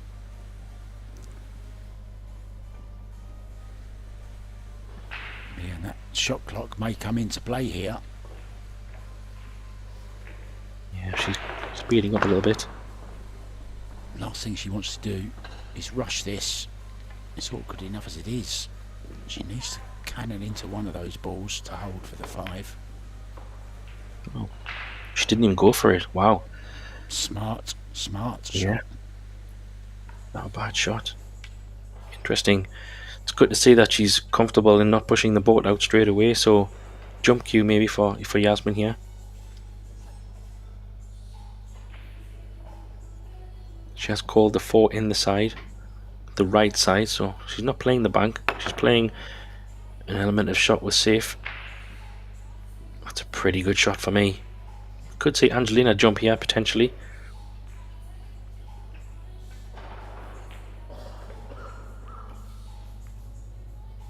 Yeah, going back for her jump cue. Bit of a long bank, but the 6 ball is not too bad, and it's pretty straight, so I pretty fancy her to get this one.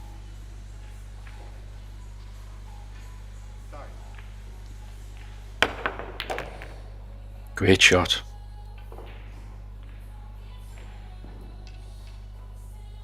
Another great product of the German production line that seems to just keep churning out great pool players and cue artists of all different disciplines. Terrific jump shot there. Good solid start here from Angeline. I'm nicely surprised, to be honest. Yeah, she's got some cover if she wants it. And Mark, that was a good shot as well. That tells me she actually knows her way around the pool table. That's exactly what she played. If she has left a gap, that's been very unfortunate. And I'm wondering if she can hit the 5 straight in the face. She could be in a bit of trouble, which is very, very unlucky.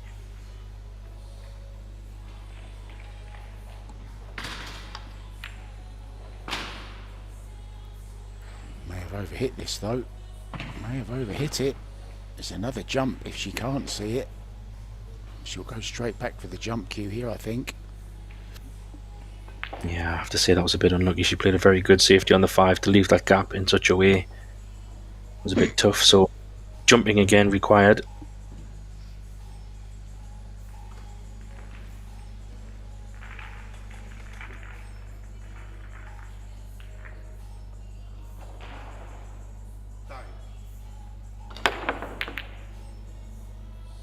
Not this time. She might get away with it. Yeah. Bit of a roll there. A roll. Yeah. There's an echo in here, Graham. Great minds think alike, Mark. What it is. But here's an interesting one for you as well. I was just again looking at Jasmine's CV. Of course, it's incredible. Globally and European-wise, she's probably the most dominant, you would say, for some time. But with her, she won the Euro Tour Women's just back in February. She was fantastic in that event. Great to see her back on the scene. But again, my numbers, I think she's on 19 Euro Tour wins. So with the next Euro Tour coming very soon next week, she will be closing in on 20 European Championship wins. Oh, what a great bank! Which is some statistic. She won the Iron City Billiards was the one she won recently, wasn't it? And she's got the 10 ball here. Not an early 10 count, but does keep you at the table. It will be respotted if she plays the 10 ball. I think she's lining it up, Graham. Yeah, I think you're right. Looks locked on. She might give this a bit of power to get that 6 away. Oh, it's rattled. Wow. That looked like a dead cert, but not meant to be. Great chance for Angelina to pinch this first rack, I have to say.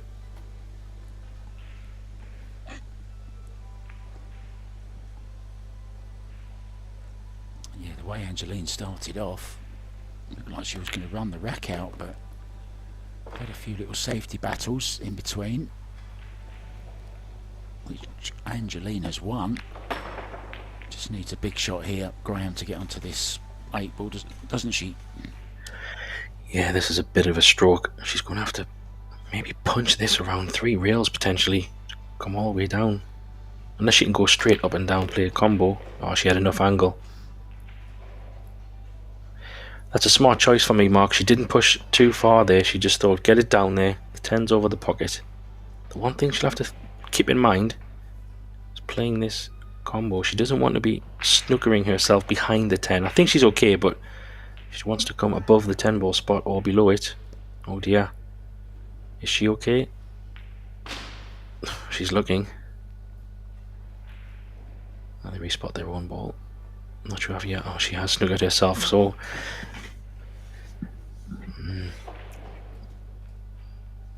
that was what I was worried of. So another jump shot.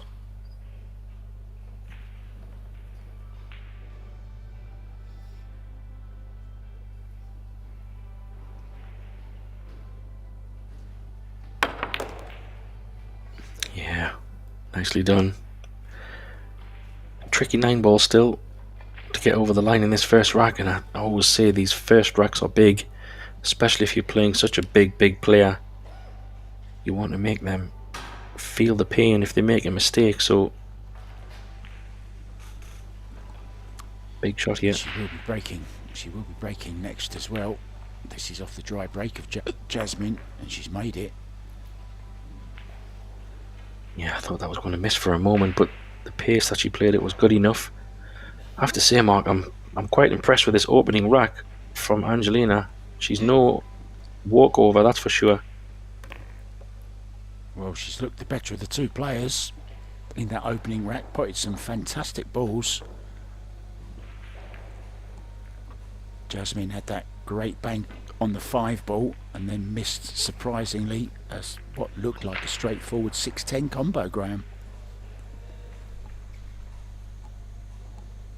Yeah, I think you just sometimes presume it's just guaranteed in your mind.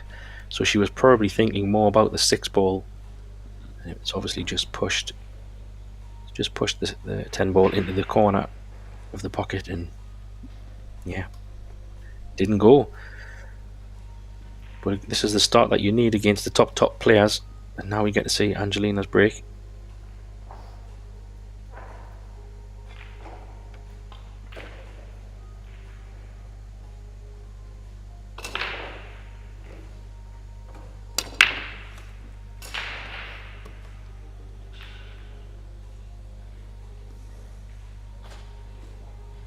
Looked a little bit tentative.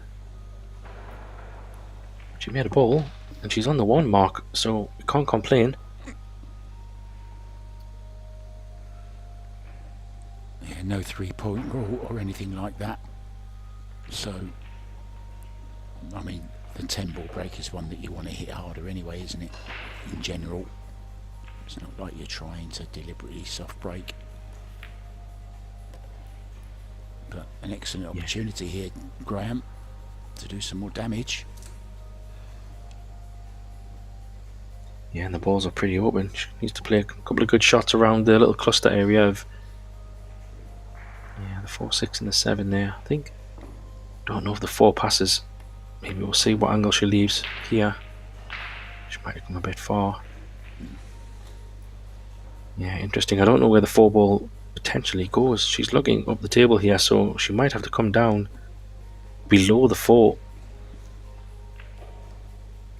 Now, does the cannon on the 6 look on to you? It does to me. I'm not saying she'll play it.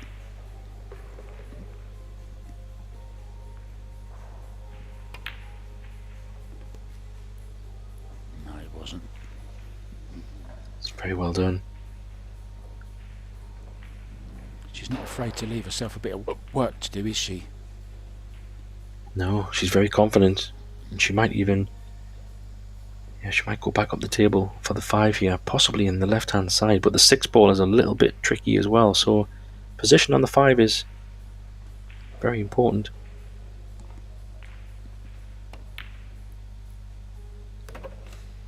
There's a cue ball. One of the rare breed of wood users in an ever-growing black market of carbon. I don't mean black market as in, black market. I mean it as in carbon. Yeah, fully understand. It's nice to see a bit of wood still making its rounds in the pool world. Carbon is very much the percentage these days.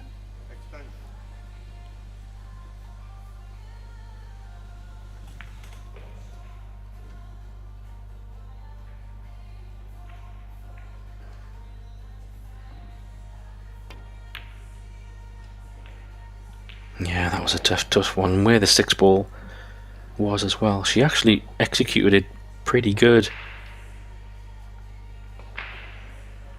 I don't think it goes past the 7, so if Jasmine is going to play a shot, she will have to. I don't think it goes there, because otherwise Angelina would have just rolled the 5 in. So if she is going to play on the 6, it will be a pretty impressive shot.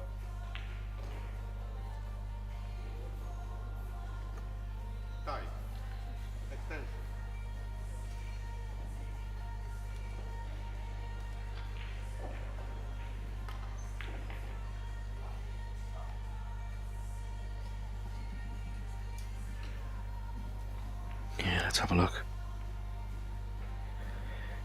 Yeah, I'm wondering if she's gonna try and draw it back.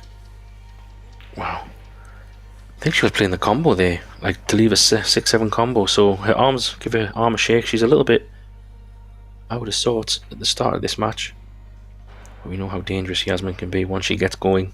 So a good chance for Angelina to punish while the timing is right.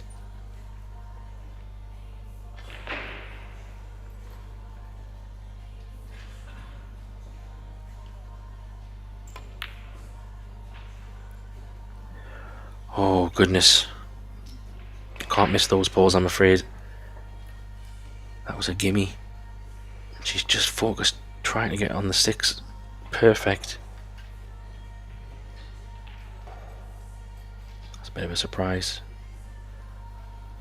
There might be a shot here for Jasmine. Go 2 reels, come down behind the 6. I don't know if it's too much angle. No, she's not even bothered thinking about it. Yeah, she's getting away with it at the moment, isn't she? Just a little bit of a roll again from Angeline there on that 5 ball, awkward queuing over the 9. So Jasmine refusing it, and rightly so in my mind. No need to panic just yet.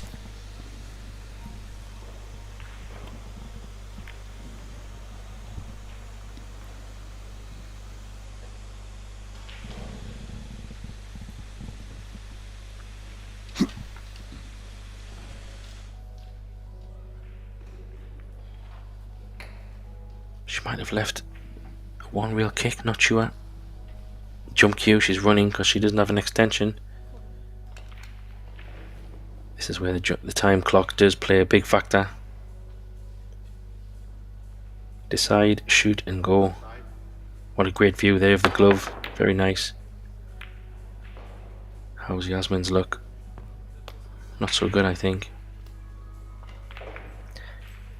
Yeah, Angelina has to take these out now. 2 glorious chances to win this second rack.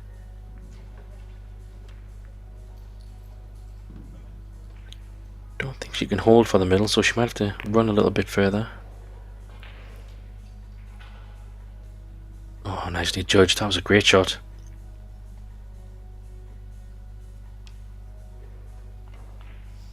She might just draw it back a little bit.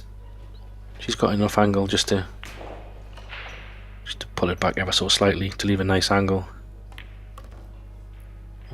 Surprised she played it that hard. She could have just left it pretty much where it was and still been okay. Now she's got a bit more distance. This is all about speed control. Just come round the back of the 10 ball. Oh dear.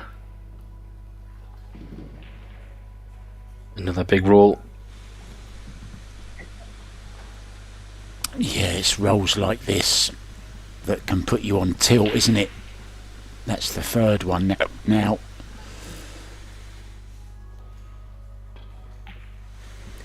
Yeah. Did she call the 9 ball? Josh, she did. I think she's playing 2 reels, trying to flick off the 7 ball and bring the white ball back up the table, I think. Yeah, she's got it 2 full. Did she call the 9 though, Mark? She did. Yeah, she did. Yeah, she did, yeah. I have to say that was a fantastic shot.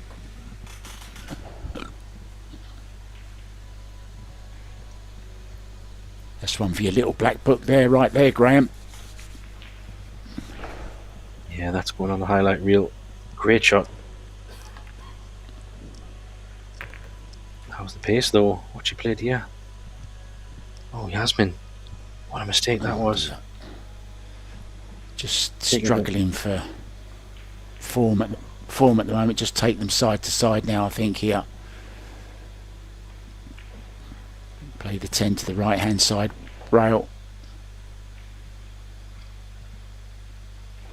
Just a word about Jasmine's kicking. I know from an interview I did with her last year, she told me that she thinks the best kicker in the world is her brother Albin, and she spends a lot of time with him working on her safety game, and her kicking certainly worked on that 7-9, didn't it? Great shot.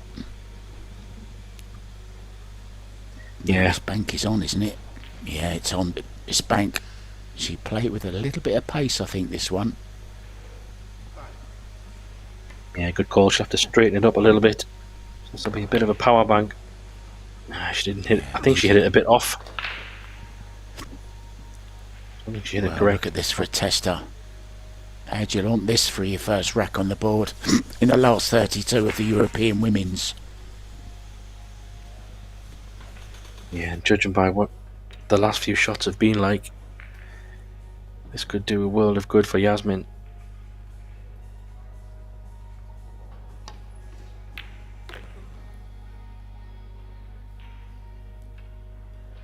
I have to say it's incredible how this score is 1-1. How it is not 2-0 is going to be interesting to see how much that impacts Angelina, because she had a lot of chances to win that.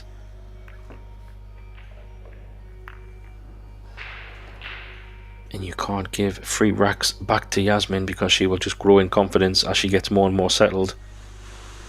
You have to take those early rack chances. Yeah, should have been 2-0, but it isn't. But it is 2-0. Anna Gradiznik has taken the first 2 racks against Lena Primus, fellow Austrian, of course.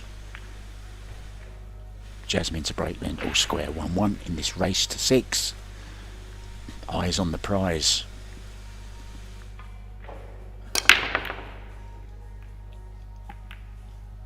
Yeah, we've seen this a little bit in the Euro Tour. She was on the TV table early on, and Jasmine started off a little bit shaky, similar to this. Didn't settle so quick, but then once she got 1 or 2 racks under her belt, wow, she was clinical. So I would have to say maybe it's not a missed opportunity just yet, but hopefully Angelina can just reset and still don't let that bother her too much. Not sure what she was trying there. Wow, she will take that though. What a roll. Jump cue will be coming out for Jasmine.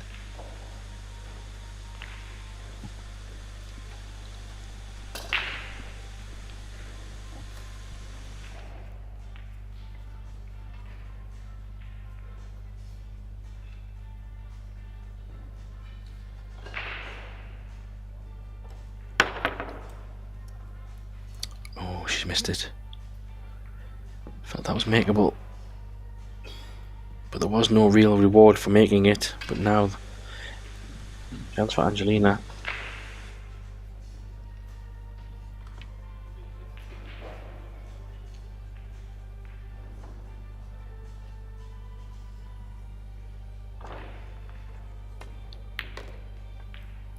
Yeah, position. Oh, she's a bit short. She needed to come down there.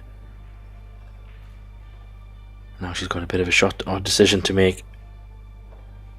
Could maybe play a safety option instead. I'm not sure she can get all around the world here. There's too much traffic at the bottom. Well, she did play that one ball with a terrific amount of left-hand spin, and it kind of just checked off that top rail and took all the pace out of it. Smart shot here though. Like that. Jump cue might come out again. Yeah, it's getting value for money out of that jump cue, that's for sure at the moment. She's maybe kicking. No, this time. Kicking.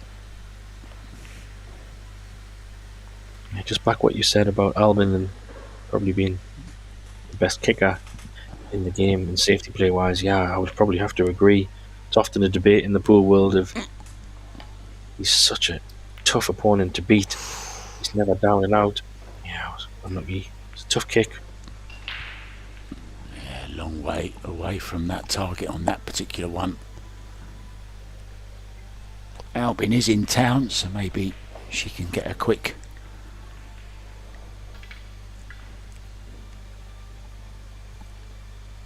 little update on the kick in front. But yeah, it went off that second rail, didn't it? Slid off the second rail, as it often does on new cloth.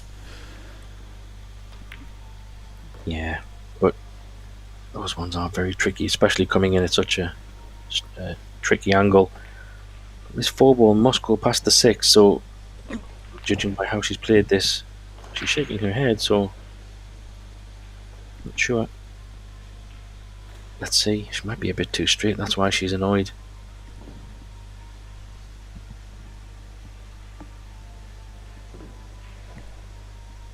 Looks like she's got a little bit of angle. That's maybe all she needs, just to stun it to the rail and let the side go drift it down.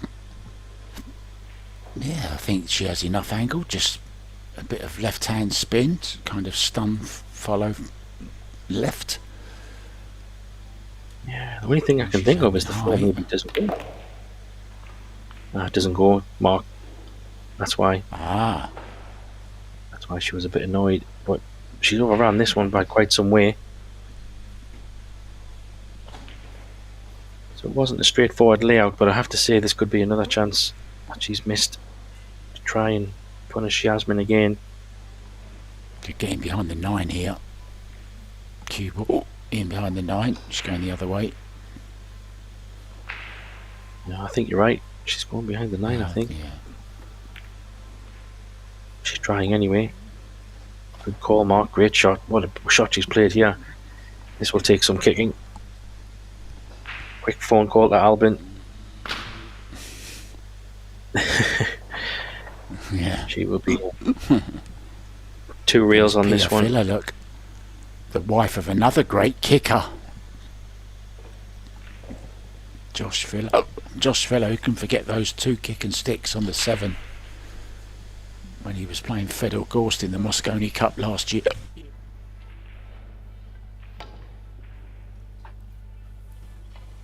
Oh, she's done it again. Nowhere near this time. She's so annoyed with herself there. But she's also coming from the outside tables onto the main table, which does play a little bit different.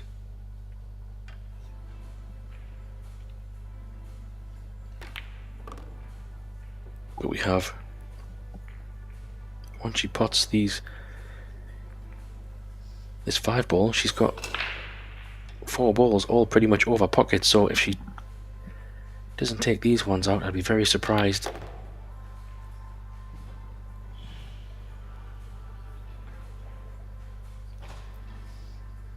What a strange layout. All the balls so close to the pockets.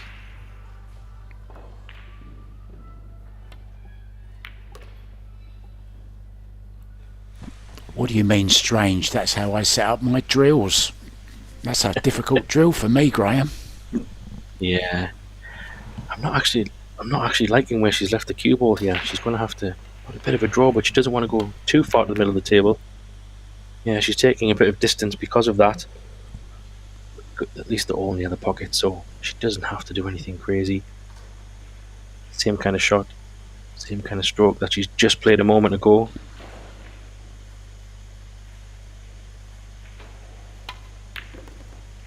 Yeah, nice.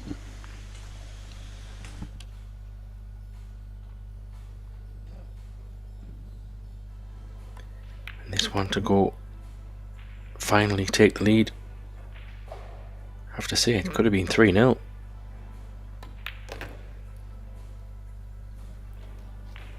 But 2-1 it is. Angelina picking up the pieces from another ball in hand mistake from Jasmine, so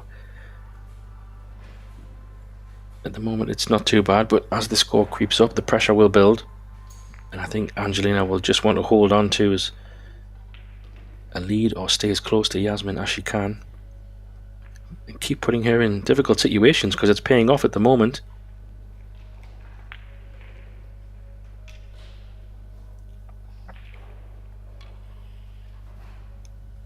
Yeah, nice camera view there. So as you notice, for those watching, when the balls go on the table, there's no triangle, there's no magic rack. These tables are what's called tapped, where they put a template on the table and they have a very small indentation made. Nothing of any significance that's going to damage the table, but just ever so slightly, so the balls will sit together pretty much perfect every time without the use of the normal magic racks that you do see where they have to be removed.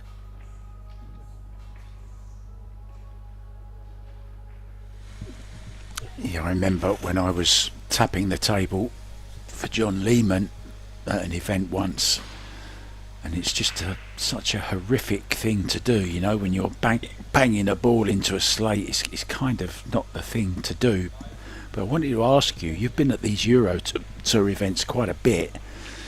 Do they have to re-tap them as the tournament goes on, or is it once and that's it? No, that's a good question.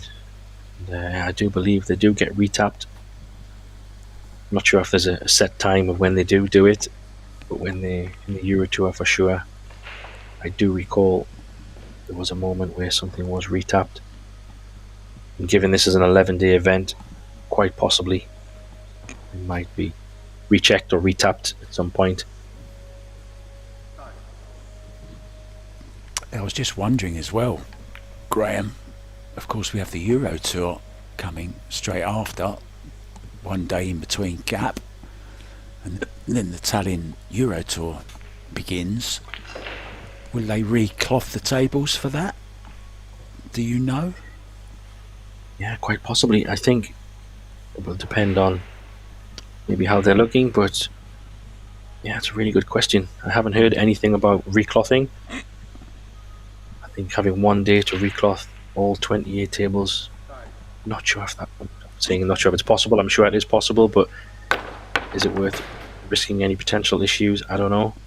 If the tables are pretty good, obviously the match tables will be reviewed as well as the other tables. But yeah, good question, Mark. I'll try to find out, see if we get any information. We can bring that to viewers later. You got some homework for tonight, Graham. You haven't got that much to do, have you? Yeah, thanks, Mark. Appreciate that. It's all good. But yeah, I think that the message is clear from Predator. They want to make this tournament as pristine as possible. So if a recloth is needed, it will be done. If a retap is needed, it will be done. This is a fantastic setup with the most premium of conditions.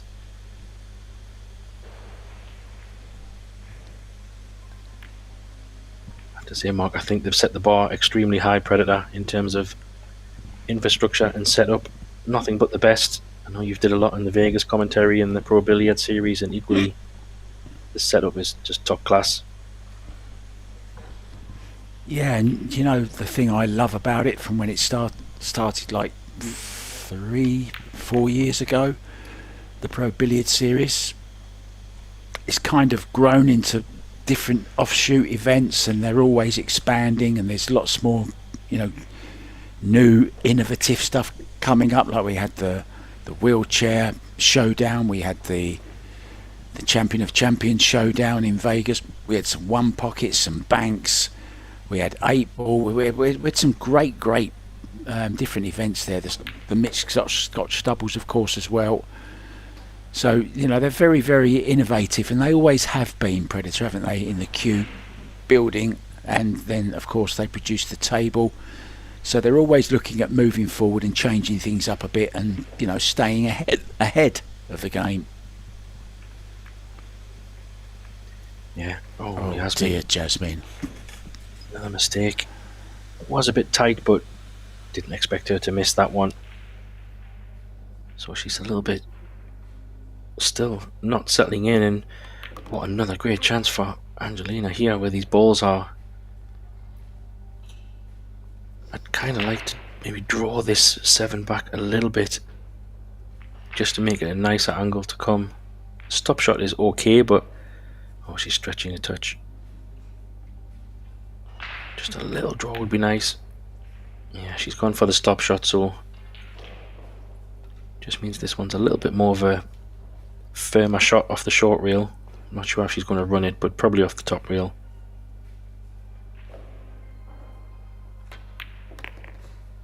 Now she's running it for the side. Not sure I like that option. She didn't have the best angle for that, but she just got there. Yeah, she's okay. 3 rails round. 10 ball into the bottom left-hand corner. I'm sure that'll be her target. Yeah, and that's why I was saying on that 7, just to come back a little bit so she could play the 9 in the bottom left corner. Just running the ball around from that angle. How's the pace? She's missed it. And she's had a very big roll here. I think she's hooked Jasmine. Tap on the table.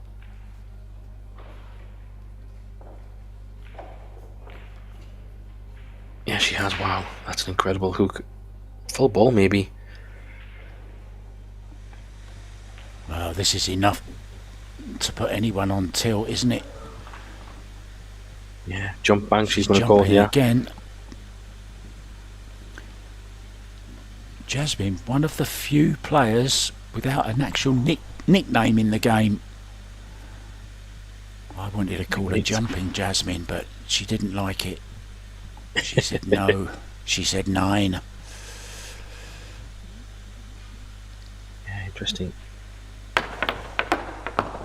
Oh dear, oh dear. Well, that went wrong.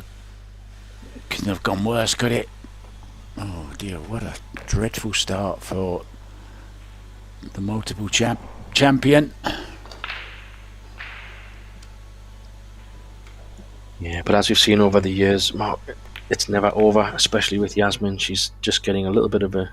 Well, she's taking a time out. Rightly so. I think she needs to go back out and come back in and start again. Yeah, I wouldn't mind doing that as well. I'm going to nip out and get a quick bottle of water out of my fridge. I'll be back very, very soon. See you soon, guys.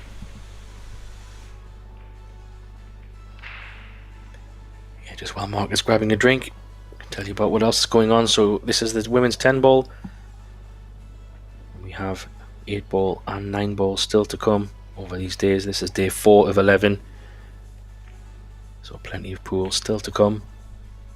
Across all disciplines, across all areas, we have the men's, the women's, the youth, the wheelchair and the team all running across these days. Some days we'll have simultaneous things running, but at the moment it's the men's, the women's and the wheelchair.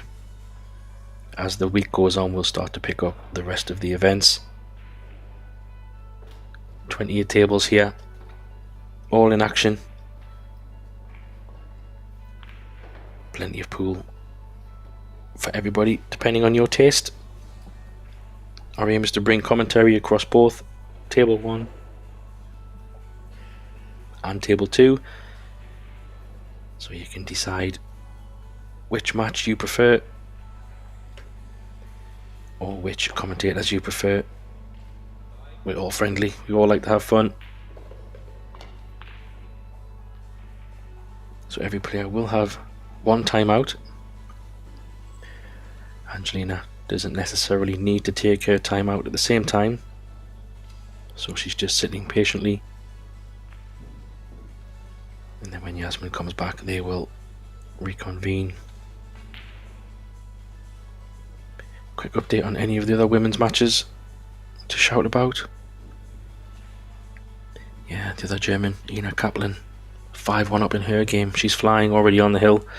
Pia Filler just 1-0 up on her match over the way on table 2. That match is live also on Pro Billiard Series, the web YouTube channel for Predator. So you can watch this one or that one, or watch them both, however you choose. If you're a big pool junkie like we are, sometimes good to watch multiple matches. But in this one, Angelina is sitting quite comfortably at the moment on 3-1. I have to say, with a little bit of help from Jasmine. Angelina started off pretty well, and then she's made a few mistakes, but Jasmine hasn't had a chance to capitalise, and yeah, a few bits of roll have gone Angelina's way as well, so bit of work for Jasmine to do. We will continue when Jasmine returns.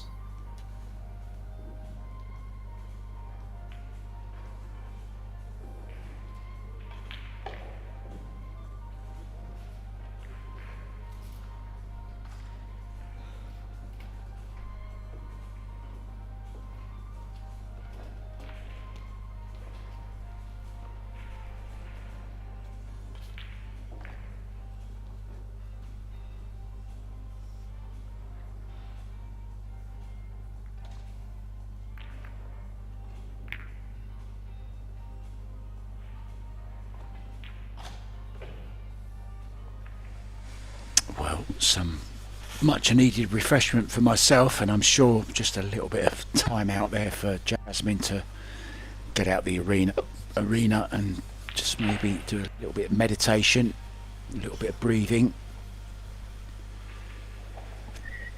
Has to start she was fresh, just changed the break position as well. Yeah, she's probably thought, let's change a few things up. And she needs to make something happen, because at the moment she's giving a lot of presents to Angelina. And other than the first rack, Angelina has also not taken her chances, so still plenty of pool left in this match, I think.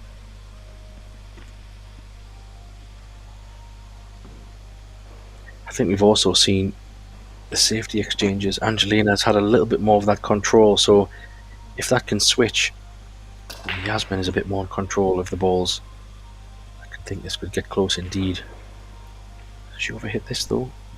Possibly. I think she has. She's left it on. It's a careless one. She had lots of room for error there. So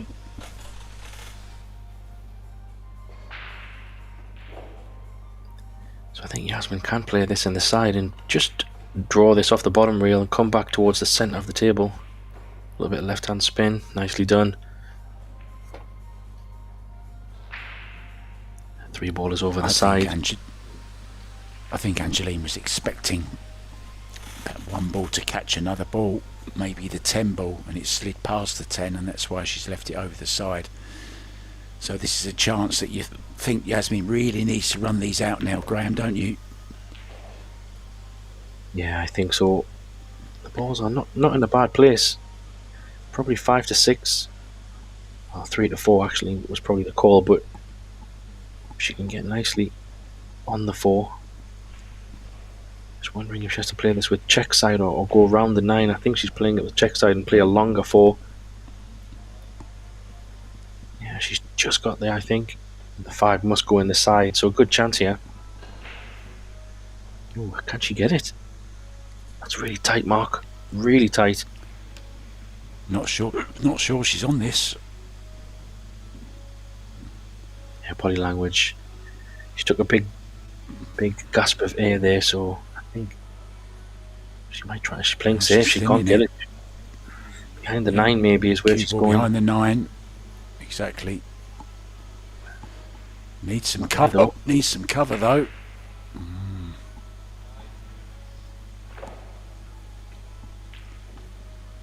Yeah, I'm wondering if this is worth the risk. Trying to punish Jasmine here. 5 balls in a bit of an open place, and it does go in a few pockets, so I think it's worth taking this on. Let's go full focus on the 4.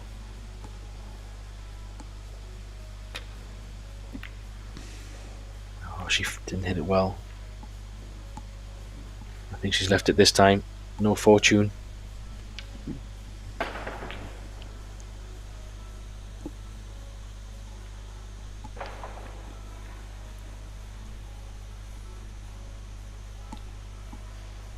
It's these types of matches when it's not going your way and you're struggling. If you can get over the line somehow when you're playing not at your best, and allow you to come back for another day or another match and start again, it's a sign of a true champion.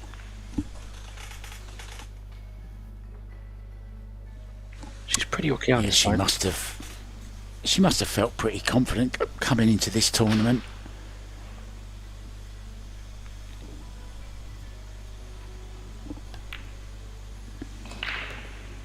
Just keeping it simple here.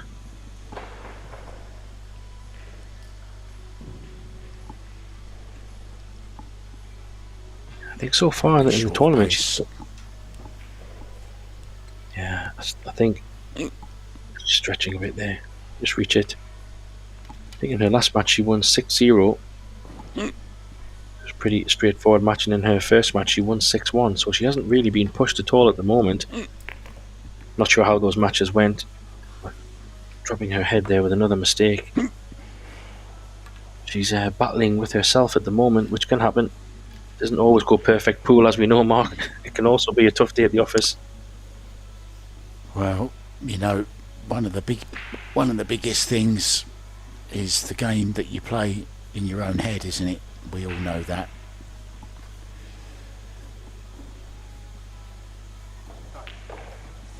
Yeah, you're always battling. This is a bit of a tester because I don't think she can dig down enough on the ball. Potentially, she might be able to just to hold it. Maybe she can just get to the center. Yeah, she can.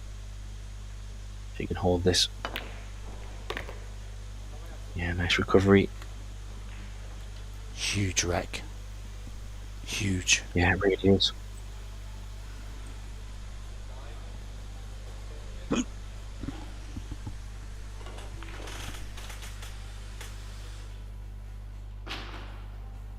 Yeah, she's probably gonna.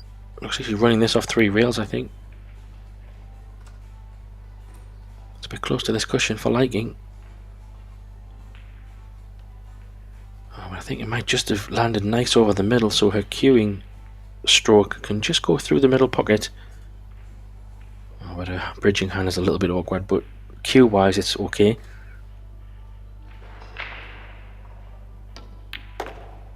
Yeah, that was nice because then she wasn't kind of playing off the rail, so worked out pretty well. No, I mean, she had to battle for this rack. Wasn't conventional by any means.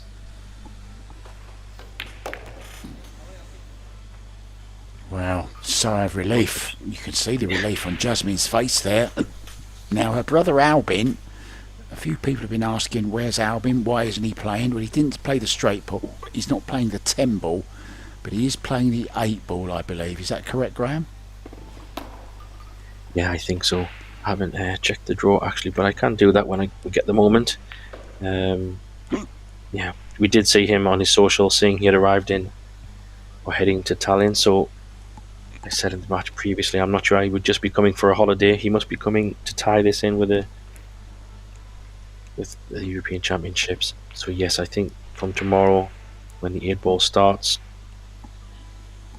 we will see her brother in action. Of course, he's going to be one of the big favourites. That is for sure. Oh, look at the cue ball. Oh, it's okay. Yeah, See, I she's just not checked hitting them the anywhere near as hard as Jasmine, is she? She's not hitting them anywhere near as hard, but she's getting so much more spread and making balls. Yeah, you're right. Bit of a softer break. But yeah, I can see that the draw has been done for the 8 ball for tomorrow. Albin is playing tomorrow. It's Cantala, I think, is what I'm reading.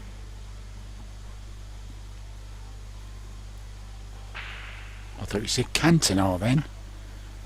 I thought as the Frenchman changed from football to Playing, Paul. Yeah, he's playing Saki Cantala from Turkey at 1:30 tomorrow. There you go, Mark. Question answered with additional details for you. Thank you, sir. I know I can always rely on you for all the Glad to help. important info. It's all good. There's that many games and that many disciplines going on, so many different draws and brackets. We have to check these ourselves. Things are moving so fast. It's a pretty good shot. I think she might have left the bottom of the 1. Yeah,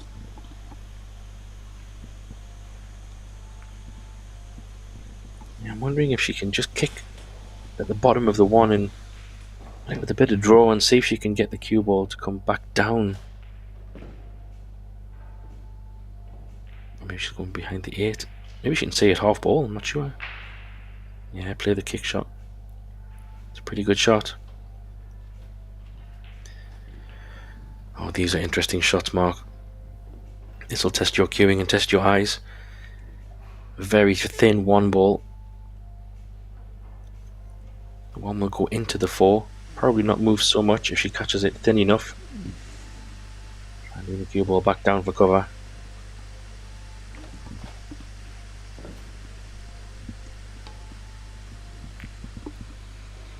That's a great shot. What a shot. That's young eyes for you, Terrific Mark. shot. Young eyes. Yeah, young eyes, good cueing. And keeping that head still. Delivering that cue in a straight line, nice and smoothly, under pressure. That's what it's all about. I'm just wondering if she can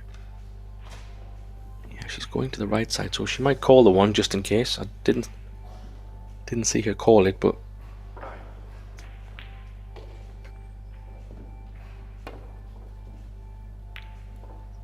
it's a good hit. How's your luck?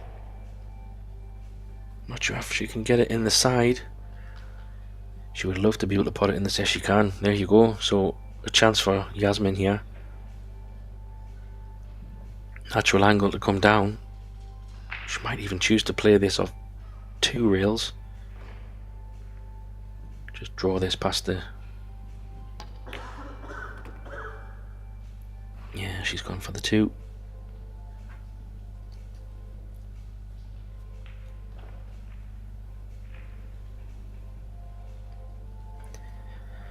Yeah, she's in a good spot here. This is not a bad angle. She can punch it above the black. Give herself some options.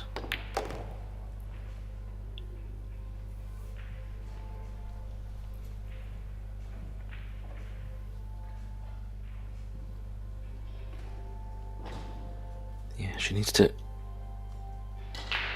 play a bit of a shot here, because the good thing is with a 6 ball being over the pocket, getting back down for the 5 is...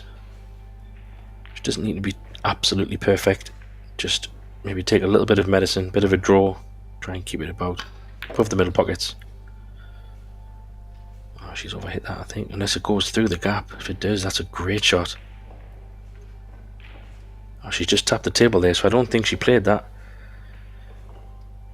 but she will take it.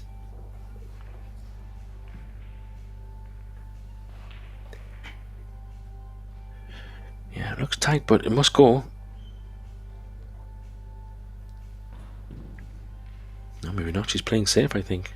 Hard to tell. Yeah, it doesn't go, so bit of a mistake there. But she has played, looks like a pretty good safety shot. Maybe the jump cue could be coming out unless she decides to bend it. I don't think she's got an edge.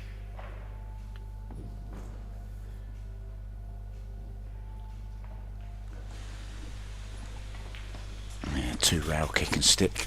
I think past the 8 ball, call the side just in case. Yeah, I'm not sure on that. I think she's got a funny angle, because yeah, I think going this way is maybe better if she is going to go behind it. A bit more of a straighter angle into the 7 off the 2 rails. She's going 1 rail, maybe. Getting straight at it.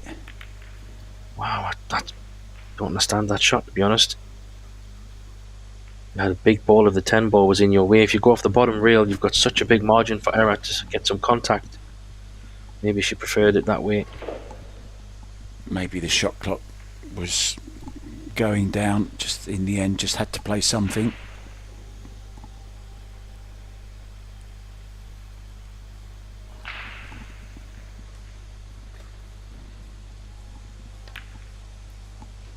Yeah, but Jasmine now with a great chance here on the remaining few balls to get back to 3-3.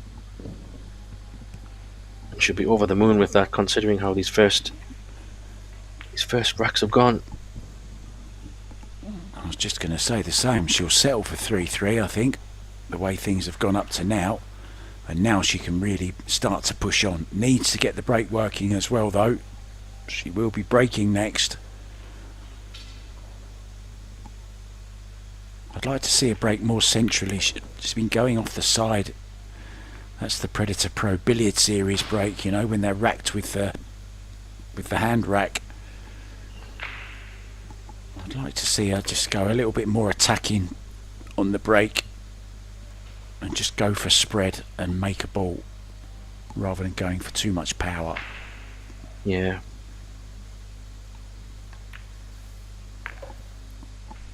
Yeah, well done.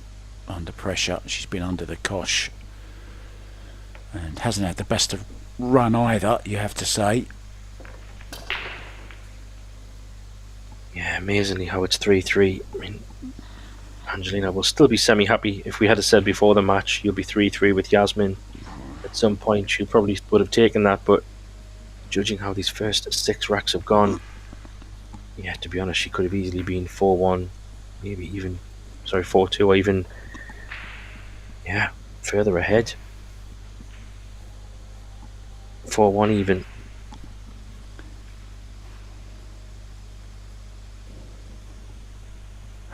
She hasn't put a point up, has she? Is that 3-2? Is it 3-all now? It should be 3-3, I think, yeah. Yeah, she hasn't put her point up yet.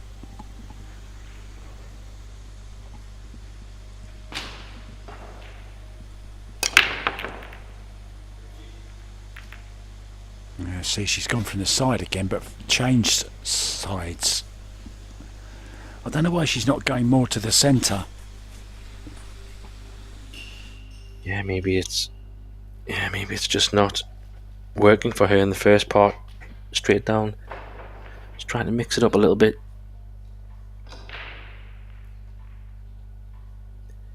But again, a bit of a chance for Angelina. It's not a straightforward frame winning opportunity just yet. A couple of shots. It's nice to have there. Needs that 4-5 is a little bit, needs a bit of work. 3-ball is over the pocket though, so she could do with a bit of a run here. Be nice if it could be straight. I think she's got a pretty okay angle. Yeah, it was a good shot. She can draw this back to the long rail. Kind of where she's just stretching over now. And if she's straight on the 4, that's also okay. Could do with a little bit more. Oh, she's kind of in between, so she'll probably have to play this out in between the 6 and the 9. I'm not sure if she'll draw it back when we see the angle. She might be able to just pinch enough and draw it back, judging from this angle. Yeah. Or she could just split the balls and land perfect on the 5. Wow. Well, that was incredible. I wonder what Jasmine's thinking, sat in her chair now. That was just amazing. She might even draw back into the 10 ball here. I don't know if she can avoid the balls, but she could just stun over. So I have to say that was an incredible result.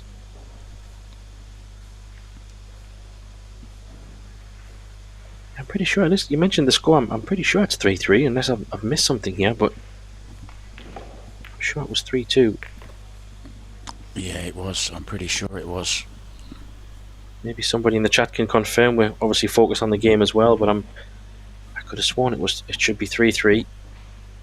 But the players will definitely know, that's for sure. Sometimes you forget to put your scores on. It's easy done. She left the tester here, I think, Mark. This is very missable.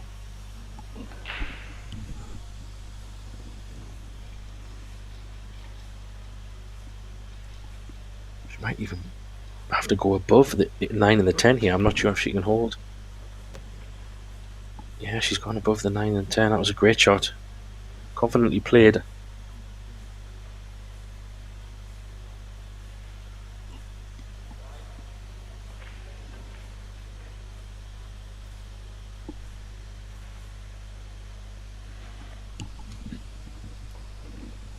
She's straight as well, so that's good. Nice stop shot. Nicely done. Yeah, I've just checked the score and it should be 3-3 now. So this is going to be 4-3. Yeah, Jasmine forgot to put her point up at the end of the last game, which is very unlike her. I'm sure she did walk over to the board, so maybe it could just be a timing thing, but I'm sure they'll resolve it at this moment when they put the next score on. It's normally the way, if someone's forgot, just to check the scores with each other.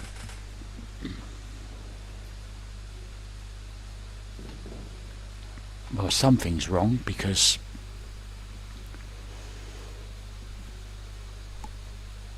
yeah, that's right. It's because she's breaking now, so the score.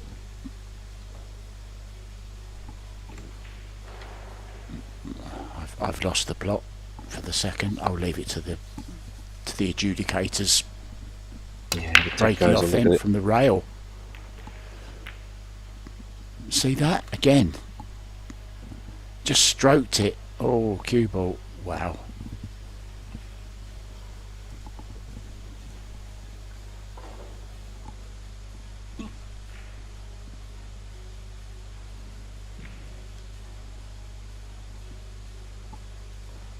Yeah, the score is 4-3. I'm pretty sure.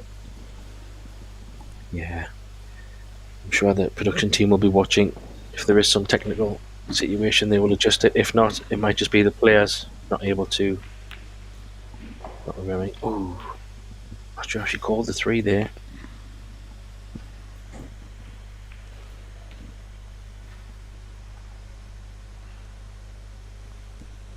But yeah, she does have a. I don't think that the one definitely doesn't go past the 3, so a 3-1 combo. But she'll have to play it relatively slow pace. But where the 4 ball is, she might have to think a little bit about how she wants to leave the angle to get over. Where does the 4 ball go? That's the question.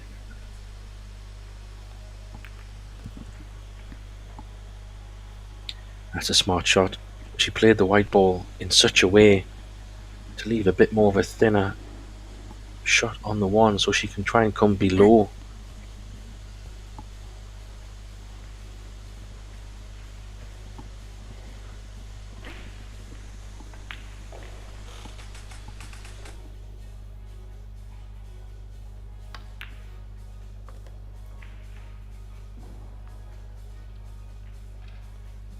Yeah, that's a good shot. From there, good shot to get another 4. I'm presuming it goes in the top left. That's what she played for, or maybe she played for the top right. It was a little bit short, but I think it definitely goes in the top left, so she will just be trying to get there. Is she playing safe? Hard to tell. No, surely not. Wow, she is. Talk about dedication. Not taking any risks at all. She knows the importance of each rack. That's incredible. That is hardcore match pool right there, because that ball did go and she could have went up the table for position on the 5 somewhere near the top, but she chose not to. We'll see if that's the right shot, because I guess ball in hand is a bit more convenient, but as we've seen, anything can happen.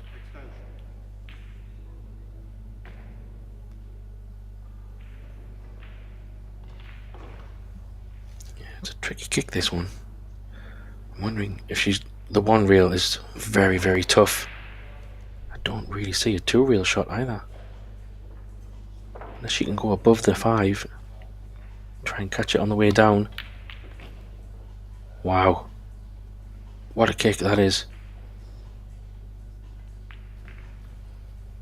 Oh, she's left a bit of an edge, but to hit that ball so well. I think Jasmine was expecting a little bit more reward for that safety shot.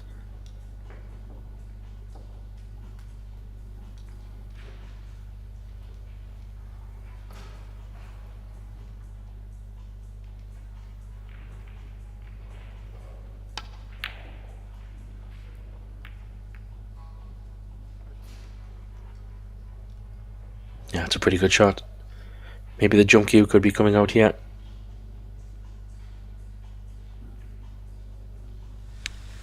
Well, back in rack number 1, she made a great jump shot. Would love another one now. She's playing a kick shot, I think. Changed her mind. No jump.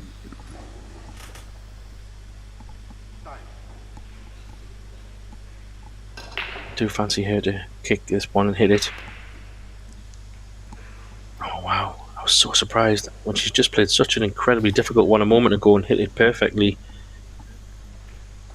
We missed that one by so much. It was quite a margin for error the way you're playing into the 4. To miss it completely is a bit of a mistake. So Jasmine has a chance. Just wondering why she didn't play the jump shot. Maybe it was a little bit too far away to reach. That could be the reason, because It certainly looked makeable to me, but what a chance for Jasmine to level things up at 4-4. Yeah, it's a good spot, Ignore Mark. the I was thinking scoreboard, this. guys. I think the height where the cue ball was, she's not a relatively tall woman, so I think she might have struggled to get over that, so I could understand going the one real kick.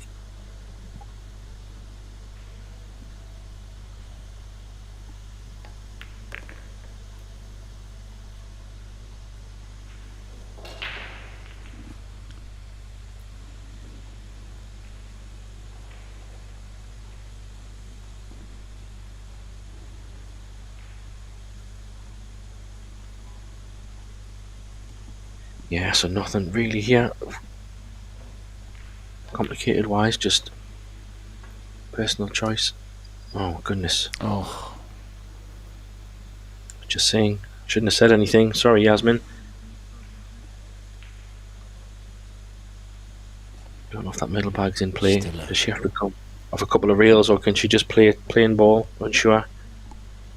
Looks like she's just playing off the one rail. No, she's fine.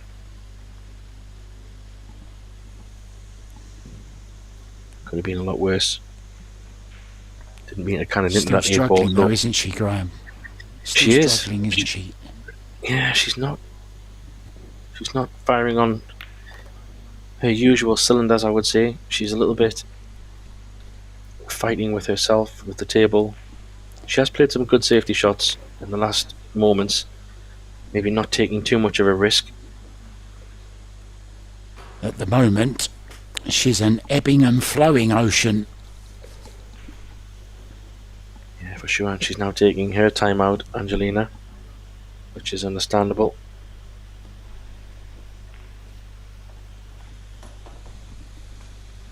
So is this 4-4 now, I think, Mark? I'm not sure why It's the ladies are 4-4, not yeah, we're all square at 4-4. not sure why they're not updating the scoreboard from on the ground. They should players should be doing it.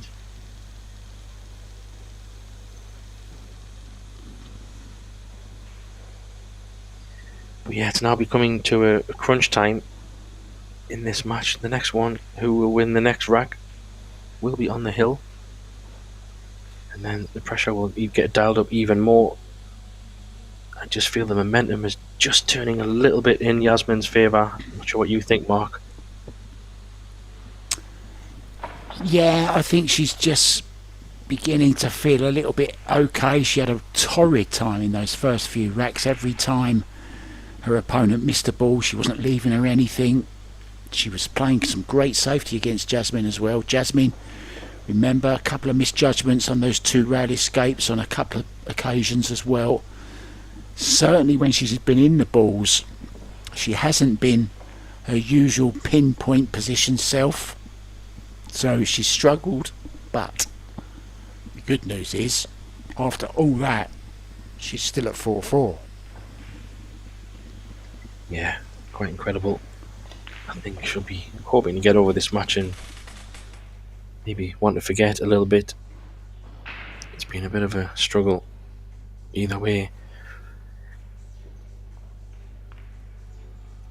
But, like we said earlier, every day can't be a perfect pool day. And if it's a battle that's needed, just like her brother, they love a good battle.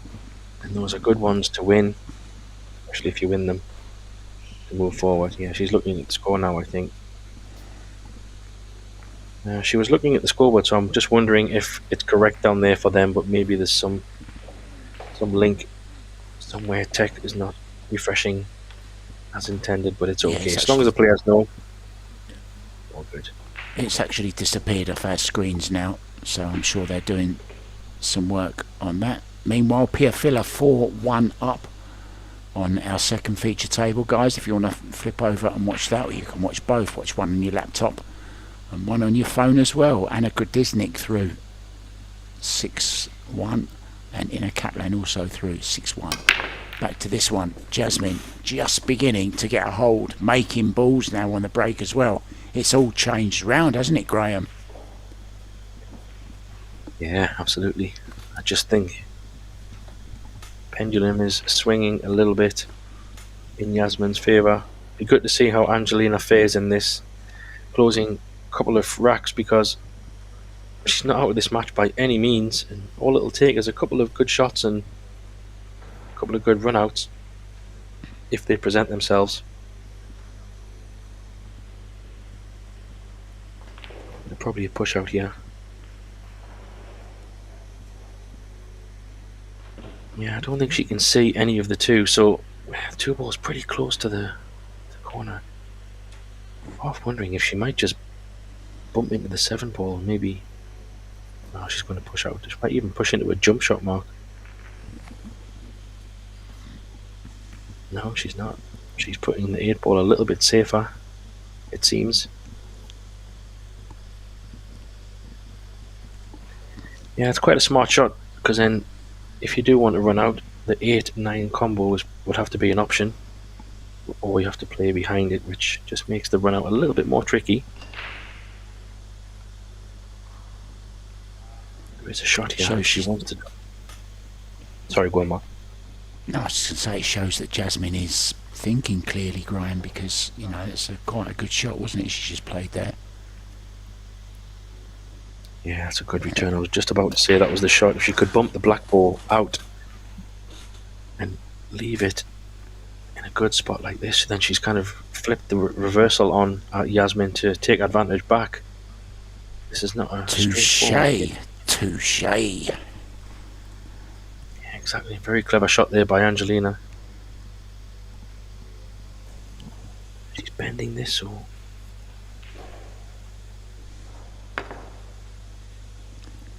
Oh, she's missed it.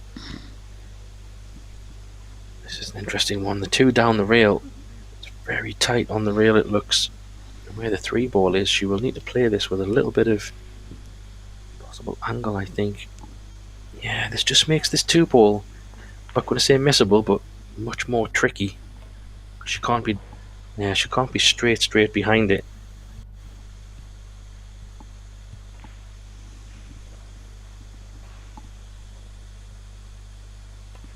She's taking it on. No, she's not. She's playing safe. It's interesting. Giving Jasmine a chance to come back to the table there.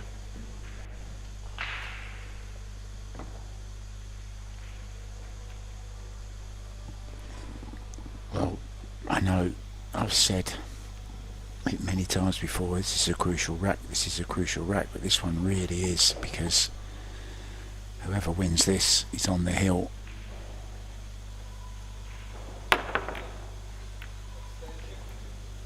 How's your luck? No, she's not happy. She hit it too full. But it's tricky to get on the 3 from here. It possibly is a shot. But I tell you, Mark, this is not easy, because she might have to go around the 7 ball here. But the line that she will come up the table towards the 3 could be meaning she might be relatively close. Oh, and she's stretching as well. This is very missable. Will she take it on? Don't know if she can really get to the bottom of the cue ball. It's that far in front. She is. She's going all in here.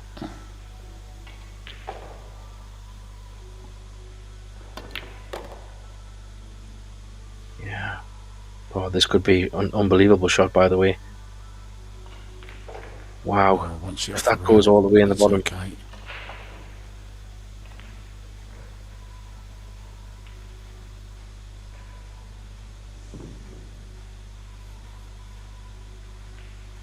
Did she call anything? I don't know if she did. She's playing in the side? I think she's... Yeah, she is. Missed it. With an element of safety, I think, in her mind.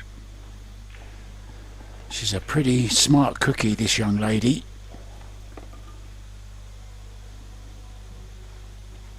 Jump cue here. I think she's going to make this one, Mark. You just watch the cue ball. Yeah, I agree. It's definitely tracking. That's why she's going as low as possible. I knew she was going to make this one. You could see it. Yeah, you could just tell.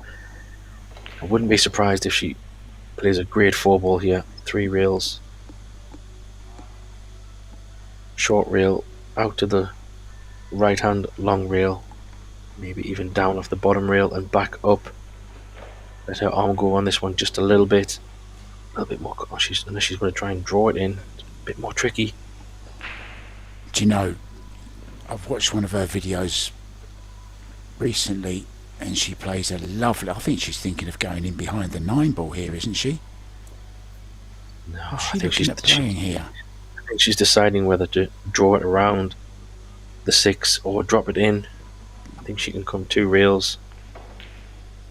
She's so good though at the soft draw. Soft draw she's so good at. I'm surprised she's not playing that. Maybe doesn't feel it. Playing your shot, Graham, I think. Yeah, just let her arm go a little bit. You know, I felt it was a little bit more confident that way. She played a pretty okay shot, but angle for this 7 is going to be really important to get back on the range. Actually, it's not too bad. Yeah, but it's not too bad, this 6, if I'm honest, because she can focus on the pot and the natural angle she has to come back out. Even if she's off straight on the 7, it's not too bad, and straight on the 7 is okay. Yeah, she's going to have to put a bit of a stroke on this one, but she's more than capable.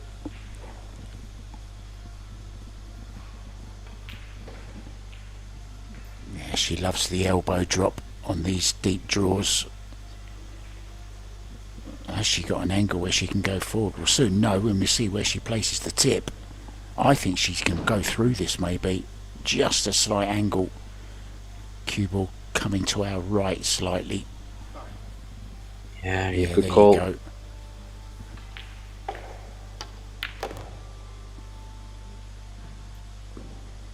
How's the pace? She'll love that. She'll love that. A little bit on the 50-yard line. Longer. Yeah, she'll have to take it. I think she's going to go side just because of where the 9 ball is. It's side favours the percentage of pot. She doesn't have to worry too much about the 9.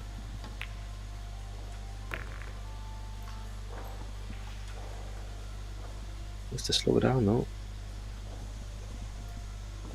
Yeah, she's right-handed, so still a little bit of a stretch, but not too crazy. I think she can go 3 rails. I think she's going to running side mark, maybe 3 rails, come down to the bottom left-hand side of the table for the 10, possibly. Yeah, running side. She's running round the table. Yeah, that's for sure.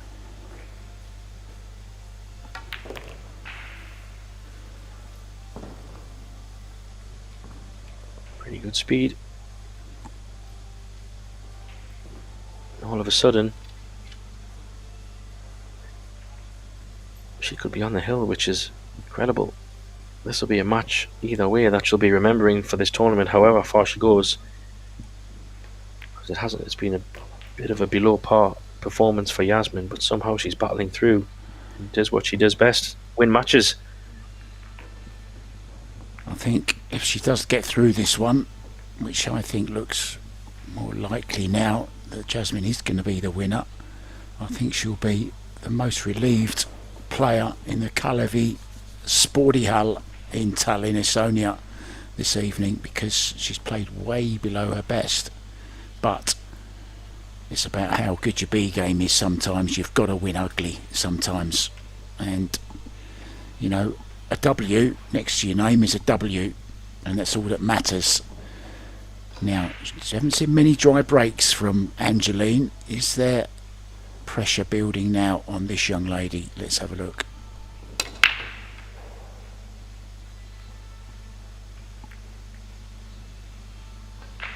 Well, that 5 ball.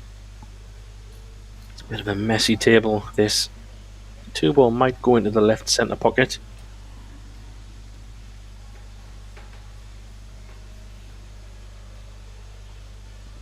Yeah, I think she'll be. Will, when the 1's gone,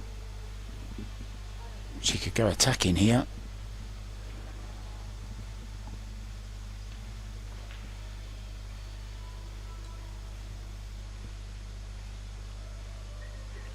I think she'll be trying to find a good save here. I'm not sure if she can really get over there to the 2. what she'd love to do is leave Angelina behind that 5 ball, but the angle that she would have to do that, the 1 would probably hit the left side of the 9, which would mean it would possibly stay over the left side of the table. So unless she goes above the 5, she's playing a different safety option. This looks pretty good to me. Great shot, this. Yeah, she's nice. left. There is a chance of the Very round first, though, Graham, here. Yeah, possibly, but not much reward where the 2 ball is. It's a tricky one to pot, and it's a tricky one to get behind as well. Half wondering, she's going to call it anyway, but if she can hit this 1 ball pretty full in the face, trying to bring the 1 back down the table, and just drift the cue ball over next to the 8, that might be nice. Not a bad idea. Yeah, she caught it all wrong. Just noticed something there as well, Mark. Yeah, I just noticed something there though. When the ball came down, something was nudged in the middle of the table, and I'm wondering if that's blocked the pocket to the 2 in the middle. It has. So this makes it even more interesting for Jasmine. She will have to open them up, I think, if she goes game. Yeah, I'll take the 1 and play a really good safety on the 2.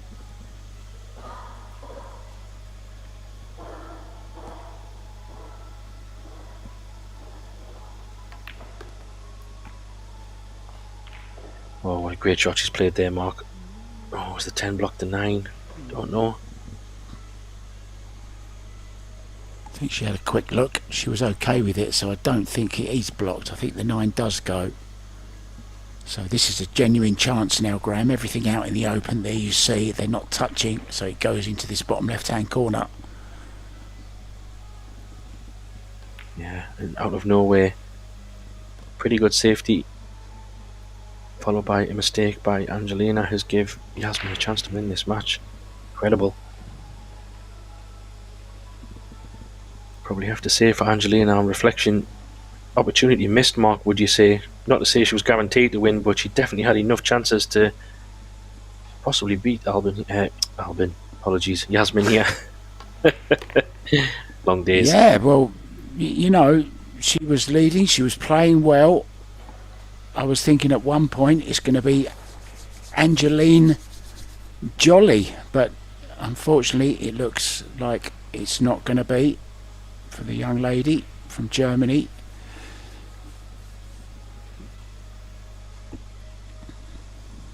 Mountain to climb now for the German. Oh dear, Jasmine. I think she's moved on that. Oh, she'll be furious. What a chance for Angelina here.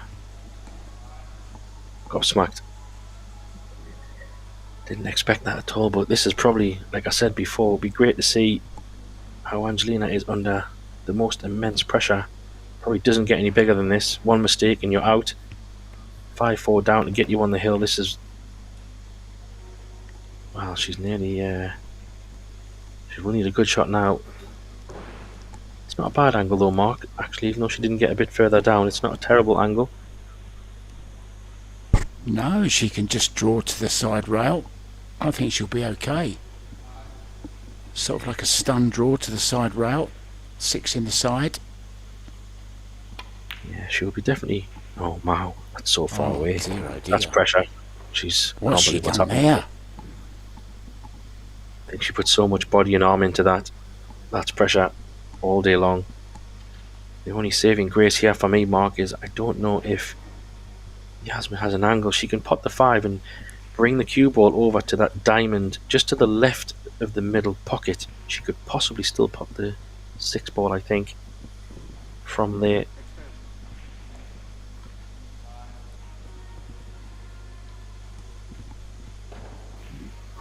Yeah, not a very nice lay for her, but she'll just be glad to be back to the table, I think.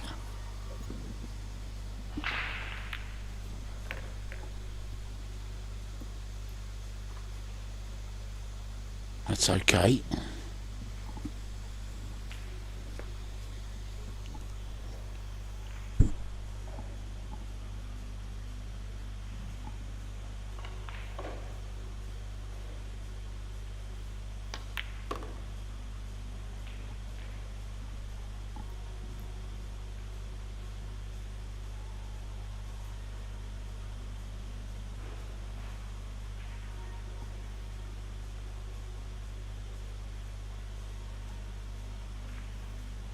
One more good shot.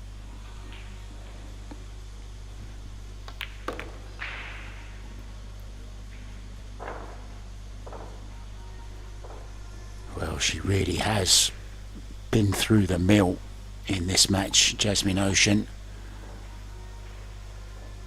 Yeah, I think She'll be hoping she can close this match out and get this rack one right now. Doesn't want to go heel. Wants it to slow up. I think that's just about perfect, isn't it? Maybe just a tad too far. Is she just going to play a little bump into the 10? I think so.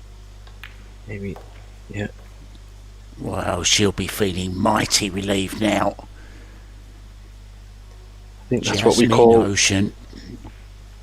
get out of jail mark, get out of jail free card she's played here, because it hasn't been a good performance for her standards. Yeah, Jasmine Ocean going through every emotion in that particular match, but it's all smiles at the end. Even her opponent Angeline had a little smile. She did herself proud, played really good stuff right at the beginning, played some great safety.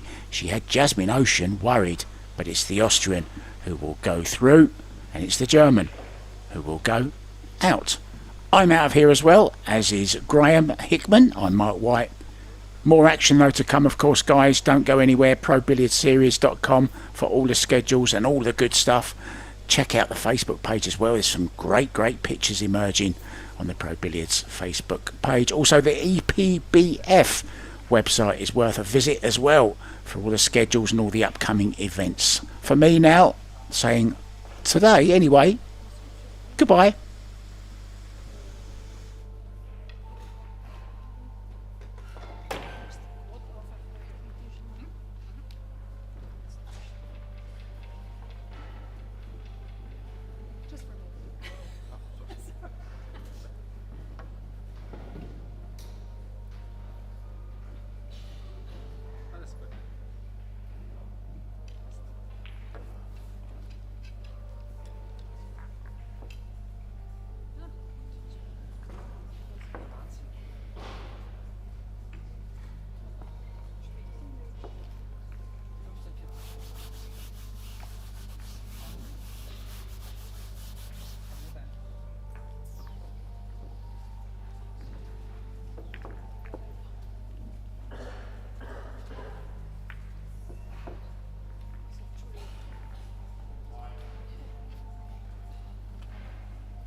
Welcome to the European Pool Championships. It's a match between Daniel Masiel and Jose Alberto Delgado. Single elimination stage, final 32. Masiel has won the leg, and he'll be up to break in rack number 1. Zara Korlifson, joined here by George Teachea. Good morning, everyone. And what a match we have. Both of these gentlemen were here in the United States for Las Vegas in the team championships. Masiel doing a very good job. Both of them did very, very well. Masiel from Poland, 25-year-old. An 815 Fargo, also ranked number 6 in the WPA. Jose Alberto Delgado from Spain, a 781 Fargo, ranked 26th in the WPA. Yeah, promises to be a good one. Temple. It really does. Both of these. Go ahead. Jose Alberto just seems to be playing very, very well. They did so well in the doubles. So, and of course, Daniel last year was the first part of this year, won the Qatar Open. And playing very, very well. Yeah, and a bit of research with Delgado, I noticed that he actually finished 3rd in the Qatar Open too, so I wonder if they played in the semifinals or not, but could be a bit of a grudge match going on here. That was Masiel's biggest title by far. I've watched him play over the course of the last year. I really like how he plays. Good stroke time. Yeah. Real nice delivery. Actually, go ahead. Actually, Eric, Daniel won the Qatar Open and for $100,000, and Jose Alberto. Let me get that because I know I have it right here. Yeah, I had him down in the semis of that tournament. Final 16. Okay, sorry. Yeah, it's this info, and we look up so much info that we sometimes get a little mixed up.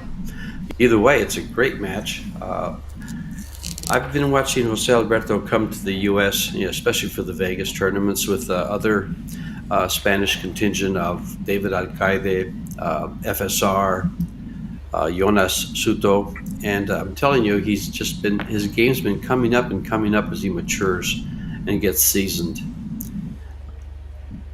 He's in the 30-year-old range. Yeah, one of the up-and-coming players on tour, no doubt, and following in the footsteps of a lot of Spanish champions, particularly Alcaide and Ruiz. Got some good teammates to inspire him. Nice shot on the one.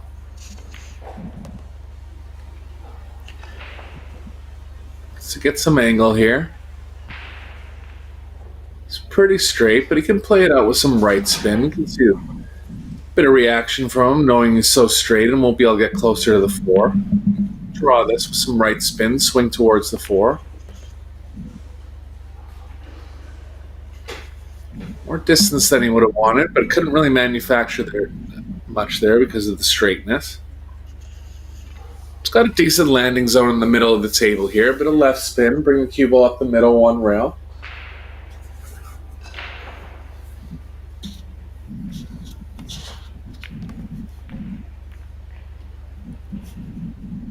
Go for the 10. Seems average in his body language. Looks like he can't make it, so he's going to go take it a 2-rail kick, try to hit the bottom part of the ball here. Create separation at worst. That's one of the problems with using a 1 rail to come in for your position and not using the 2nd rail. What a nice safety. Yeah, beautiful shot there. Containing Masiel well. Kind of resigned to having to try to just kick this ball in.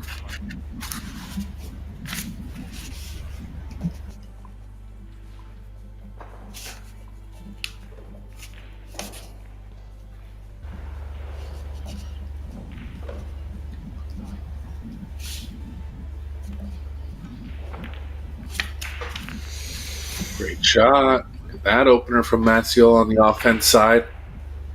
Gonna need another one here. He'll likely draw this ball. There is a following option. Just want to stay away from the 10 here, I think.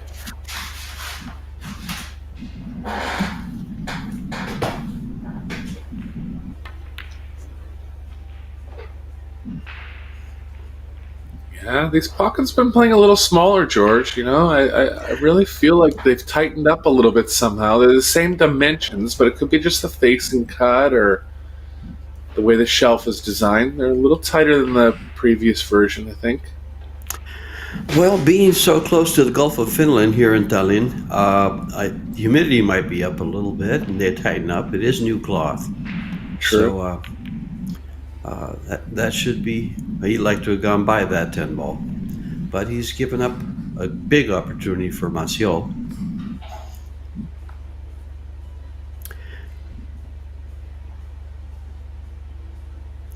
You know, Daniel is just, when you watch him play, he seems to be like, and I don't want to use the word robot, but everything is so precise, so measured.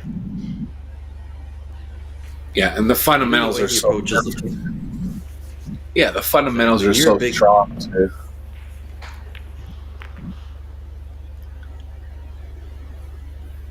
I really peg him as kind of having a chance to enter the top 10 in the world, arguably if he's right near there already. Well, let's see. In Fargo, he is ranked with an 815 Fargo. He's 29th out of 100, the top 100. Okay. Yeah. So he's getting there. I just took a look, and I think there's 61 players 800 plus in Fargo. And I'll tell you, 4 years ago, there wasn't 30. I know. It's daunting. So yeah, go ahead, George. No, go ahead, daunting. I was just gonna say it's daunting to think that there's over 60 players in the world now with over 800 Fargo. I mean, when you're talking 800 Fargo, you're talking players that make one or two mistakes a set. Really, that's how strong you got to play to be at that level. Of course, they're going to have a couple every once in a while. They're going to have a couple weaker sets, but that's the general level of play of those players. And we got 60 players in the world now at that level. It's really good time for pool and good time to watch a lot of good pool. And the elite players, which is what I call 800 plus, you know, keep in mind Shane reigned the Fargo from about 2016 to about 4 years ago. Shane was the highest rated Fargo for the longest time, and he was in the 820s to 830. But now we have Joshua Filler. We have so many at 856. Wow! So even they've raised the whole level, not just the top level. They've just taken the whole rankings up. Makes me wonder that if in the next 4 years we don't see a 900 Fargo. Could be. They're moving up, no doubt. Good break there from Delgado. Unfortunately, didn't make one and hung the one right in the pocket. The one hanging is actually going to make the position a lot tougher for Masiel. Wanted to come near where he did. Overran position a little bit. Looks like he still might have an option on the 8 ball here. 2 looks like it could play off to the left a bit, which wouldn't be positive for him. Yeah, he knows that, so I think he's considering safe. No, he's going to go at it. Let's hit the middle of the 8 here, ideally. Yes, tripped off to the left a bit.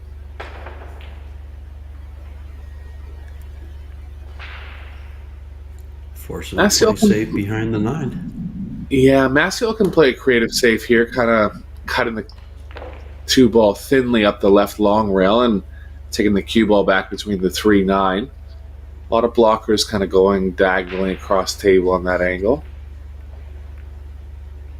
Nice shot. It's going to catch the window, though. Yeah, the window's there. pretty aggressive try if Delgado were to pocket this ball, but against a player like Masiel, you really got to keep him off the table. The safe would be with cue ball behind the 10. But chance of Masiel kind of playing a kick safe or maybe even some kind of jump out of that position. Delgado's going to go after this ball. Nice shot. He is aggressive, and he does like those types of shots down the rail. He cuts them very well. 5 ball is going to be the next obstacle for Delgado. It's playing okay into a combo. I believe any areas playing the 5 in the right middle or the bottom, top right are too tough. So he will go after the combo here, I think.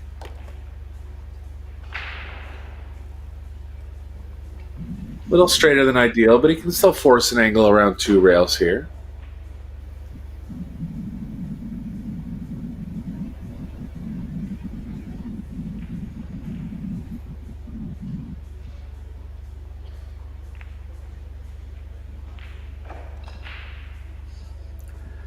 Looking to see what he can do with this 5 ball. He's going for the combo, I think. I think so. So he was.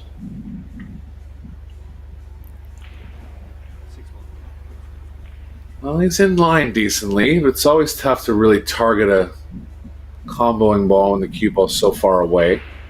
Nice thing about this one is you can kind of just pretend like you're pocketing the 5, and you should be good.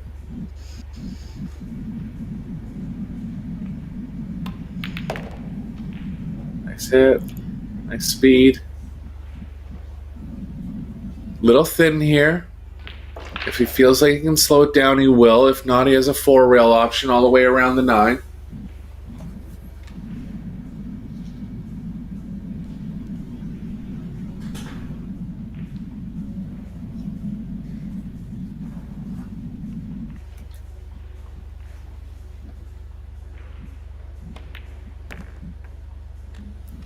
Nice shot. How's the speed? Perfect. Great shot. The English on that ball carried the speed. Nice shot. Yeah, 20 feet of cue ball movement, landing into a 3-inch position. Great shot.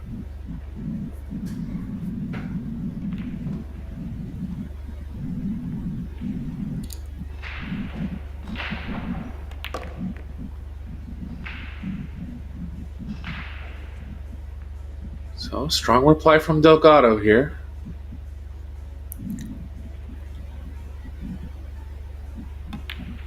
Forget this is the single elimination stage of the tournament. Loser goes home, so both players will be putting it all in this match.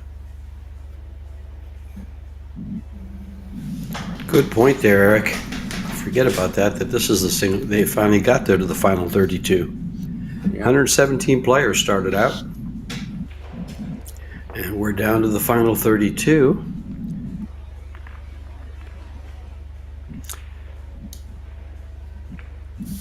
Predator Group is a sponsor, and they're playing on the Predator Art table with a 3-piece slate, the steel frame, Iwan Simonis Billiard Cloth, Aramith Billiard Balls, Longoni Cues, Kamui Brand, Hansavest, Folger, and DATEL are sponsors of this Predator European Pool Championship.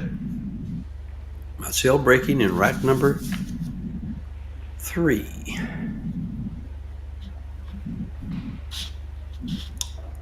The one thing about making mistakes here is it's alternate breaks, so it may not hurt you quite as bad as in the winter break format, especially the way the balls are breaking.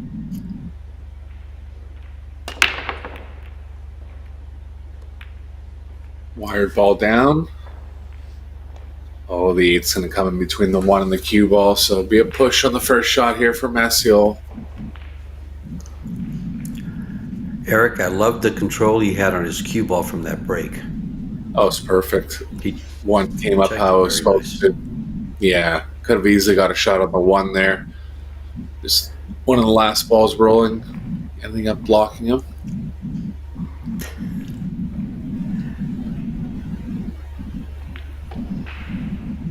Gonna push for distance here.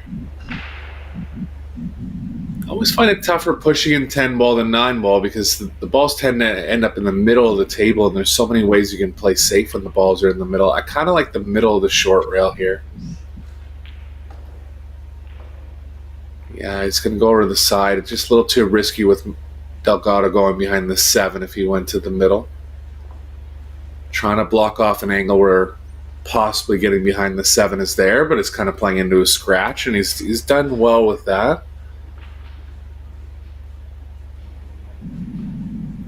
Yeah, Delgado's going to play a creative shot here, banking the 1 up 2 rails with some right spin, trying to get the cue ball in line with the 4-10. Risk here is they actually throw the 1 too much and kind of cut it into the 7.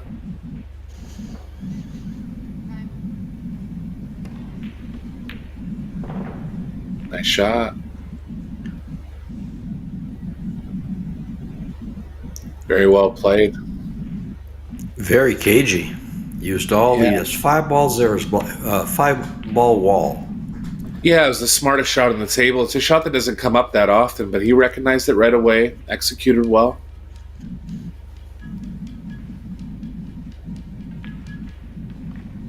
Masiel's going to try to stick the cue ball on the short rail here.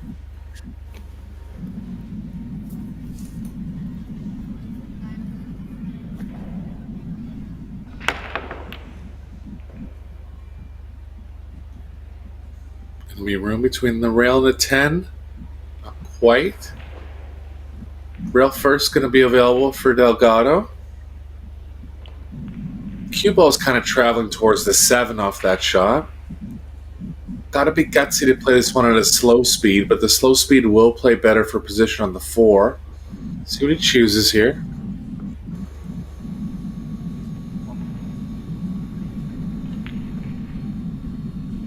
If he does run into the 7, he still could have a backup with a 4-10 combo.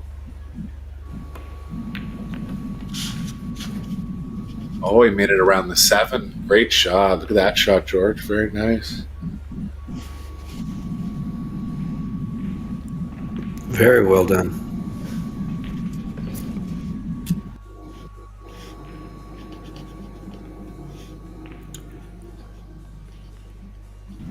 Another tester here for Delgado. Speed withdrawal.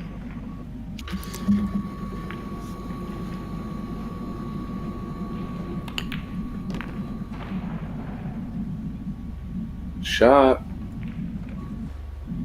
Well, Delgado looks like he's ready to come and play. And he's getting more seasoned. I mean, there'll be no fear factor from Delgado towards Masiel here. He's 30 points down in Fargo, but really these players around the 780 range, they can play just as well as the 800s. Just kind of where they're at mentally. Looks like he's coming in strong here.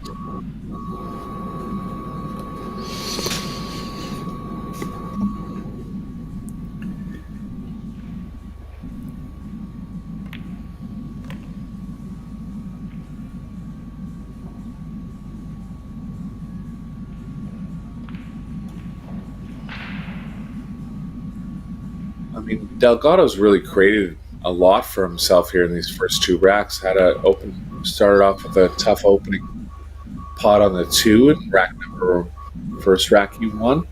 Now kicking in the 1, playing advanced position, getting all the way out from there. So great start for him.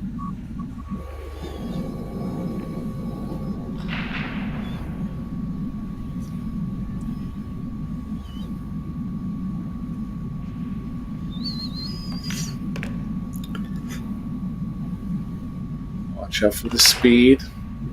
That's slightly too much angle, but he'll be okay.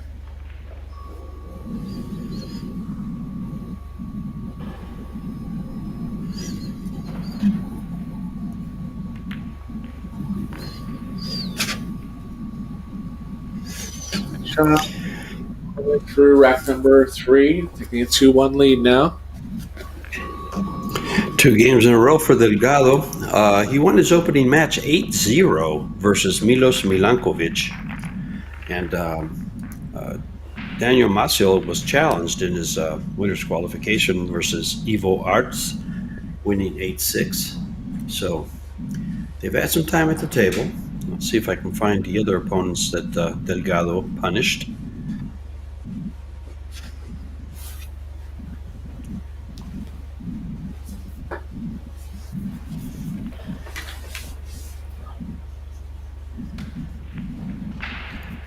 I'd throw out this name real quick, but it's going to take me a while to pronounce it.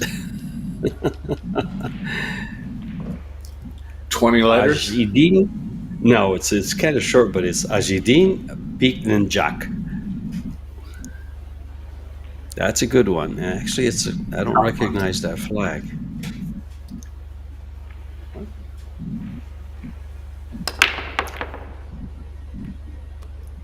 There's the wired ball for Delgado.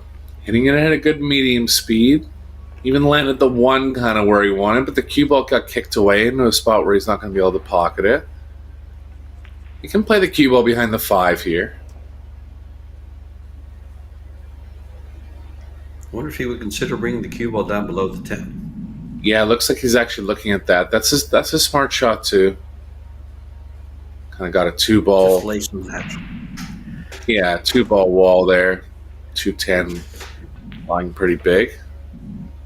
Yeah, to hold it behind the 5, you'd have to drag the cue ball a little bit with low English, and that's not going to be quite as high percentage as what he's shooting here.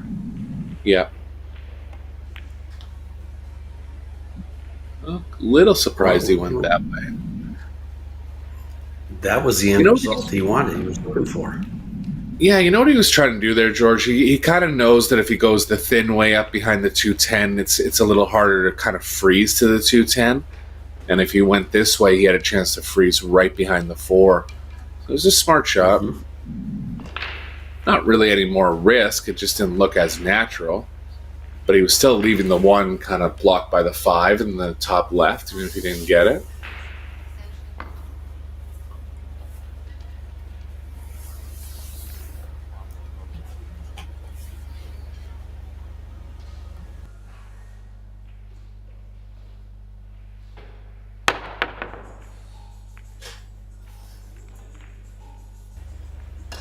Forced error from Delgado there, and he'll be looking good to take a 3-1 lead now.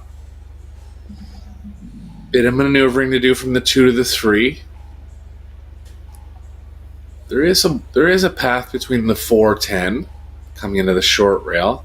He knows it's tough, so a bit of a head shake about it. But I think that's the only way out of that 3-ball cluster that the 2's kind of in the middle of.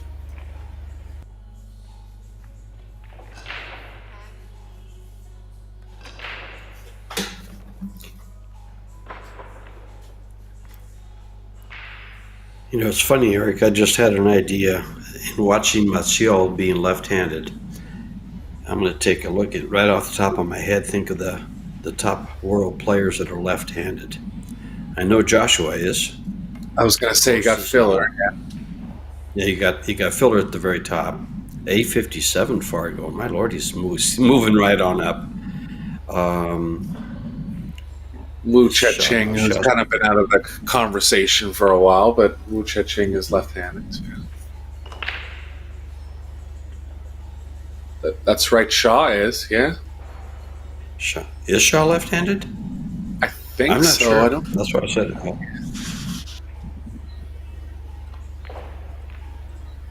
have a feeling he is. I'll check it out. I think that's. I've played him 7 or 8 times, George. I should remember, but I don't remember 100%.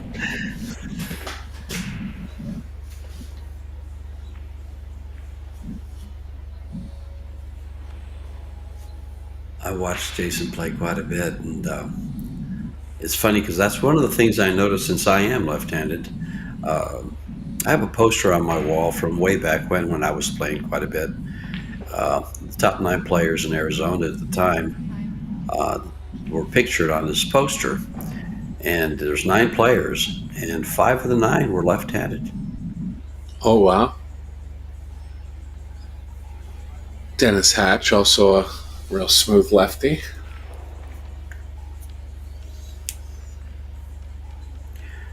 Because one thing I've noticed is when there's a left-handed player, they usually see the angles and they just play well. They're very natural, instinctive players. Yeah, even in baseball, they have that kind of savant quality. The pitchers kind of have a savant quality to them.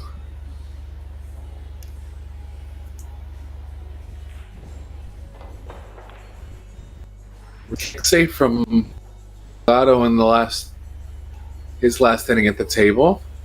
Trapped Masiel and not having much on the jump there. I think he's going to go behind the 7 here.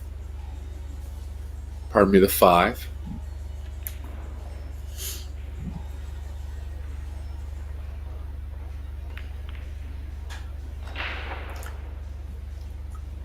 Got the cue ball nice and funny. close. Go ahead. It's hard not to go for that 2 ball on the side, but it's sell out. If you don't make it. Yeah, it's just a percentage play when you're on a safe like that, where you're pretty much in the high 90s, above 90% to get the safe. It's always hard to pass up. He better pick up his extension over there. Look at this safe battle between these two players. Masiel with a controlled jump. Safe. Very nice. Delgado the jump now.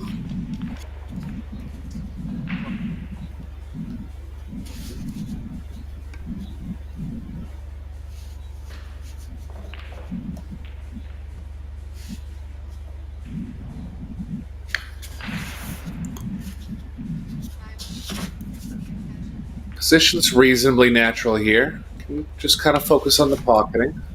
He is going all in at the pocketing here.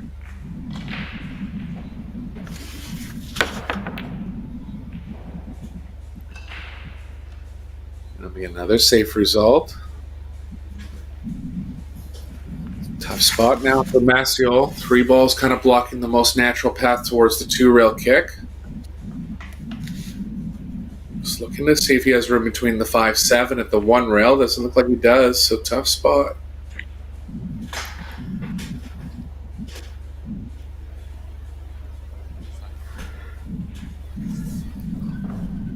Jump kick now for Masiel. Might even need to add a bit of left spin on this jump. Nice shot. Controlling jumps with spin, George. What a rack we have going here. We could make a highlight reel out of the last 3 shots. Yeah, good stuff. If the 2 is frozen to the rail, it's going to make things even tougher because you'll have to hit a rail after contact. Nice thing for Delgado is, even if he does give up ball in hand, yeah, it looks like it's just off the rail there. Great work from our camera guys. Nice thing for Delgado here, and see, it matters because he was just rolling at it 1 rail. But the nice thing for Delgado is, even if Masiel does get ball in hand, which he does, he's going to have to play another safe. Going to look to play him behind the 5 again. Very minimal cue ball movement off moving the 2 behind the 8. Delgado's got to hate this because if he saves him again, it's a hard ball to hit. It's 3 fouls. Yeah, he's going to hope to block the lane between the 4-7, and he actually hasn't. Yeah. Can go 2 rails at this.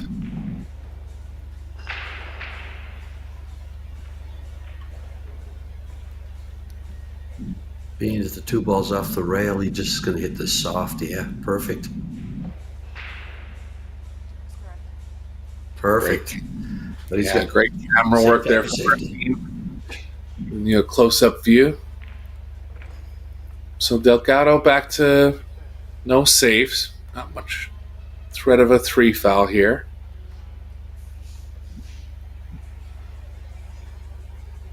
Masiel's going to play a similar shot, but it's going to kind of push the 2 past the 8. Tougher here.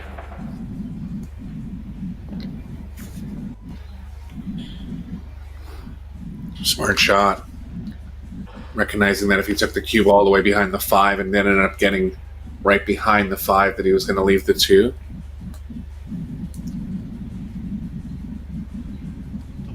Delgado has to go rail first here, George. He's going to have to spin it looks like. He's going to try. You know how you spin a ball that's frozen on the rail when you're opposite side? Yeah, that's exactly what he's trying to do. Spin it down the rail to the bottom pocket. Yeah, and just hit it with so much speed that the spin didn't really catch. So, but look at this. The 2 still doesn't pocket. It looks like it's wide open. There's nothing around it, but it's blocked on both the long rail pockets. So Masiel gonna have to play another safe here. Behind the 10? Looks like it could be, yeah. He might be banking the ball to make it. Look at that aggressive play. Yeah. I like the play. Well, he didn't want to run into the 4, and that's changed things as far as position. There's another really aggressive carom onto the 9 here, and he's actually looking at it. What a rack we have going, George.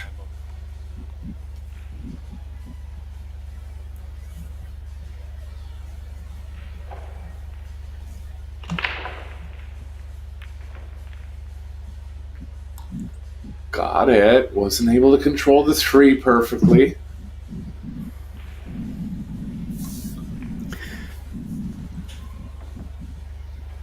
Delgado gave that back, huh? He called it. He must have called it. Yeah. Yeah.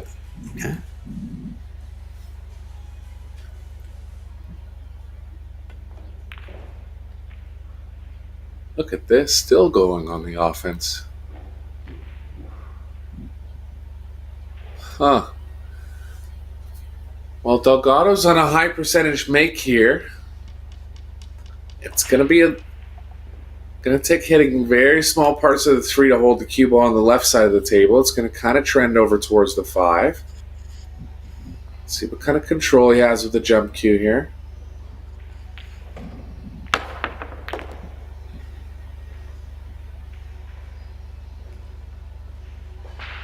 It's going to get any kind of edge. Doesn't look like it. 8's fully blocking him. Yeah, that was tough. Once you start hitting the rail first there, you're kind of trending over to the right side of the table. Really tough to judge hitting certain parts of the ball over so much distance. Yeah, he's got to try to make this because if he kicks up table, there's no safety. Yeah, outside chance that the 4 goes off the 10.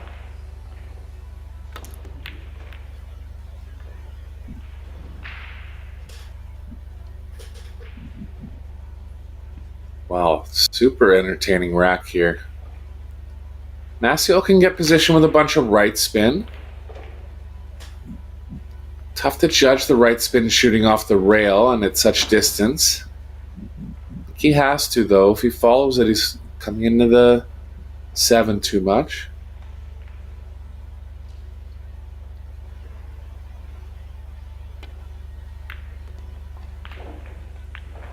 Look out. Uh-oh.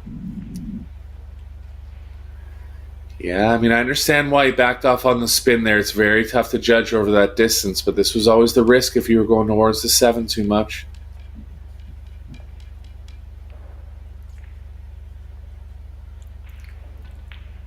Straightforward jump shot. Yeah, early turning point here.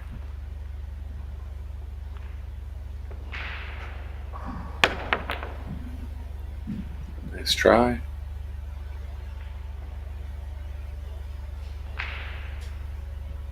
Just left it pretty safe, but there is a pocket for the 5. This will be Delgado's biggest pocketing test besides the 2 in rack number 2.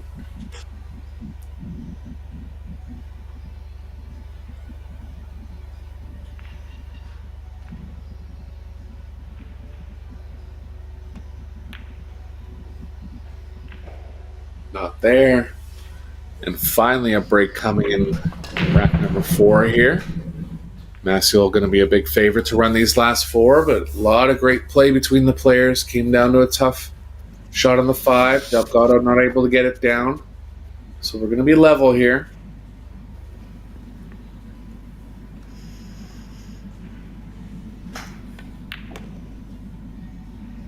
Good front-on view of Masiel there. He's heavily opposite eye dominant. Got him in front of the cue here again.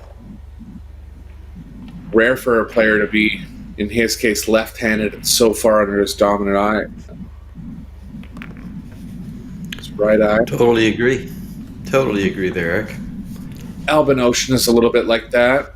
Wu Cha-Ching, another player, like really heavily opposite eye dominant. It's actually a bit of an impediment. You got to bring the cue into your body a little more. The ideal is that you're the same eye dominance as whatever your shooting hand is. But he's found a way to make it work. So your alignment's straight all the way through. Exactly. Yeah, you're just kind of you're forced to kind of force the cue into your body when you're that heavily opposite eye dominant. Well, breaking in game number 5.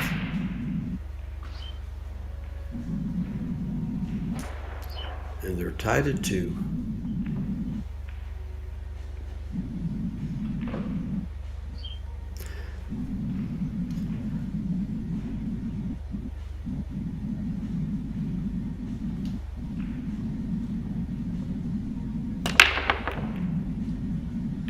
Seven was going, but kicked away just before it got to the pocket.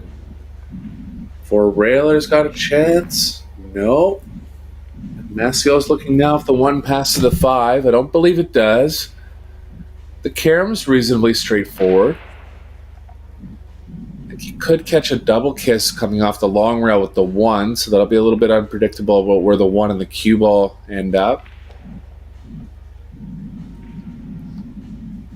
But worth the value here. I don't think he can get into too much trouble even if he does catch the double kiss.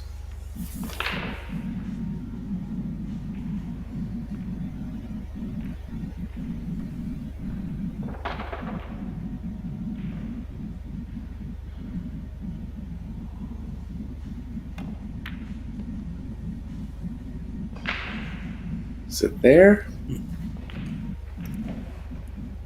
It's super thin, but I think it could be there.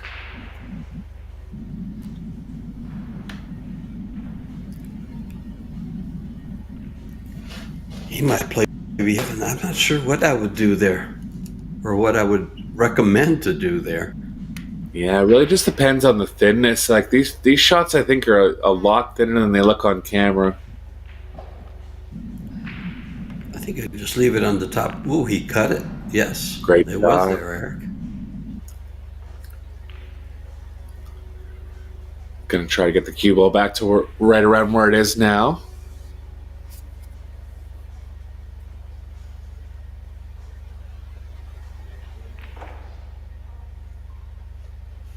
Doesn't want to risk getting behind the 9 ball, so he's going to take the steep cut.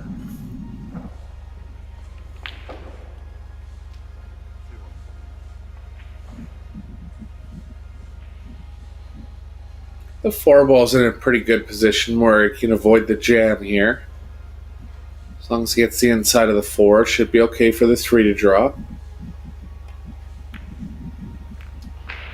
Oh, those type of shots can play tricks on your mind, George. Just, when you're not used to shooting into a pocket where there's a kind of a ball on one side or the other of it.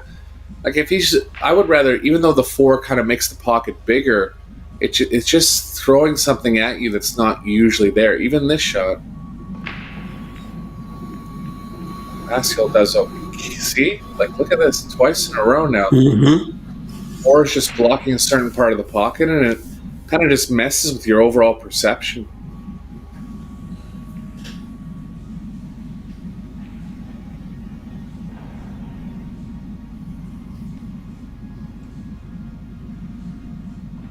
It's like Trying when to see you're if he can literally... go rail.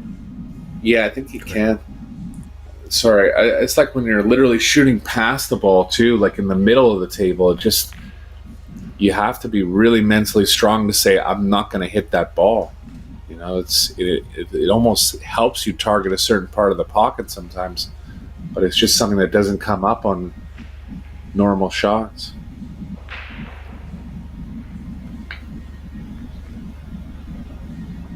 Oh, didn't want to clip the 4.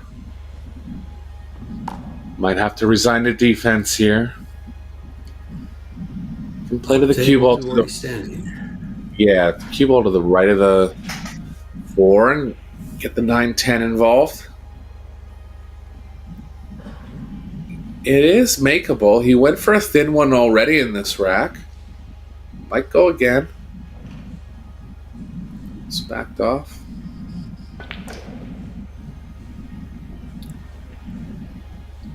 Now, can he carry this ball in the air over the 10? He can, and he's a world-class player, so he's going to make it look easy. I'd make him a favor to hit the ball for sure.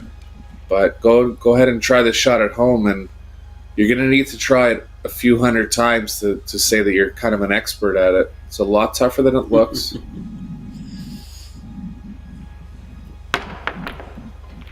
Great shot.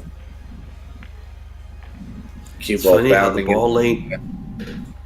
Yeah.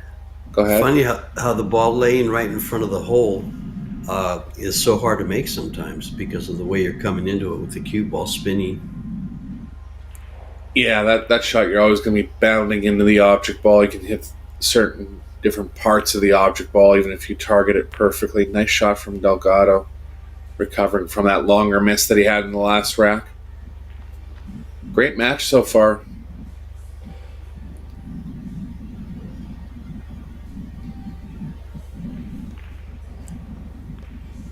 A lot of maneuvering in this match.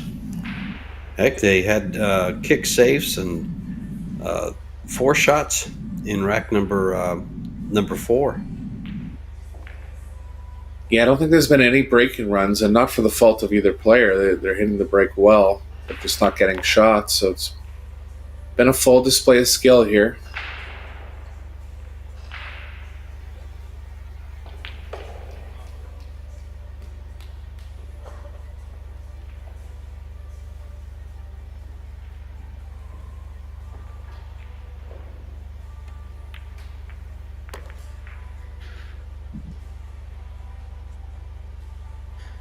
Room past the 10 to pocket the 9, and looking very good in rack number 5. Believe he'll be breaking in rack number 6, so small chance to create some separation here. He will be breaking at 3-2. Masiel won the lag, so he'll break when the score is even.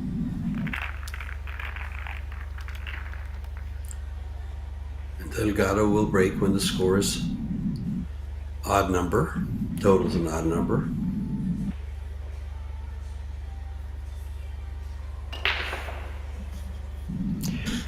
The men's and women's 10 ball are going on right now in Tallinn. There's a lot of pool to be played here this week. You have the 8 ball starting on the 2nd, men's and women's. Then you'll have the 9 ball, men's and women's, on April 6th through the 8th. And you still have the youth 8 and 9 ball, and the wheelchair. Of course, the 10 ball is going on now. We called a match yesterday, and that's going on for the 8, 9, and 10 ball still this week. So a lot of pool here in Estonia, in this Estonian European Pool Championships.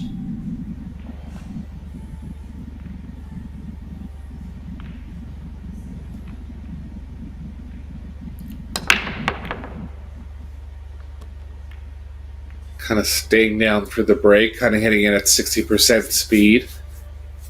Hitting the rack nice and square, controlling the 1 pretty decently, but just not getting a shot. Always tough to push when the 1's so near a pocket.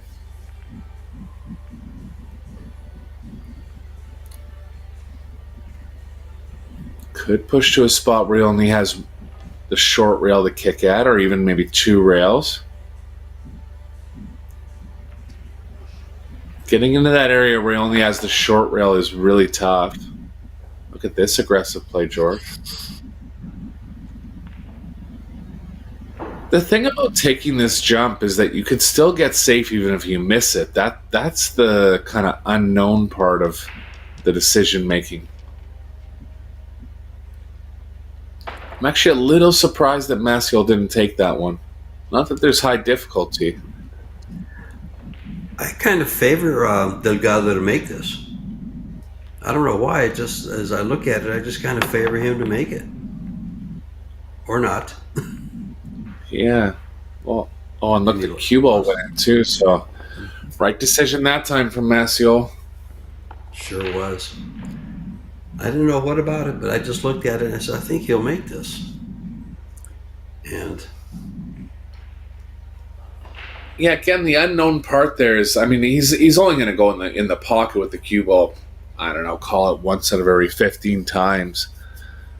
The unknown part is if you hit it, are you going to get safe? And that's the kind of 50-50 proposition about the whole scenario.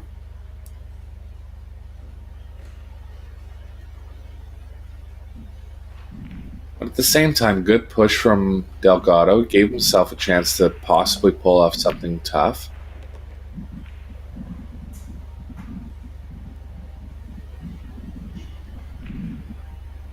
He's going to want to be straight enough here that he can hold on the right side of the table. I believe he just is.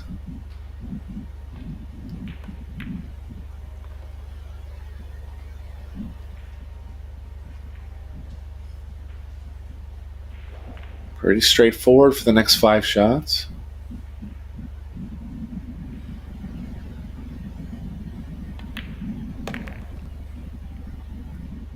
Really times the ball well, George. Just smooth backswing, pause at the back, good stroke length, little on the longer side, but not too long. Really a picture-perfect player. I was just thinking you could use him as a model for your classes. Yeah.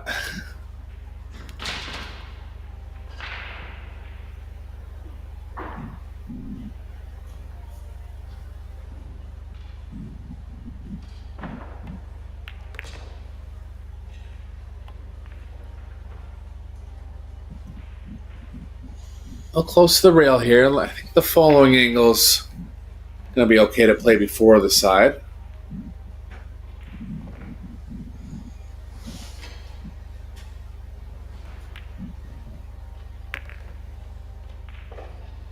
Nice shot.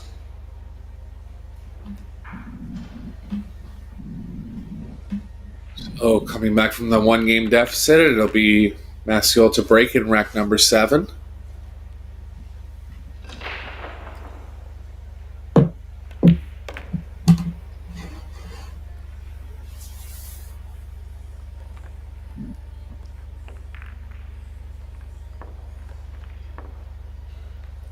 Yet to see a break and run. Both players kind of making the wired balls behind the 1. And actually controlling the 1 well, just not getting a shot. Looks like we have a little break in the action. George, I don't know if you can update us on the final 32. Just getting that. Oh, we're reading each other's minds. We've worked together enough now. That's why I was being so quiet over here. I was dallying through this and trying to get to the live scores, so it'll show the final 32 that are playing right now. And here we go. You have Alexa Pechel, 5-2 over Wojciech Szewczak. You have Yuma Dorner, 6-1 over Mikel Rehepap. Roberto Bartol is trailing Jaroslav Polach, 6-3. Michel Bartol, 5-4 over Orkan Gubatov. And the junior, or I guess he's not a junior anymore, it's Felix Vogel, trailing 4-2 over Walter Laikre. Eric Gardelov, trailing 6-3 to Jere Vitaranta. And then Kesutus Jr., Kesutus Zadekis, 5-4 over Luka Men. Then we have Zadekis Kesutus, 5-4 over Luka Men. I just said that. João Grillo from Portugal, 4-3 over Arseny Sebastianov. And then Max Benko leads Emil Andre Gangflot, 4-3. And then Mateus Sninoki trailing 6-2 to Juan Carlos Exposito. And that's what's going on with the final 32 in the men right now. You also have the women playing. I watched a little bit of a nice match with Jasmine Ocean, where her opponent was leading the entire way, and she had to come from behind to close it out in a very high pressured last 2 games.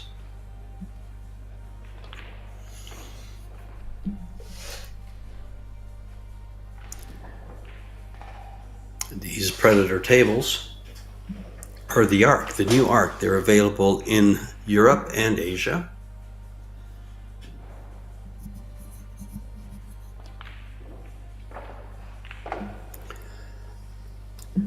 They're a 3-piece slate, K55 speed rails.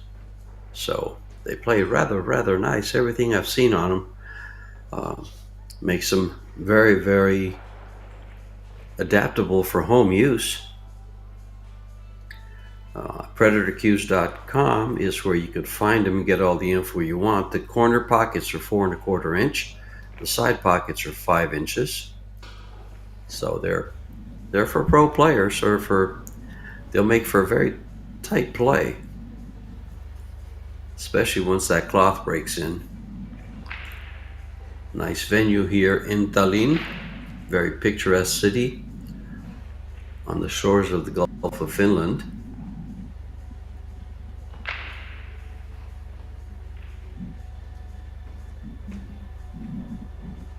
Just waiting for Masiel to return from break here. Mm-hmm.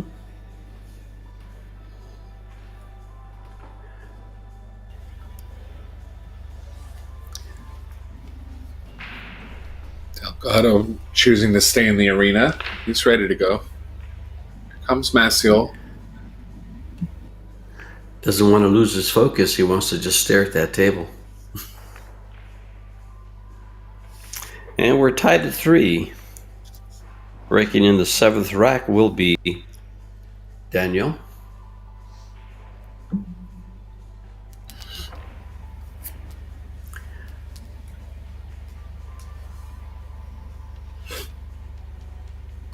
With that background, you can't see his supporters, the rest of the Polish team. Usually you have Mateusz Nigoki or Wojciech, but I believe they're playing right now also. As we just Wojciech's on the table next to them. Sure.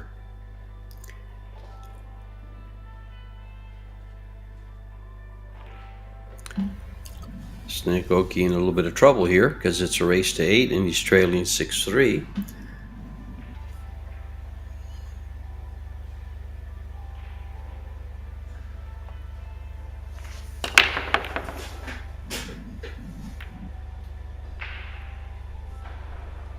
Nothing down on the wired balls. 3 ball just missing the 4 railer. And he's left something for Delgado here. Tough position on the first shot. Only real option is drawing it straight back into the short side of the two.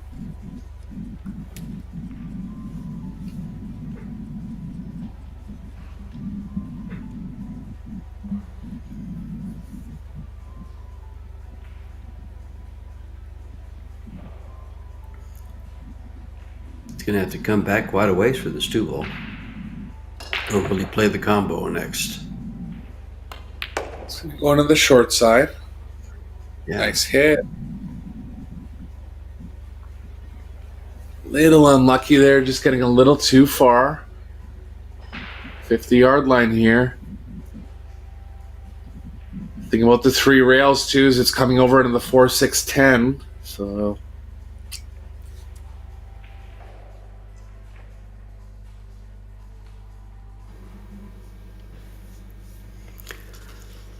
The thing about it is if he cuts this ball in, it's going to go up, and you have 4 balls that can block his position for the 3 unless he goes around him.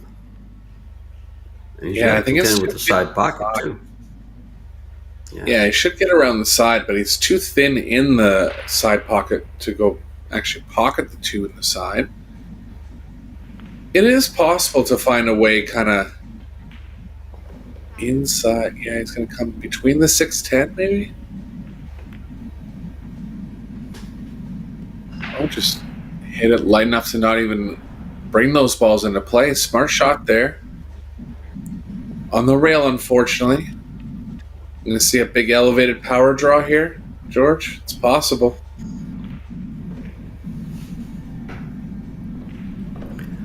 Well, if someone's going to do this, he'll attempt it.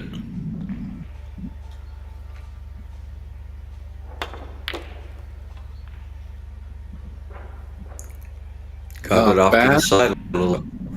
Yeah, not perfect here, and he's out of position. Super tough shot there.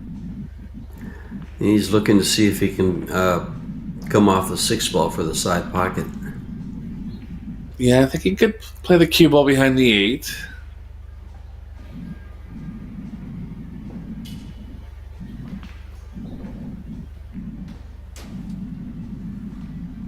No good. He's got to get a rail first. Not even the rail, and here's a break from Masiel.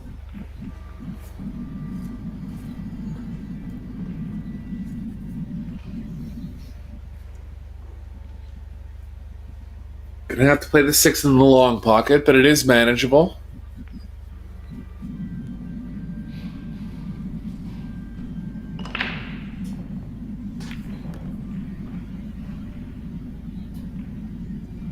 Guess it does have room past the 8.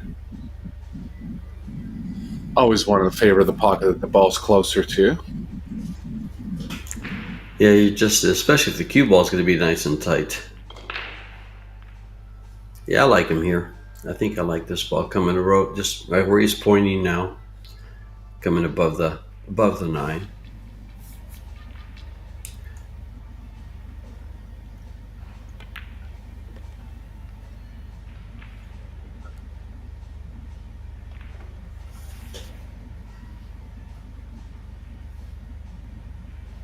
Tin's in a bit of an unfavorable position. He'll want to get the cue ball close to it just to ensure the pocketing.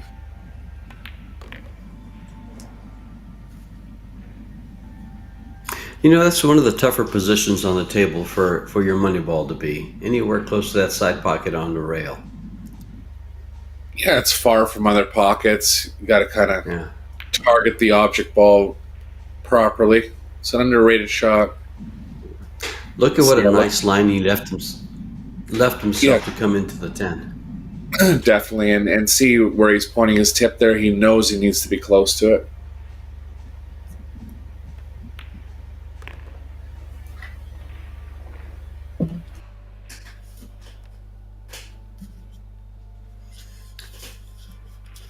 Odds-on favorite here to go ahead by a game, but they're on break. 4-3 with Delgado to break to tie things up. Yeah, neither player able to achieve a 2-rack lead in this set so far. It's all been kind of trading blows back and forth. Yes, Masiel set the tone by winning his opening break, and then Delgado won the next 2 games. Masiel won 1, Delgado came back, and now Masiel has won 2 games in a row. For that 1-game lead.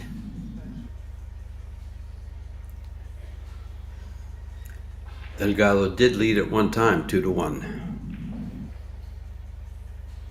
Delgado's been hitting them about 60% speed, really trying to rely on making the 3 and the 7, so keep a close eye on those balls. Oh, he hit them harder that time.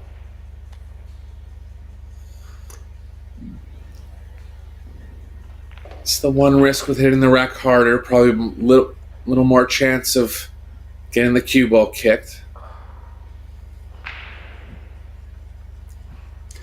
Tough spot here. That's at least the second time I've seen Delgado break, and the cue ball is on the bottom portion of the table. Yeah, I mean, it was kicked down there. Yeah, it was kicked down there. He stopped it in the middle.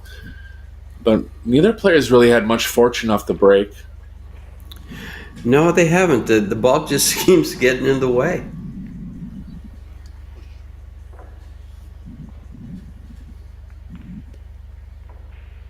Well, I'm almost positive Masiel will be taking this.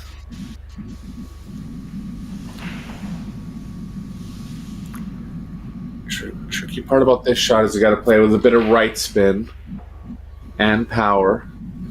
judging the deflection up and down 2 rails. Is he going to pass it back? Well, he must not be able to see the pocketing angle. The 3 must be in the way somehow. Oh, it is.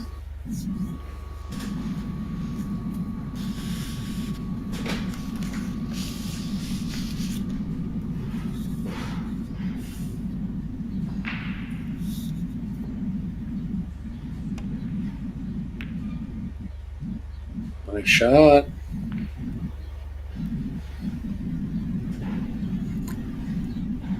There is an offensive option for Masiel here, coming across 1 rail. He's looking at where he needs to land the cue ball now. Looks like he's going to take it.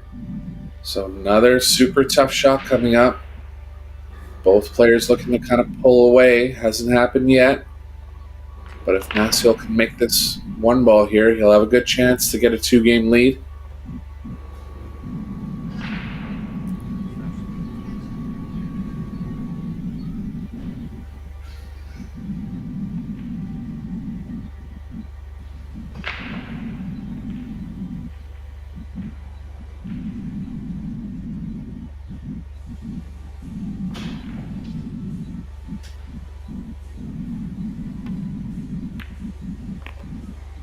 What a Great good shot. With spin. Speed judged perfectly.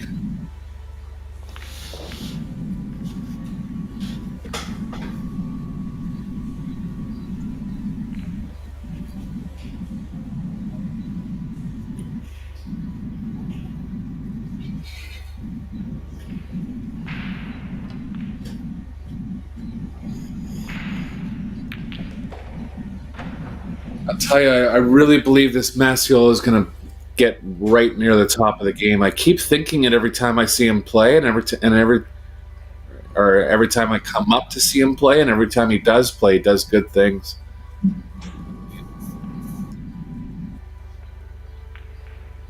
Well, keep in mind, Filler is now, 26, 27 years old?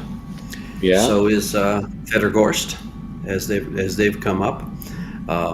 He's still got a couple of years of more seasoning. He's 25 That's years right. of age. Look at this, George. Effortless.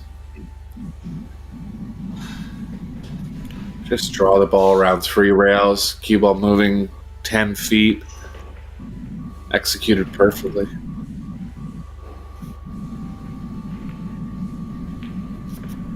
Oh, the ball twisted on him.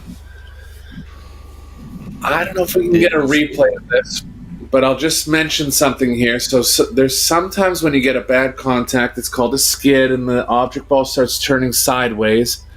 See how the referee's cleaning the ball now? Some people think it's from 2 pieces of chalk or 2 pieces of dirt kind of contacting each other on the cue ball and the object ball. And basically, a kick is bad, it'll kind of throw off your position, but a skid is horrendous because it just totally changes the cut angle of the object ball. And that's what happened there. You could tell by his body language. It wasn't even like he was upset with himself. He's like, oh my goodness, I caught a skid. So, odd happenstance. I mean, they only happen once every 500 to 1,000 games. They're very rare. But maybe we can get a replay later on of how that ball actually turned off the cue ball.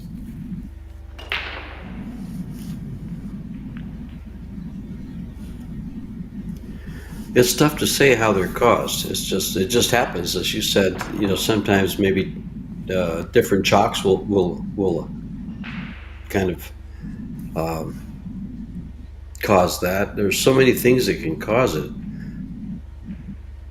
The way you strike the ball. I've never seen a solid proof video of why it happens. Exactly. Kicks, they think it's because of like static energy or, again, could be chalk. I think they've had some small proofs about kicks, but skids are just kind of inexplicable.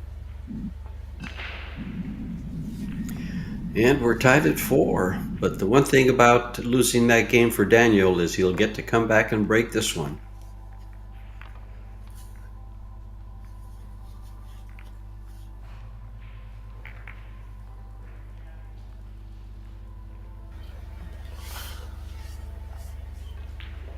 dare I say that we need to go back to the Predator balls instead of the Aramith balls, George? Or I'm just kidding. I'm just kidding. They happen with all sets of balls, yeah. Well, the Predator balls are made by Aramith, so That's right. That's right, yeah.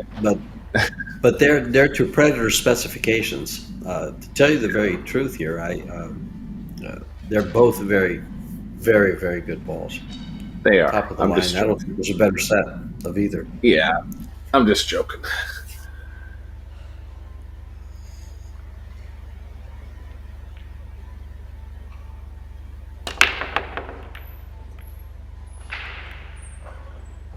Iron ball down. Pretty thin on the offensive cut on the 1. Too thin. He's not going to go for it. Cue ball can play behind the 8 possibly.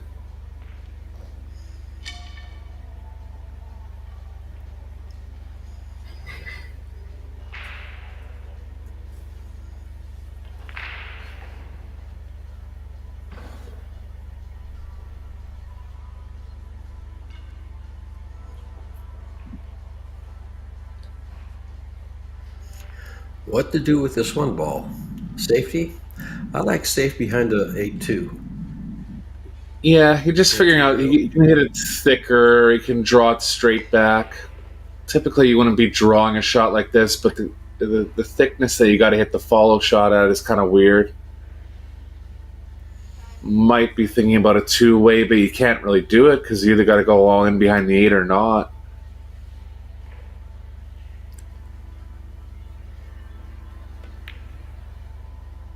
Did decide to follow and check it. That's a smart play. Kind of trap the cue ball into the rails a little more than just going kind of 1, 2 rails behind the 8. Great shot.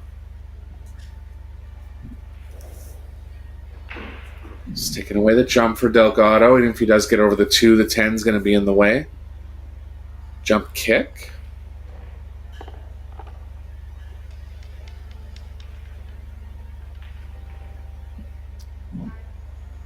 Wow, this is tough, George. Oh, the double jump. Can he get to the rail in between the 10 and the side pocket? This is extremely tough.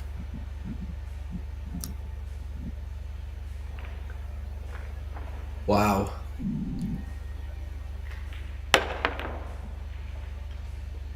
Tough shot, but he was in such a bad spot that he didn't have much else. So great save from Masiel, and he's going to get ball in hand here in rack number 9. Delgado was asking for a lot there. Yeah, I think the only other option was a jump kick around 2 rails, which would have been super tough to judge too, so he just took a shot at it.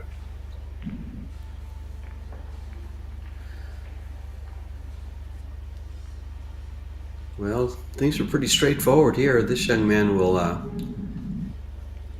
try to make quick work of these. No apparent problems. Yeah, he's going to have to get a kind of small angle on the 4, otherwise he's going to run into the 6, but there is ways to control the 6 where it'll still be okay.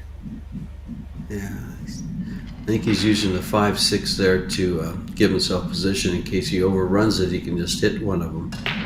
Good call. Perfect. Could come into the short side too. Looks like he is going over to the other side of the table, just looking at the pocket line for the 4 in the right middle. He's going to come up. It's okay here. He can push the 6 to the rail. He's going to leave himself with a little more angle on the 5 than ideal, but he'll be able to manage.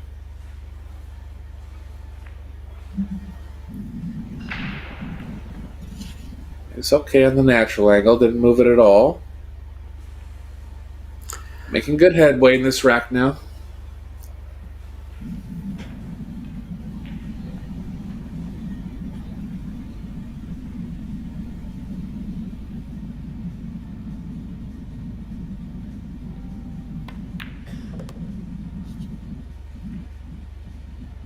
Five ball kind of half hung up for a second there. You could see Masiel looking, raising his head, hoping it went in. It did fall.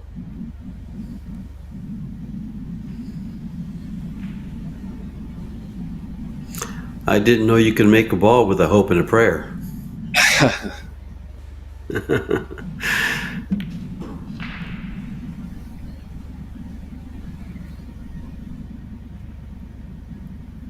Cue ball's okay here. He's not going to be able to get real close to the 8, but still close enough considering how far the 8 is from the pocket. I'm wondering if he'll wrap it around 3 rails with some speed. No, he's just going to take this right here. That's perfect. Yeah, it was an option. But still, again, with the 8 being so close, didn't need to be super close with the cue ball. Yeah. It's further off the rail than I thought when I first looked up there. Looking good. Getting close to the end of the match here. Should have a 5-4 lead.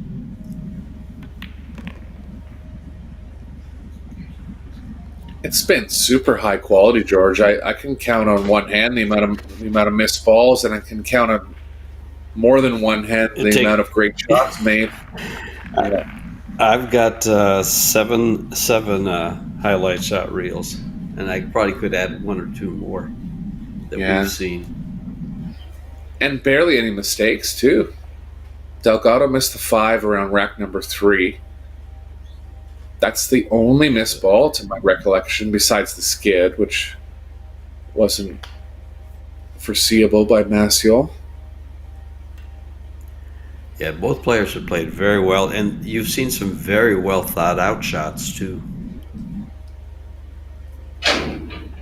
It just shows the seasoning both of these players are playing to now, and they keep getting every year, getting better and better.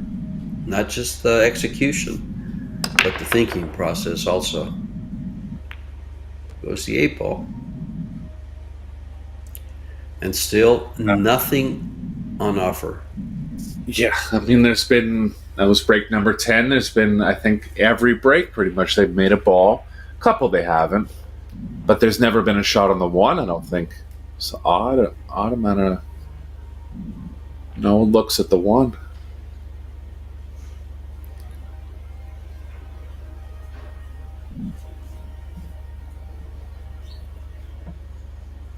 Kind of brings us back to the Predator Pro Series, George, where there's a lot more grinding play.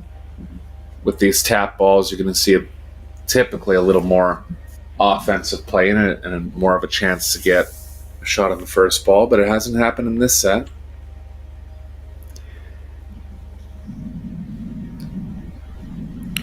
Totally agree.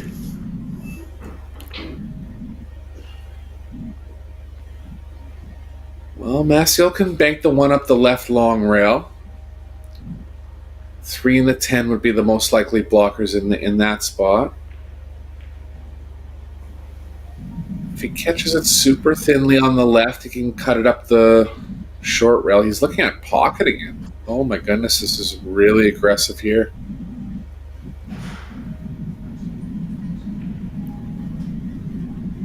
I mean, he's good enough to make it. Actually didn't call anything, so might have been just kind of looking over at that angle, seeing how thin it really was.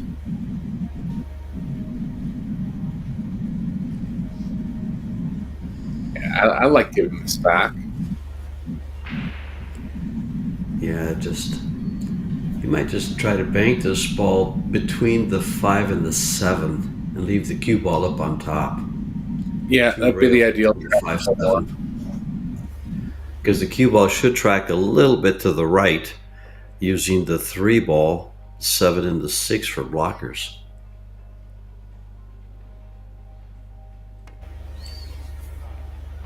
Oh, you went to that's even better. That's just great execution there. There's another one. That's what I'm saying. We're going to have a whole page. Yeah, to hit a ball that thinly over distance. Absolutely no fear of missing the whole ball there. Masiel's going to have to try to kick this ball in. Ideally, 2 rails would create a little more separation, but even 1, if he gets the right side of the 1, should create some separation.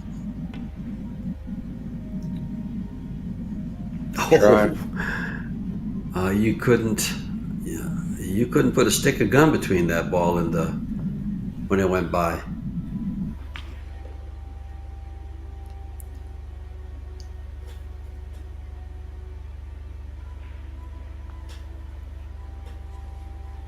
Two to 3 is going to be the toughest positional play in this rack.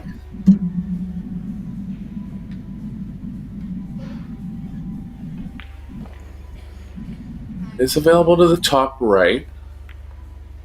He gets pretty straight on the 2 here. He can draw the cue ball just a little to the left, and I believe he even has a following option if he wants it.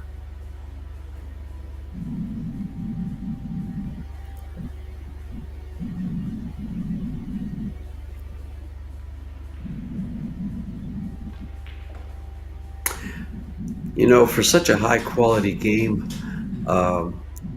they've had so many innings at the table, and they both have maneuvered well, very, very well. Yeah, just creative stuff, jump safes, certain spots where they're trying to jump in balls. Just real display of proper world-class pool here. We thought we were in for a good one, and they've proved it. Uh-oh. Ooh, I thought that ball missed. Yeah, I went to the side of the pocket there, but got it down.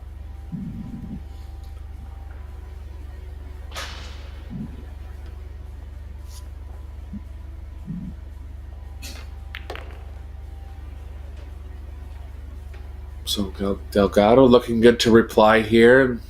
10 games in, looking like no player's been 2 games apart.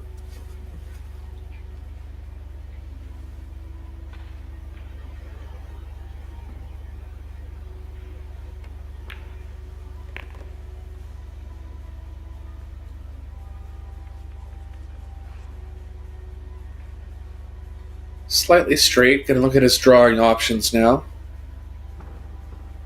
Could have just enough angle to the left that he can punch it. It's okay.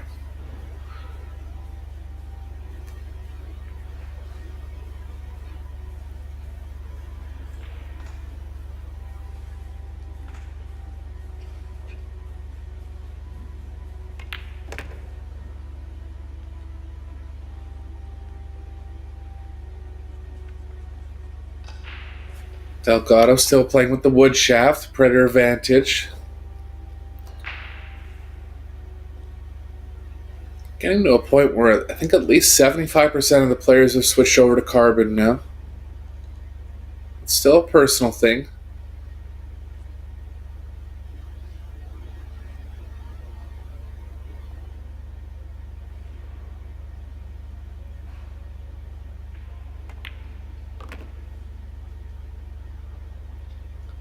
And there he is, all the way out in rack number 10. Big Masiel to break in rack 11.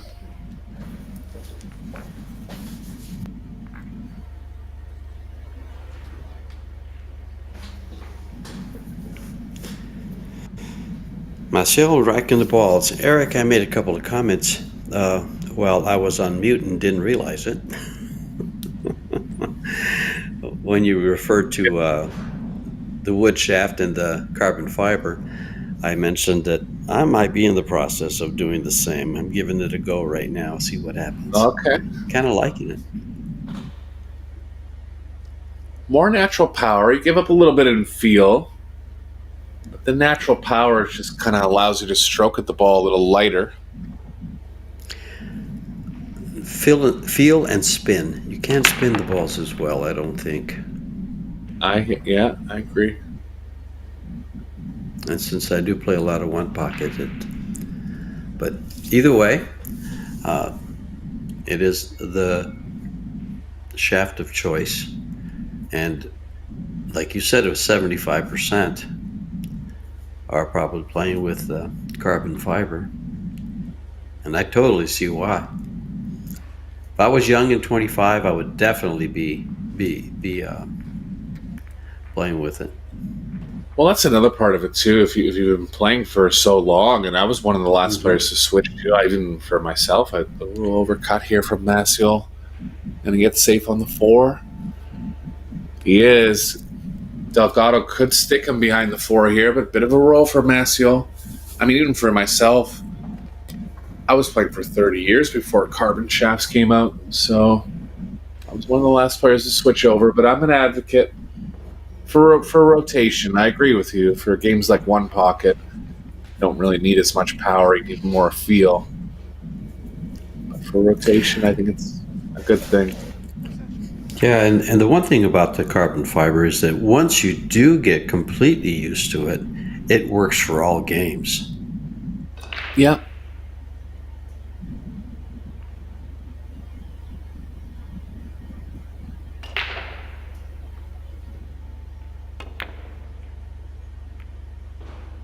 Creative save here from Delgado, yeah. Trying to get behind the 2. He's created good distance. Yeah, he couldn't really get to the middle of the 1 there, or just sticking the cue ball behind the 4 was a little tougher than it first appeared, so that was a good try. Cue ball's playing into a big stack of balls along the right long rail. Safes are tough. Could hit it thinly off the right edge. Looks like he's going to try something off the left. Yeah. As we look at that ball, if he comes off the right side, doesn't that 4 ball come into play? Could.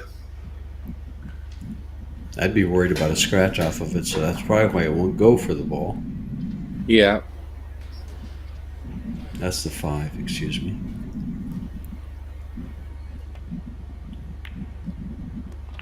Oh, he cleared it. Nice shot. Is he going to get around it? Doesn't look like he's quite around it. Tight angle. He can throw it in, but the throw will happen to kill the ball off the long rail. I think he's just okay by his body language. It's real tight here. Yeah, he's okay. He's going to throw it. See if the cue ball comes off the rail enough. Yeah, he can hit it with speed. Nice shot, and Masiel with a chance now. 7 balls lying tougher along the right long rail. Small window, might choose to bank it. Yeah, the 6 is at least near it, but I wouldn't say it's an ideal position to kind of get the cue ball between the 7-9. Shooting pretty quickly here, so he has a plan. I don't mind this angle if you get on top kind of near where the 10 is and then go 1 rail at it, possibly moving it. If you get the perfect angle, you could consider maybe coming in between, moving the 9.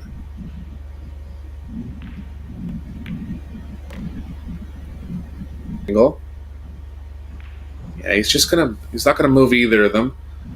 So this is a shot that doesn't come up that often, but I think it's gonna go 2 rails here inside the 7. And create an angle going back around it. Nice shot. Perfectly played, George. I mean, it looks so easy when people are playing the game properly, but we both know that even getting the cue ball to this spot and really not going through much risk in that process is very tough. Great shot.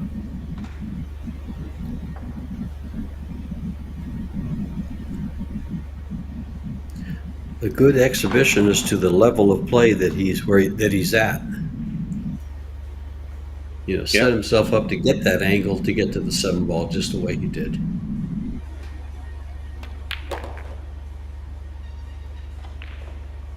Yeah, I mean, he's at the point where there's no flaws in his game. I mentioned this earlier, but every time I see him play, he's just right on top of it.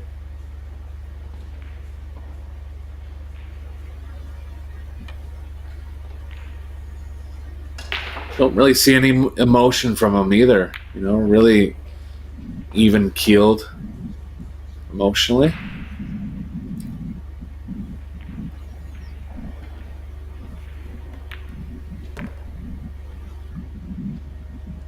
So taking rack number 11 and taking a 6-5 lead, 2 away from the hill now.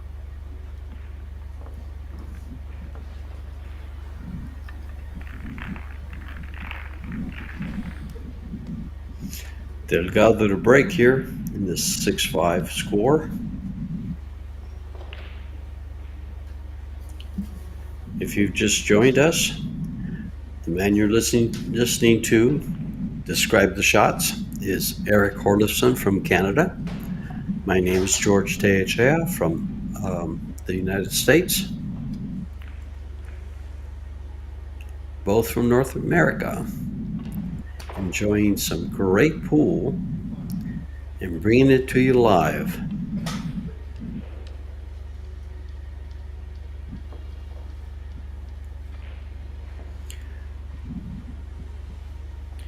Jose Alberto Delgado from Spain and Daniel Masiel from Poland.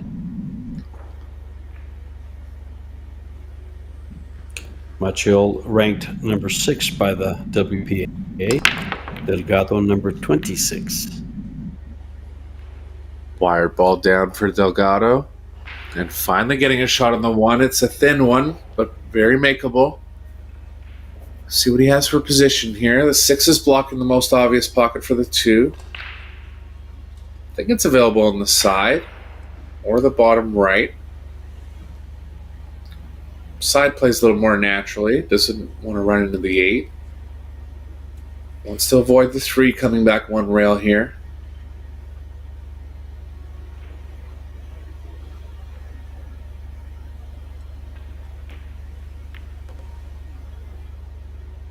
It's going to hit the 3. It's going to get behind it.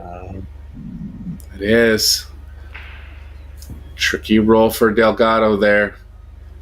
Was trying to play a little more right spin where it guaranteed him getting to the right of the 3. Spin just kind of ran out with the speed he had to hit it at.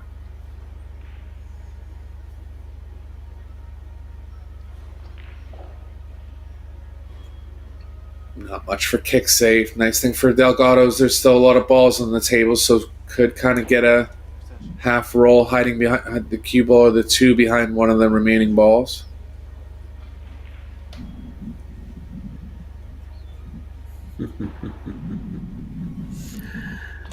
I'm just looking at this and thinking how Delgado he could be in a bakery and still couldn't buy a roll. Yeah, it's tough.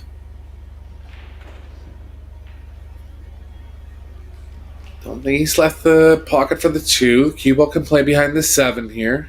He's looking at the 2. He wants to stay offensive.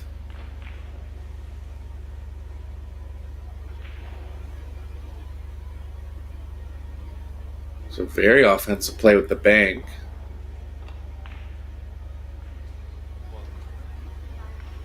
Yeah, third look now for Masiel, so he feels like he has enough of the pocket here. You can use the long rail with the speed. You're not going to... Should be okay to target the long rail a little bit here. Tougher than it looks. Yeah, again, those kind of intervening balls. See if he's frozen the 2 here. If he hasn't, Delgado will consider just laying up on it.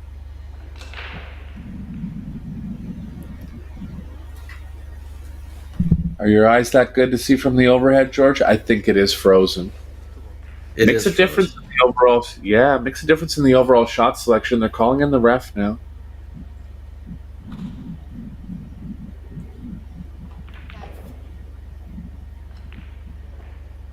Look at this.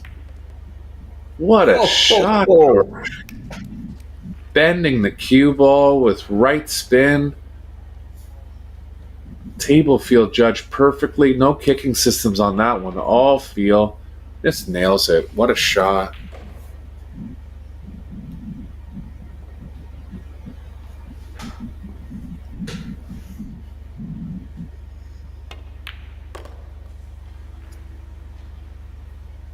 Well, this match has had everything.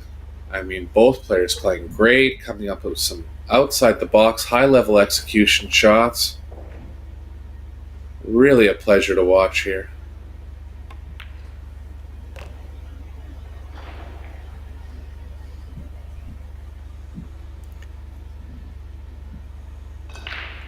"11 world-class shots, at least, that I noted.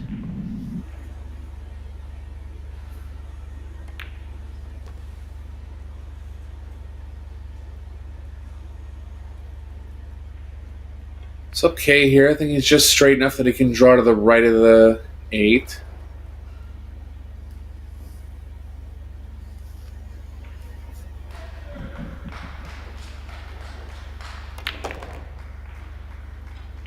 Punched out. Good shot.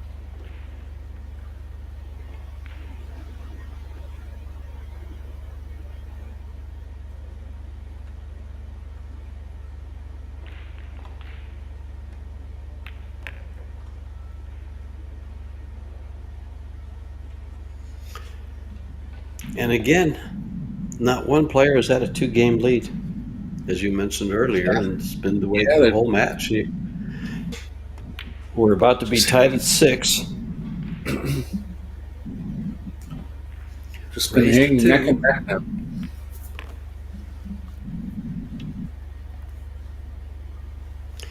Big race to 2 here. Let's take a look at our board, see who's here and not. João Grillo from Portugal, from Portugal, has just defeated his opponent. I just clicked out of that.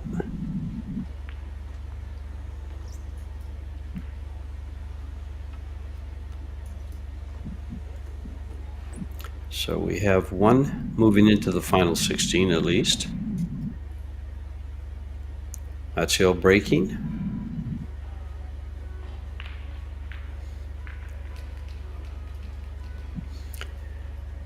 And we have 3 players at 7 games to 6. 7 games to 6. This one tied at 6. We have some very tight matches across these final 32, last 32. Trying to get to the final 16. Masiel powered up on that one. He missed the square. No way he was trying to cut it from the middle like that. So because he didn't hit it as squarely, didn't make any of the wired balls. Don't believe Delgado can pocket the one here, so he's trying to bank it back up kind of near the 3-7 area.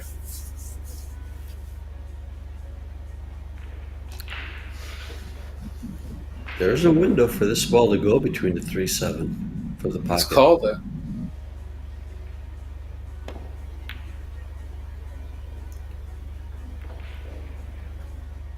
What's he going to do with the cue ball? A little short, but he's blocked the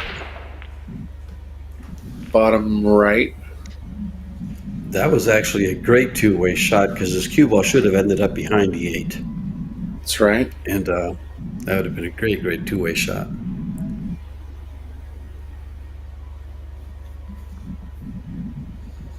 Safes aren't easy here. I think Masiel's going to find a way to get the cue ball behind the 7. Touchy.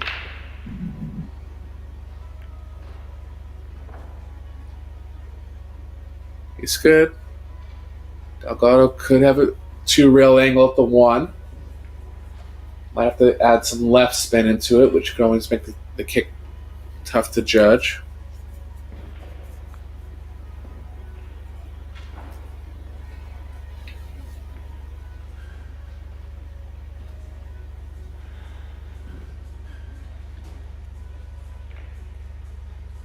I like this way better. You're hitting running spin. And anytime you're hitting check spin on a kick, it's really tough to judge and feel how the cue ball is going to react relative to speed.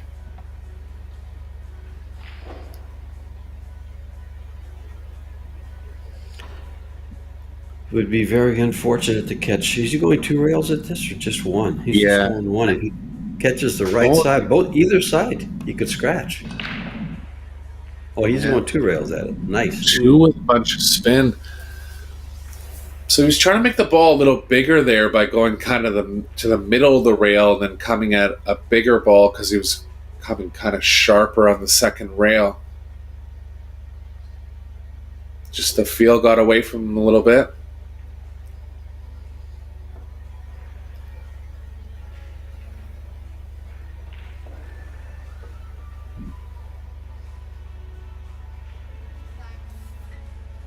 Does the 3 pass the 7, George? I believe it does. Otherwise, he might have been trying to move it right now. Doesn't look like it, Eric.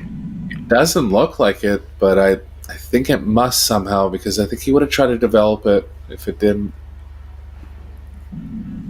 Yeah, the way he's looking at it, it does.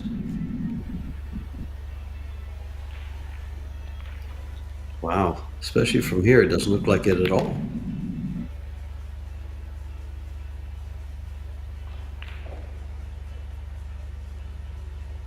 Yeah, definitely playing the 3 directly here.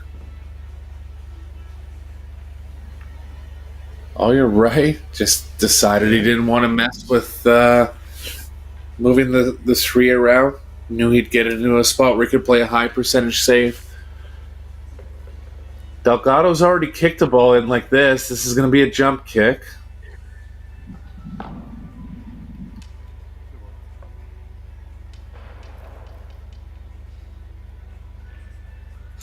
Jump to rail kick. And it's a tight jump, too. Not this time. Mm-hmm. Again, asking a lot of that jump cue.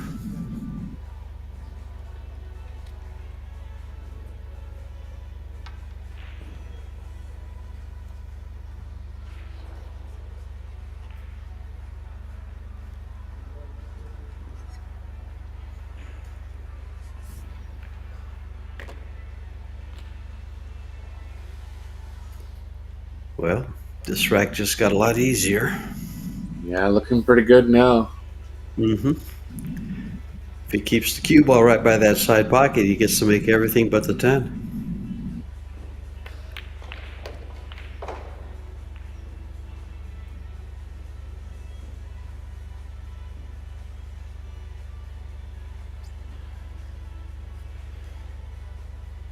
So he might accept a little more angle on the 6 here.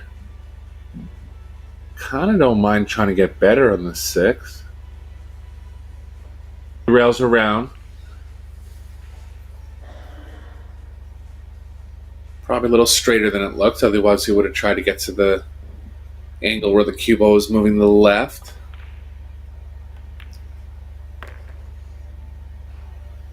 How's the speed? Pretty good. Wants to be straight enough here that he's not drawing behind the 9. Believe he is. He's got to play the right part of the pocket here. He's going to have to sacrifice some distance, but it looks like he's actually going so far to the right that he can draw all the way around the far side of the 9.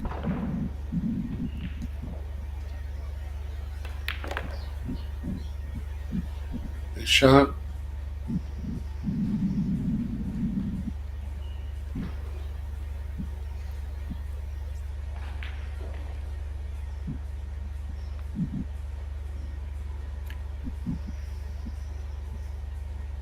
We got to dig into the bottom part of the cue ball here. Slow the speed down.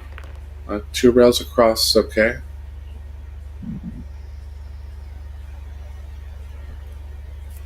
Funny angle here, George. You might have to lead into the short side of the 10.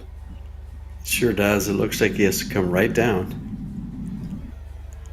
But he reads his angles a lot better than we can.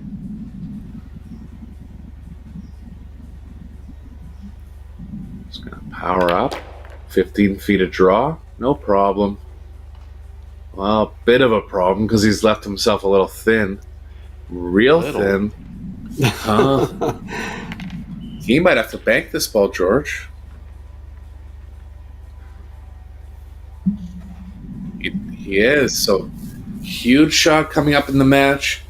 Everything riding here.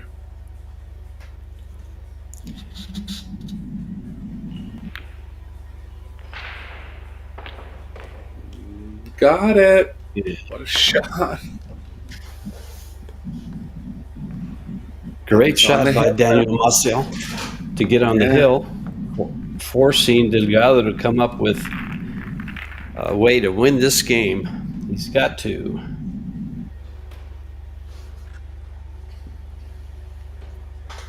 You know, those are the types of shots that a lot of players would have played safe. They would have cut it on the right side, gone 2 rails to the head of the table, and left the 10 ball on the bottom. He leaned over with the extension and just calmly, confidently put it in the hole. Well, I think that's the part that really struck me about that, too, is he never even looked like he was in danger. Obviously, in the back of his mind, he knew he was, but even though he played a bad positional shot from the 9 to the 10, he didn't let his emotions get the best of him. He accepted what he had in front of him, and I think it like that type of reaction is going to allow you to execute those tough shots a little more. It's an unexpected thing, right? He expects to be straight in on the 10 or 90% or more to make the 10. So how do you deal with it? Well, that's how right there. Exactly. Especially the fact that it's still, the cloth is playing fairly new still. Probably weighed into his decision to go for that shot. Yeah, he used the long rail a little bit. He used Yeah. the long rail, so on a real tight table with worn-in cloth, I'm not sure he would have taken the shot. He might have played the safety. But as banks go, that was a higher percentage bank, with the Right. exception of having to lean over the shot to reach it. Helps when you're around 6'5", too. He's a tall player. It Easily does, it over really does. 6'3". Yeah, he's up there. Might be 6'5" or 6'6".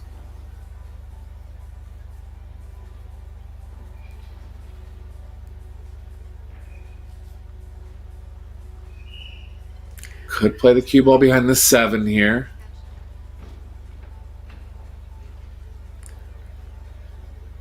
Looks like he's trying something off the left side or the right side. Go ahead, George.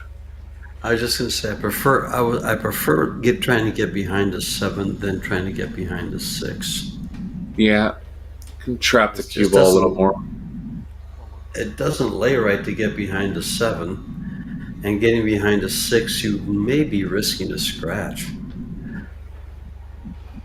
Yeah, he's called the 1 on the left side, so I think he is going to try something with the 6, but more in a way where he's going to use the 2-10.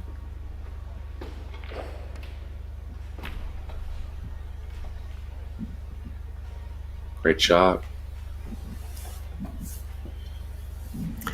He's a cagey player.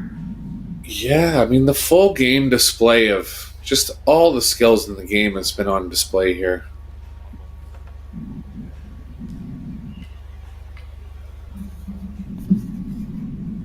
If I were to show a match that to some up-and-coming players that really had everything and proper execution and just even proper demeanor from both players, this would be one of them. Especially in the demeanor department. Yeah. Now, here I do like getting behind a 7 ball.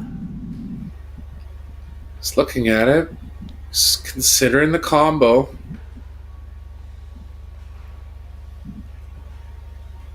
He is going to go at the combo. So, game changer here. Oh, yeah. Were you thinking cue ball behind the 7? I actually was if I was going to play safe. Yes, But that was I was thinking cue ball behind a 7. Yeah. Smart shot there. Came into a big coverage zone. Knew he'd likely leave the 1 safe regardless.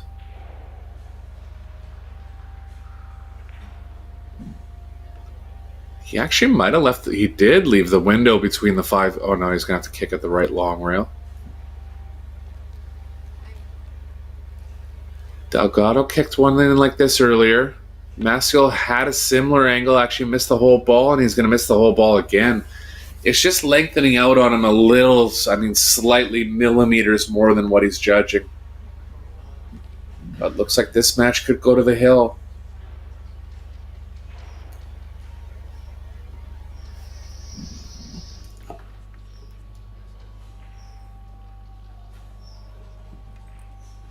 This match deserves to go to the hill. And it'll probably see 4 or 5 shots of maneuvering in that last game, if not in this one. That's been the script. Yeah, this is pretty straightforward now.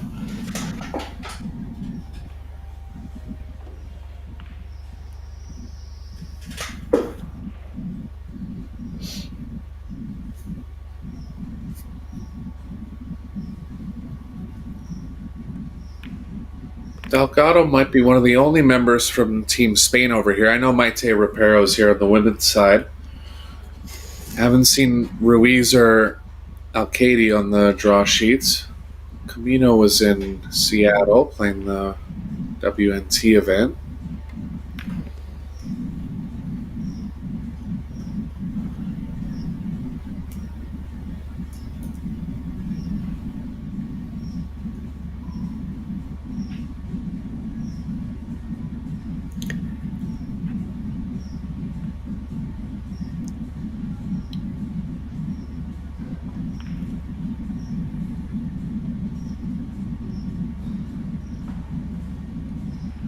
Well, I'm getting pretty straight on the 6 here and just drawing straight up the right long rail.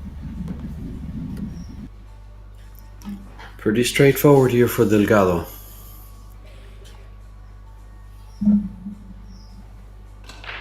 Yeah, there's three other Spanish players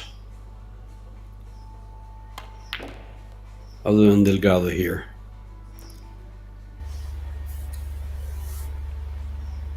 Are Actually, they household? no, just Delgado is probably the biggest name here from Spain. Diaz Still in is the he? tournament. Yeah.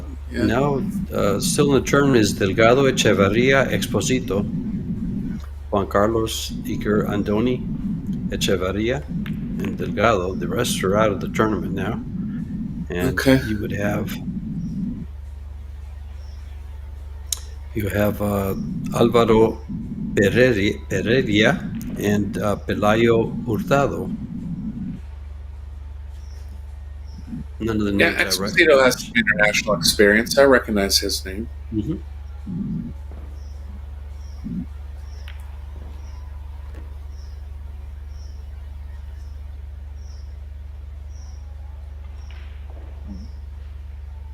So Delgado getting through this rack well. Bit of distance here. Has to hit it with a bit of speed to hold the draw. Nicely played. Underrated shots, those sharp ones on the side with speed. Handled it well. And looks like we're going to the hill here. Going to be Masiel to break. What a match. And it's come down to one game. Single elimination. Loser goes home. And should. This game has provided us with at least 12 highlight reel shots. And more to come, I'm pretty sure, unless it's a straightforward break and run, because we have not had one of those yet. And they've been challenged to even get a shot on the one. Yeah, that's the main reason. I mean, a couple times they had a break and safe opportunity, but really just not getting shots. So it's been a full display of save, kick, jump. Good things from both players. Any updates on the other matches in this round, George? Good question. Still going on and still playing is Felix Vogel and Walter Lacre. They're tied at 6. And that's the only other match going on. Other than Okay. this one, into the final 16.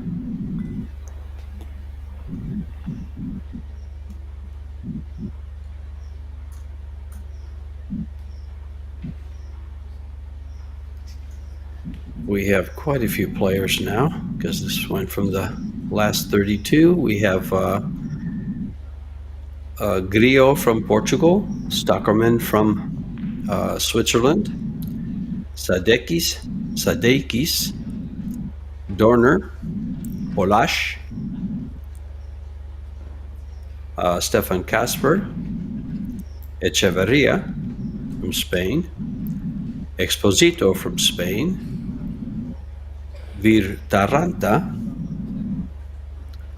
Bartol Yushushin, Pechel, and Gangflot.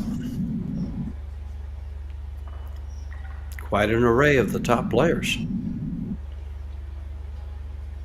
Yeah, Gangfloat is another up-and-coming player. I kind of put in the same category as Masiel. He hasn't been as successful as him yet, but I think a player that could really break out and become one of the very upper echelon players. Plays kind of a similar style to Masiel. Very similar, and in fact, in Vegas, I commentated a couple of his matches, and he's coming along just like Masiel is. He's just seems to be improving. Fundamentally sound as Masiel.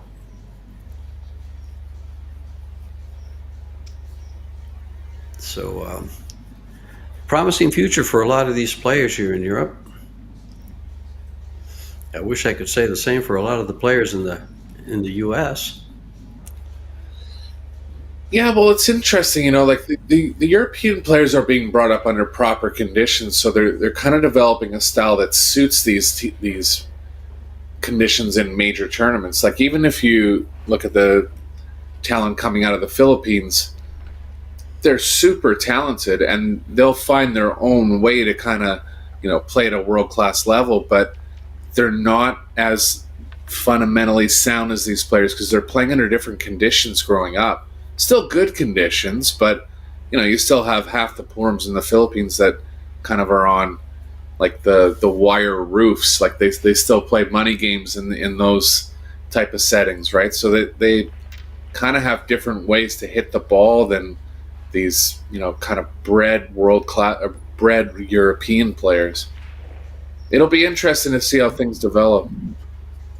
You said bred and raised, but more than anything, schooled European players and with Right. support from Yeah. federations. That's right, yeah.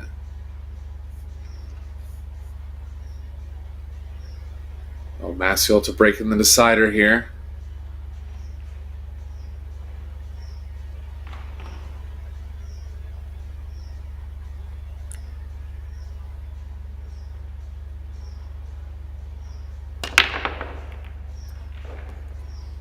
Five balls He's made a down. ball. 2 balls down, but no shot on the 1. Yeah. No thought of offense here because he's right over top of the 4. I don't even think he can play safe behind the 7. It's too tough to judge the queuing when you're so heavily over the 4 like this.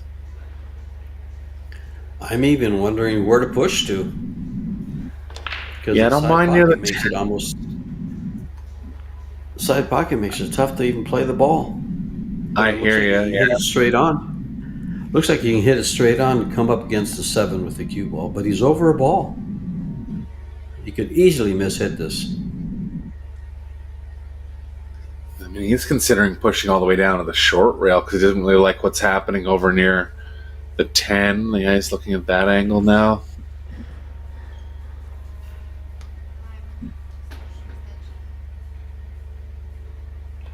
Well, looks like he might just push Delgado into kind of a challenge position. Kind of just say, go ahead, and if you can make this ball and get position. Yeah, I like down there a little better. Obviously, he's worried about getting Delgado putting him behind the 7 if he does go to that area, but I think not risking Delgado pocketing the 1 here is a good play. Tough to call here, George. I mean, I don't think he would have pushed there if the 1 was available directly in the side. And can he hit the 1? I think it is available on the side. It's makeable. He's called it. But I'd If he has consider a it too hint low. Yeah, a hint of right English, which he's using. He's trying to get behind the 7 on the same shot, I'm thinking. Aim Oh, played he it could in. make it. Oh, Wow. what a costly push out. What a costly push out for Masiel. And this is the first kind of emotional reaction from Masiel. Obviously, he wouldn't have pushed down there if he thought Delgado was going to play the ball right in. And it was a tough shot, but he played it perfectly.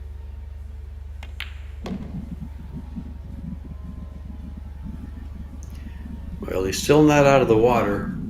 That ball by the 10 is going to be tough to get to. He's got to get right where he's at now. I mean, this rack Got a is not little over by bit to the any right. means. But just No. imagine how well Masiel's played and wasn't able to come out with the win. Also a testament to how well Delgado's played. He's short here, though. I don't think he has the angle. Caught the pocketing a little thick there. He had the speed right. He just got a little thick in the pocket and lost a little energy with the cue ball. Can he hold it? Can he hold the cue ball there? And play Yeah, the 4-ball 3 rails? Ideally, He he'd would want have to be do that. Extremely. Oh, wow. He's Well, in I a don't even tough know if he has place. enough of the 4 to even hold it. That's the thing. Yeah, that's how much can you see? I mean, he's... Another Looks like inch he's- would have served him well there. Yeah. Looks like he's considering how the 4 can come around tables, so maybe he does have the angle, but he's more just worried that the 4 is going to play into the 7-9, which it can. But he is going to try to stick the cue ball behind the 10 here. Yeah. Ah, Wow. Well, he's got a great small job roll on with the cue ball. Yeah, he's got a small roll with the 8 blocking the most obvious pocket for the 7 here. Did it block it? He came over and looked pretty quick, so maybe he just has enough on the left side of the pocket. Position's not easy regardless.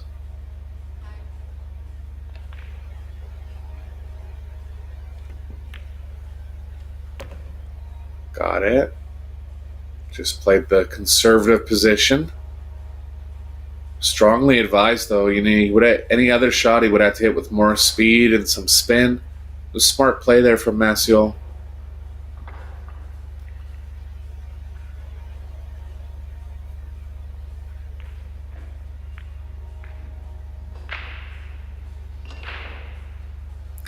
Going around the table here for position. Watch out for the 9 ball 9. going to come into play. This match has had a It's bit of awfully everything close. right till the very end, but it looks like Masiel's going to get over the line here. Yes, it does. Again, another inch would have hurt him. Wow.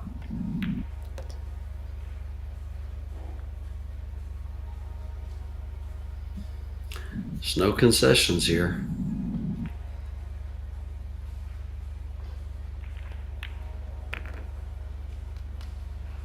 Great match by both players. Shame there had to be a loser, but looks like Masiel is going to advance here. Delgado will take solace in the fact that he played very well.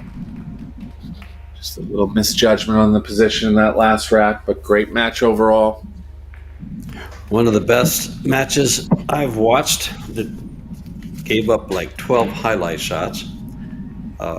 Both players playing very well. Some unfortunate, I don't even want to call them mistakes, just unfortunate rolls. We had a kick in the game, just a little bit of everything, but very high quality match. Eric, you want to close this out? Any other passing thoughts? Yeah, again, just shame there had to be a loser. Both players played well, but we're into the final 16, and the 10-ball division is going to be decided today. So lots more action coming up for you guys. For George Teache, this is Eric Orlifson. We'll talk to you soon. Stay tuned, folks.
And hello and welcome, pool fans from all around the world, to the 2025 Predator European Pool Championships, to this quarterfinal match between Jasmine Ocean and Olivia Zalewska. We're down to the final 8 players. We had, I believe it was 52 players that started the tournament. We're playing 10 ball. This is a race to 6. And in the booth today, we have George Teacha, myself, and Eric Horlifson bringing you the live action from Tallinn, Estonia. Yeah, good to Welcome, be with you Eric. guys again. Yeah, good to be with you again. This is my first chance to see Jasmine on one of the stream tables. Kind of the odds-on favorite to win the event.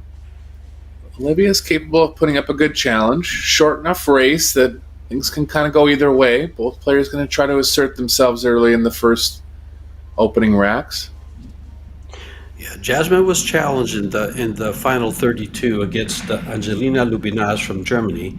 It went 6-4, but she trailed the whole way till she was able to come around and put the last 2 racks together. Breaking off here. 4 ball down. Thin cut on the 1 to start. Tempting. I believe she'll have a go with this.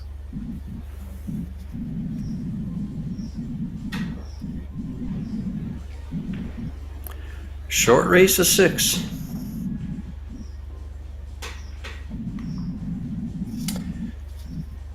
Olivia's had a funny tournament. She lost her opening match to Kristina Zaldeva from Bulgaria, then defeated Anna Gritsuk from Estonia, but then defeated Kristina Zaldeva in the last 32, 6-4, the same score she lost by.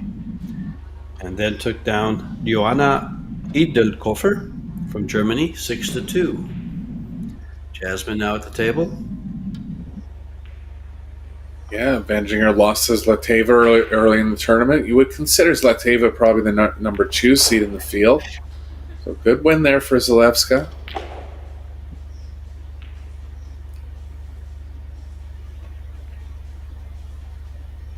Not ideal on the 2 here. Let's make a ball in the corner. She's going to be staying on offense here. 3 is very available. Just got to get the cue ball over to the left side of the table.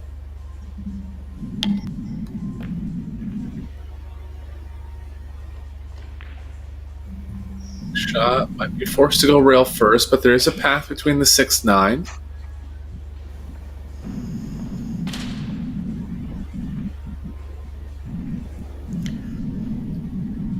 Really got to control the thickness that you catch the 3 with here. Go ahead, George. Sorry. I was just going to say, does she risk going by the 6 or off the 6 to the pocket here? I think you have to. Oh, yeah, she did a great job with it. Yeah, contacted it, so more distance than ideal. Cue ball's playing okay, but she's bridging over the 6. Big shot here in rack number 1.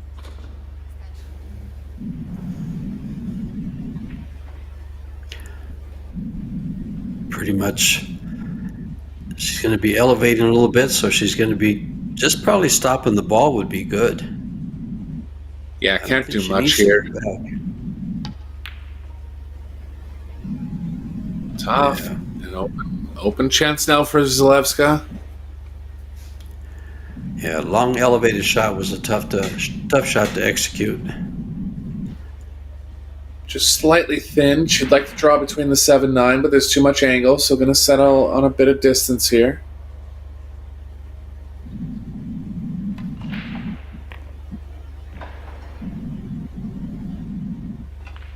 Nicely controlled. Zalewska's been on the rise in the past year. She had a top 16 finish in the Women's World 10 Ball Championships.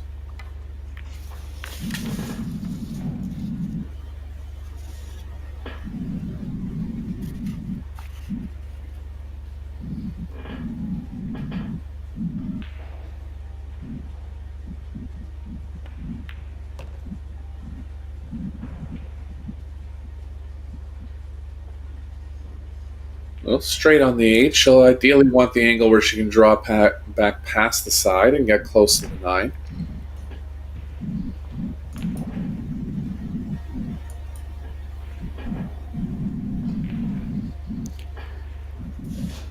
Olivia had a third place finish in the 2024 Women's Tallinn Open and the St. Johann Open. She was 9th through 16th in the WPA Women's World 10-Ball Championship just this past year, so she's had a good year.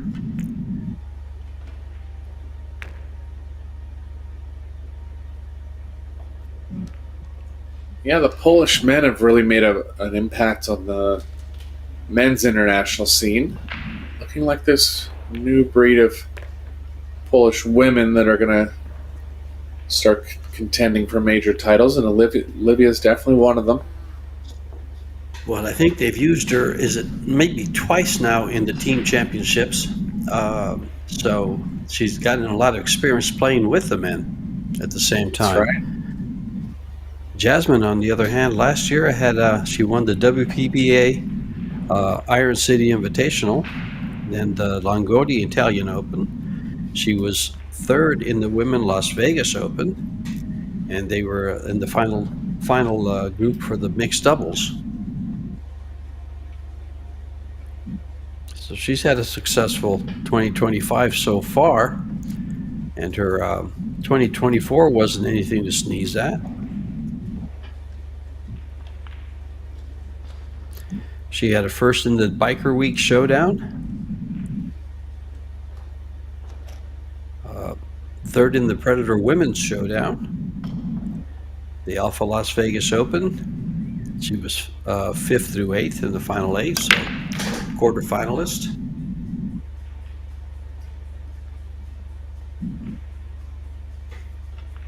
Yeah, she's had a real resurgence in the past 3 years. Had a lot of success earlier in her career and kind of had a few dry years in the middle of her career. Just had other things going, developing her billiard academy. Now she's kind of doing everything at a high level, has a really highly followed YouTube channel, still doing things with the Billiard Academy in Klagenfurt. One of the most active female players in the game.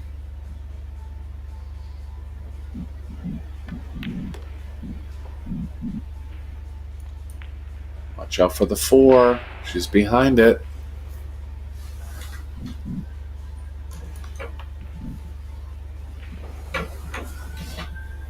Gonna try to get the cue ball between the 2 and the long rail.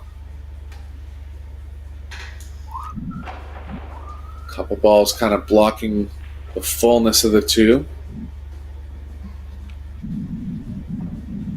Just gonna go up this way. Felt like 5 and the 6 were blocking it too much on the shorter path. No good, and chance for Jasmine here. Ball in hand start.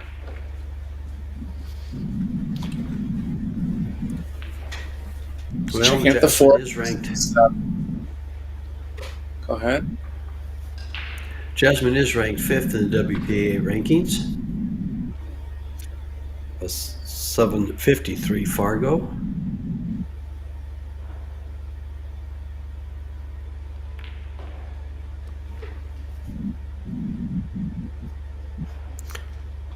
Olivia from Poland is ranked 35th in the WPA rankings.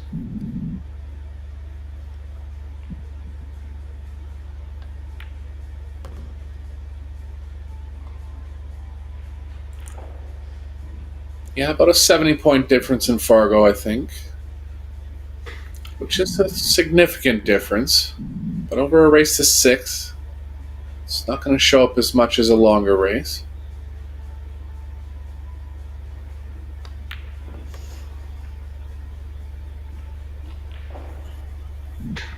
The WPA rankings show up big in Europe. The Fargo, they're still becoming familiar with. Something that we are now using pretty close to a standard in the United States or in North America. It is an international ranking system.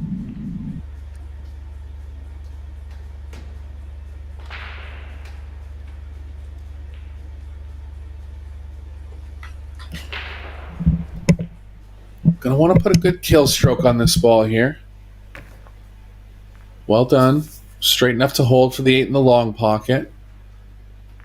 It's too much cue ball movement to go around 3 rails.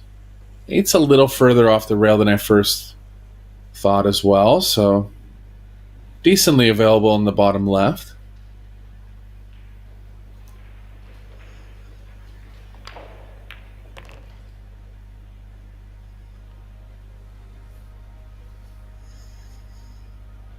A little bit of a challenging shot. Yeah, all in the pocketing here. It's the kind of shots that if you have any doubt in your mind, they're not going to go in as often. Got to be confident. Got to trust your alignment here. Got it.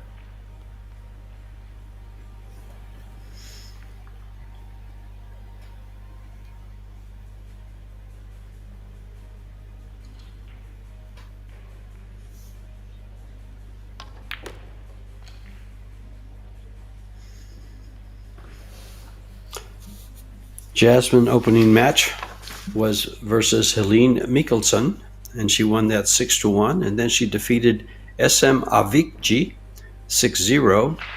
And again, as I said earlier, I think she defeated Angelina Lubinaz from Germany 6-4, and then Mireia Feito from Spain 6-2. Yeah, not really under much threat except for the match with Lubinaz. Yeah. And in listening to the commentary there, they noted that Jasmine didn't really play to her capabilities in the first part of the set, so she had to dig deep and grind it out and come back from behind.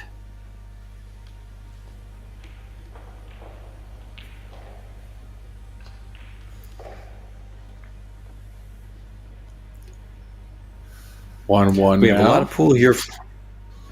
Go ahead, George. We have a lot of pool here in Estonia.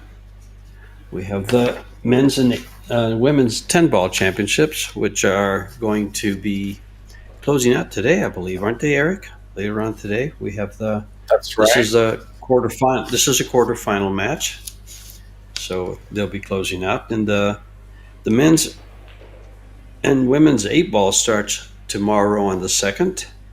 And then the men's and women's 9-ball on the 6th through the 8th. And I don't know if they observe April Fool's Day in Europe, but we do in the United States, so I'm sure we're going to have to prank Mr.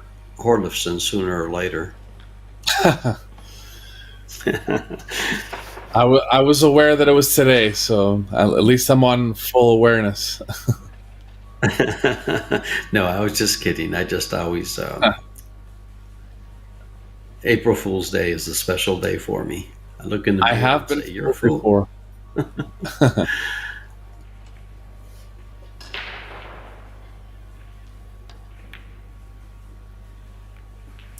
Look at the safety behind the 3-ball.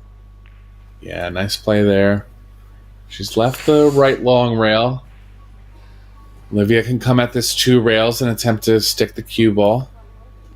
4 is a little more in the way than I first thought, but I think it's there, especially with maybe a slight bit of swerve.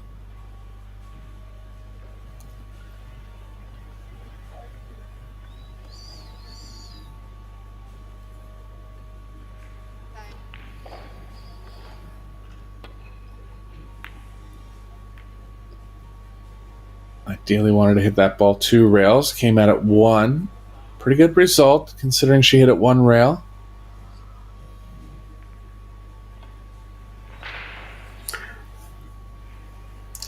Nothing easy for Jasmine here. Let's see where she decides to play safe to. Yeah, she can kind of push the cue or the 1 ball between the 2-8 and the cue ball towards the 5. Looks like she's actually going off the left side of it. Oh, no, that's, yep.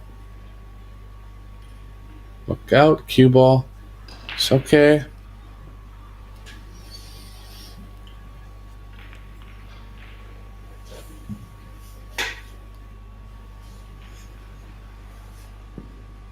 Tough to say if she's left the right edge. Looks like she hasn't. So Olivia on a tough 2-rail kick here.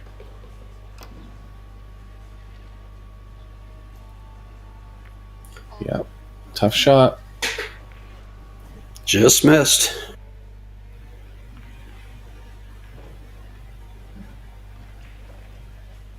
Looks like Jasmine's going to be looking for the 3 foul. Taking a look at the ones available in the bottom right, I believe it is. Best position there would be to get into the short side of the 2. Tight cue ball maneuvering. What do you think about playing safe here and moving the 2 along with the cube, the 1 ball? Not bad. Oh, didn't want to bank it in. She didn't want to do that. I would have been thinking about moving the 2 ball there. So, turning point here in rack number 3.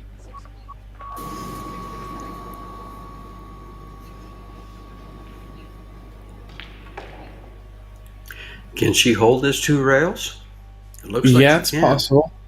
Yeah, ideally hitting the bottom side of it, pushing the 2 up table. Good shot.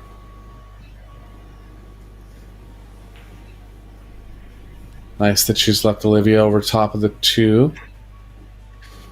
Safes aren't easy here. You can go off the left side and play the cue ball back around where it is now. Looks like she's trying something a little more direct.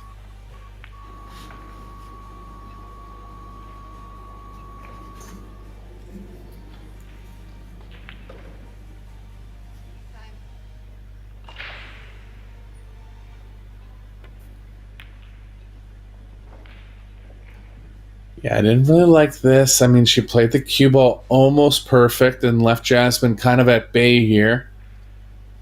But going the other way, there was a lot more blockers. Jasmine's going to consider behind the 10 here.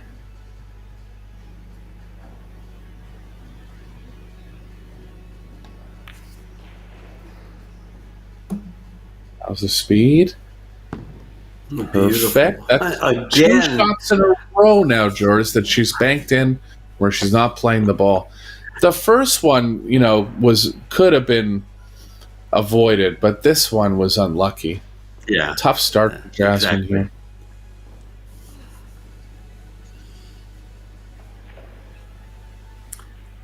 She's going to go around the ball in the middle there, the 4 ball, the pink 4. 2 rails. She's going to make an hit. Nice hit and makes it. What a shot. How's that? Of course, she has no position, but what a shot.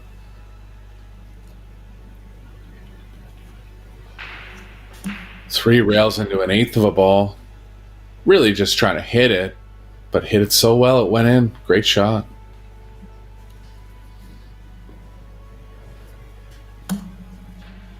Five ball still going to be an issue for both players. Jasmine not really on easy pocketing here. She's taking a look to see if she has enough to the left side. Even if she does, position for the 5 is going to be tough. Tough spot.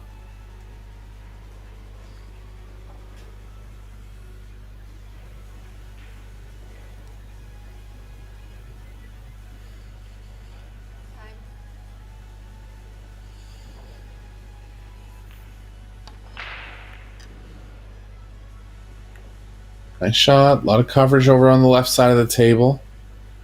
Looks like she's going to leave a window. Unclear if the 4 passes the 7. Even if it does, there's not much on position for the 5.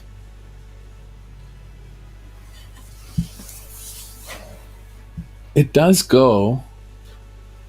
She could just roll at it and try some kind of safe attempt on the 5. Well, this was aggressive, and I'm not really sure why, because you weren't going to get that much more out of it.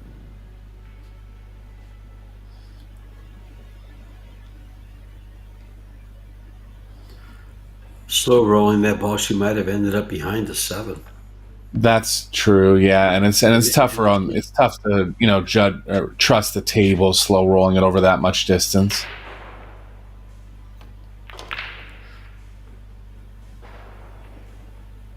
got to come down further if she wants to bank it. Yeah, a little bit risky on the double kiss here. 5's real close to the rail. Nice thing is she can hit it with some speed to kind of, she'll want to hit it with some speed for position, and that naturally shortens the bank up. I think it's a little too close, though. I think it is. If anything, she'll... you ever try playing these two rails to the same pocket the 5 ball's at? I know the shot, yeah. Yeah, it's just, I think it was too tight for that, too. But you wouldn't play that in a game unless you're playing bank. Yeah, more of an exhibition shot. You're right. By the rail bank pool. Mm-hmm. Smart safe there from Jasmine. Just covered her on the 5.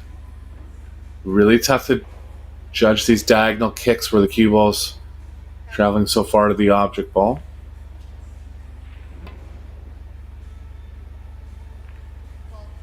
Tough judgment, and that's going to be no rail.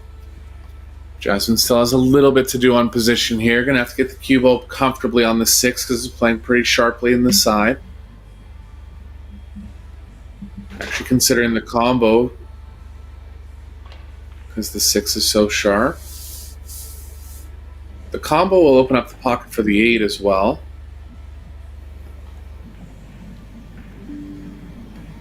It's not a win under WPA rules. WPA, pardon me, rules. But it'll be spotted and she'll stay at the table.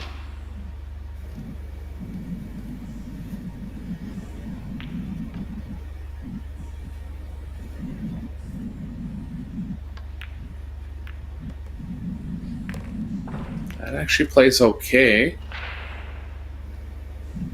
Just a little straight on the 7, but can develop some angle coming back off the rail.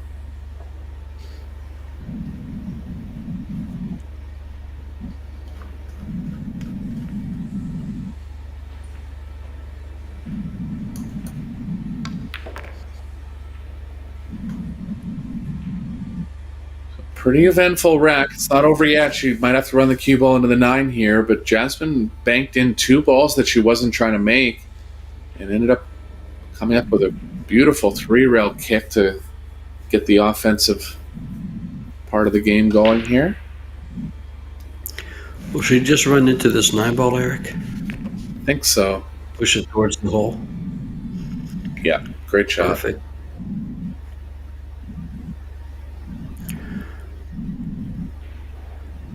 Choice of taking the 10 to the side or playing it in the same pocket.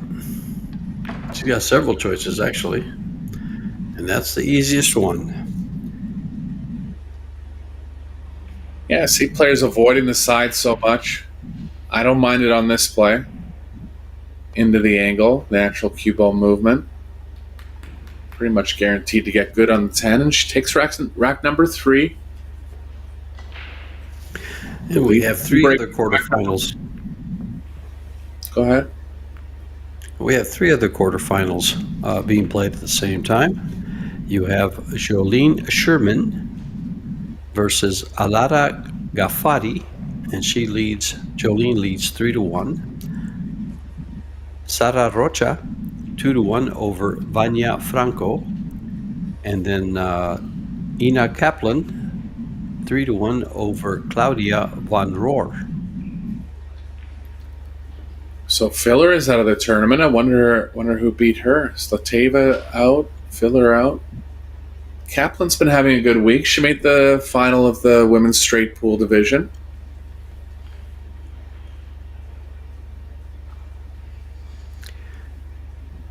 Pia Filler lost to Ina Kaplan. Okay. And then Avenging a loss from the straight pool. Slateva lost to Olivia. Right. In the final 32. Jasmine going from the side rail here, Pro Billiard Series style. She's used to that break. Nothing down. She's the only player I've seen go to the side. They've all been breaking right from the corner of the box. There's a box in the middle of the table, for those that haven't noticed. that you can't break from. Kind of the opposite of, the break box that you can only break from. Right. I think I just confused myself. No, we know what you mean. Yeah, the best attack angle in 10 ball is very close to the middle, and there's a restricted zone where they can't move the cue ball so close to the middle. But most players still choosing to go to the edge of that box.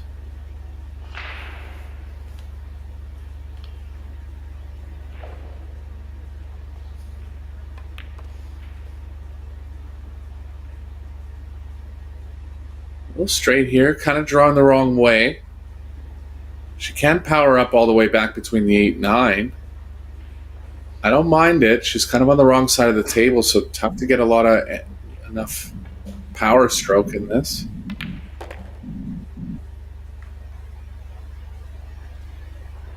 Not bad. Ideally, would like some angle going to the right here. Doesn't really have it.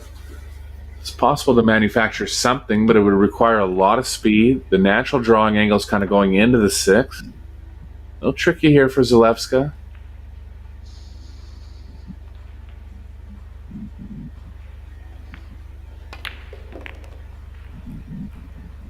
I think she just conceded that she was going to hit the 6, probably try to hit that part of it. Great shot.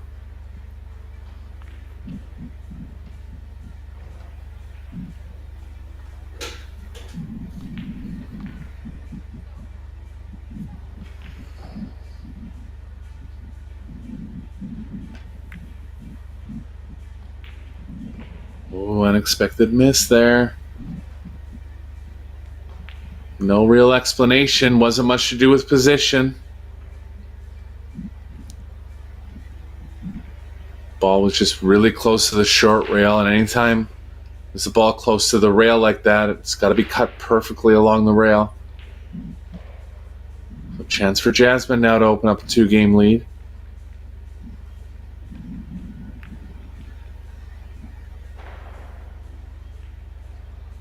Shot. Looks like she found cover.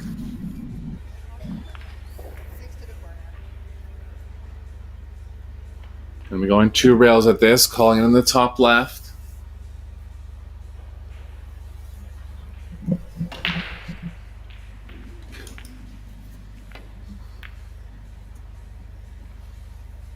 Nice shot, hitting the proper side of the ball, creating distance.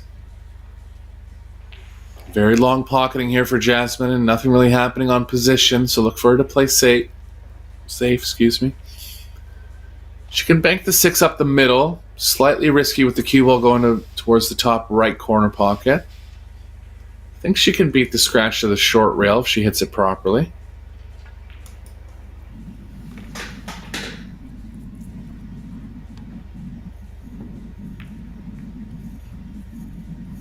Defensive there from Jasmine.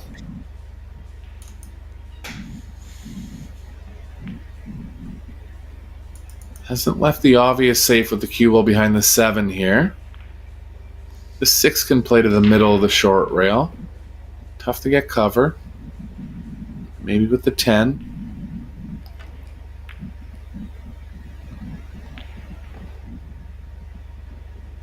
Nice shot.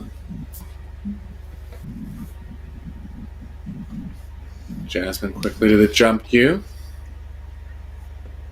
One of the stronger jumpers in the women's game.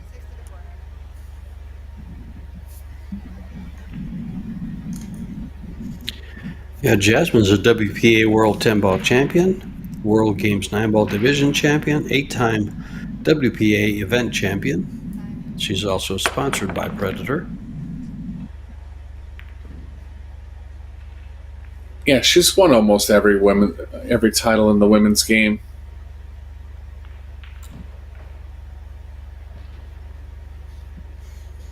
One of the most successful female European players of all time.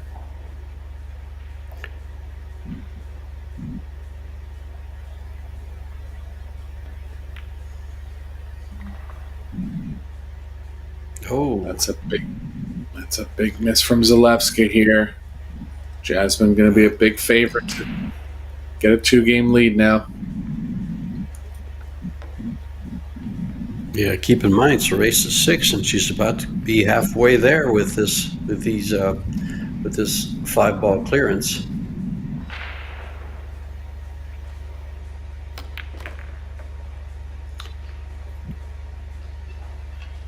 Didn't want to be on the rail here. Going to be a little awkward on the cueing. Going to have to draw the cue ball.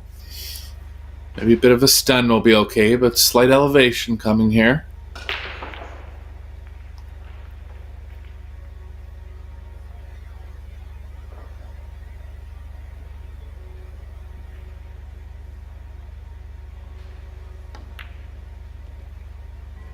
Smart shot. Stayed away from the elevation. Knew the natural angle was playing around the 8. Shot there from Jasmine.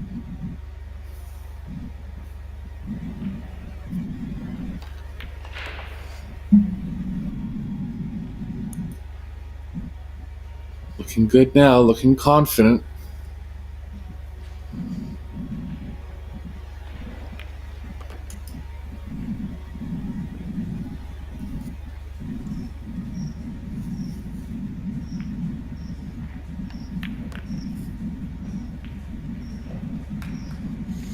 That's 3 games in a row for Jasmine. Yeah.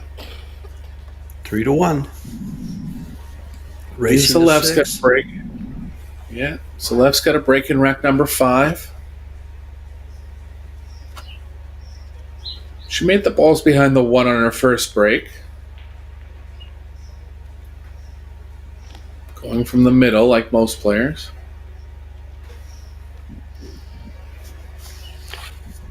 These tournaments are being played on the Predator Arc table using the Aramith balls and the Simonis cloth, as Aramith and Simonis are both sponsors of this Predator European Pool Championship. You can see the Predator arena lights overhead.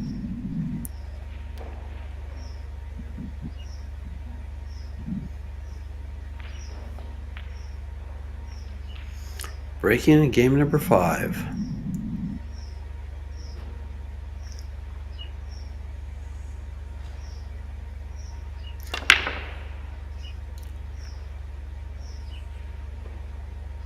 The 4-raider might get there. It did. It did. 3-ball came in between the 1 and the cue ball. She can avoid the double kiss here, I think. Try to play the cue ball behind the 3. Maybe even all the way over between the 4-9. She could also bank at the 1 ball, 2-8, kind of a 2-way shot, kind of like what you just did right there. Yeah, perfect. Yeah. Gonna come in between it. How's the 1 gonna end up? Pretty tough.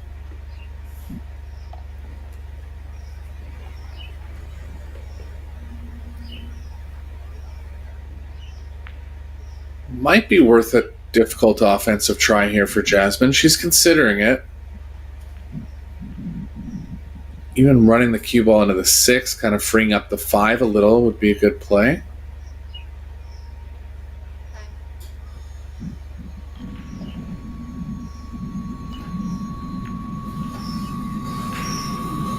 Shot on the 1. Didn't move the 6. She's checking to see if the 5 goes now. I don't believe it passes. Only had a quick look. Could be verification either way that it goes or doesn't. Kind of the way she's moving around the table, though, I think she might be okay to shoot the 5 in the bottom left.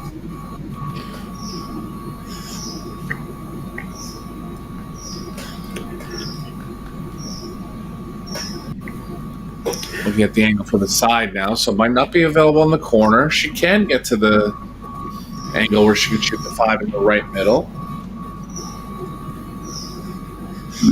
I like that 2 rail coming out of the upper right-hand corner, right at the 6.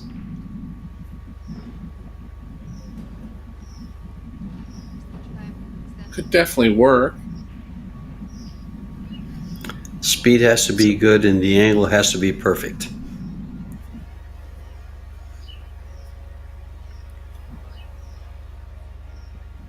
but she's lined up for just that type of shot. You're right, George. Great call. Ended up coming in between them, but yeah, I mean, compared to playing into that small window around 3 rails where you would have had to stun the ball a little more, it's a good shot.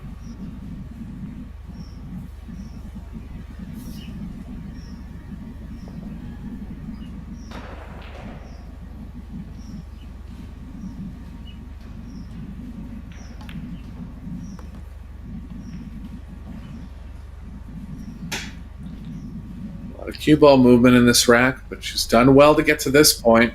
Great opening shot on the 1.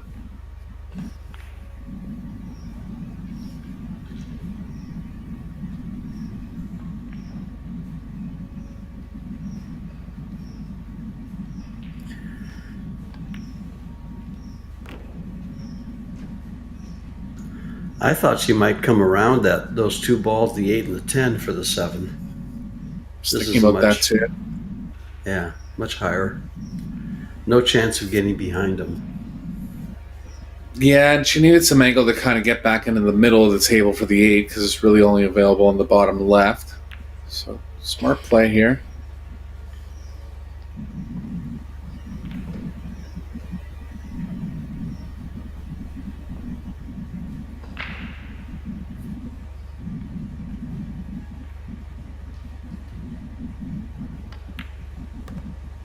Match is going by quickly. Kind of a big miss from Zalewska on the 6 in the previous rack. Bit of a turning point, giving Jasmine the first little bit of separation. Played a great rack here to possibly go ahead 4-1.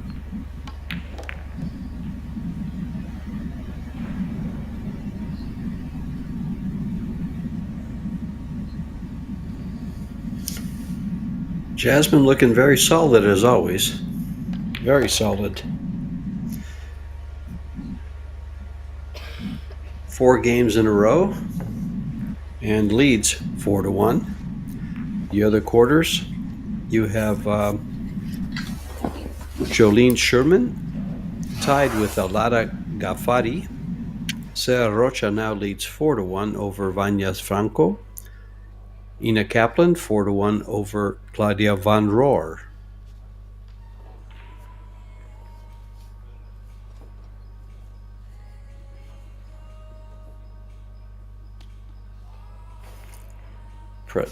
This tournament is sponsored by Predator Group, Simonis Cloth, Aramith Billiard Balls, Langoni Cues, Kamui, Hansa Vest, Folger, and DATEL.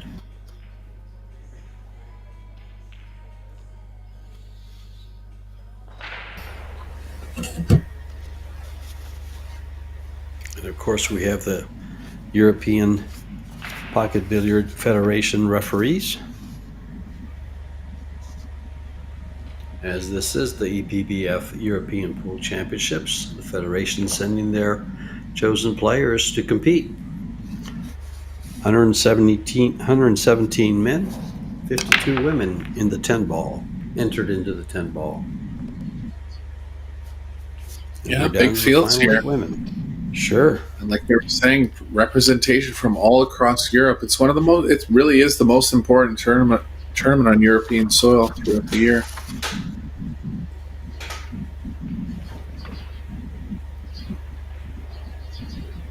Jasmine going from the side rail again. 4-railer went down. Just taking a look at the pocketing angle here. Super tough. Safe would be to overcut the 1 to the left, right long rail. Bring the cue ball back down near the 7.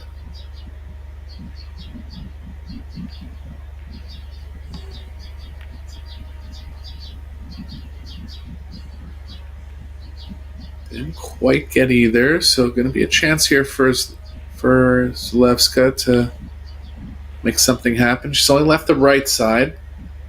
There's a lot of coverage over on the right side of the table, so we can get the cue ball going 2 rails back to the same area. Should be positive play.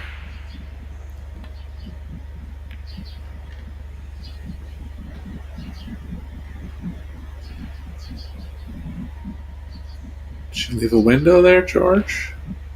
Jasmine having a look? No, Doesn't- she's covered. It doesn't look like it, no.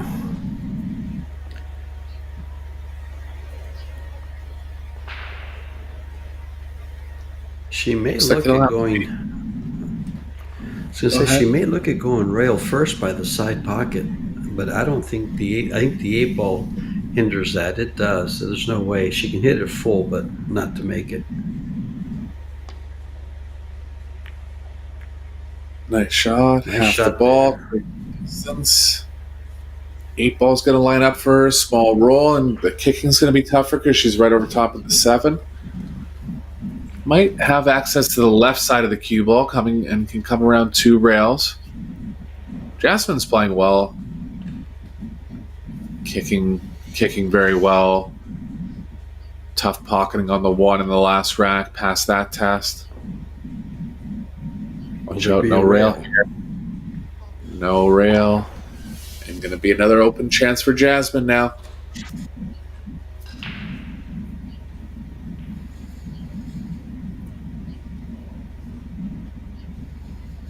That 2-rail kick from Jasmine paid dividends there. Yeah, she's had some streams and different things about kicking in her YouTube channel. She has one specific segment where she plays a game with Albin where they only kick at every shot. It's a big underrated part of the game. It sure is. That's actually a fun thing to do. You got to kick at everything. Pretty creative way to practice.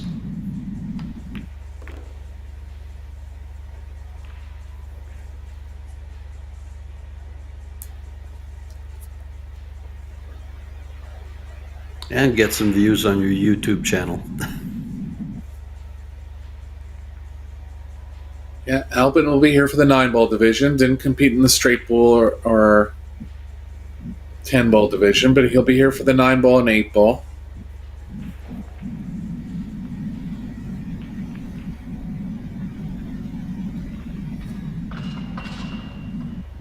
I wonder how many European titles Jasmine has. If I were to utter a small guess, it'd be probably close to 20, 15 minimum. Well, I'm going to try to find that for you, Eric. Sure. Let's see what we can do here.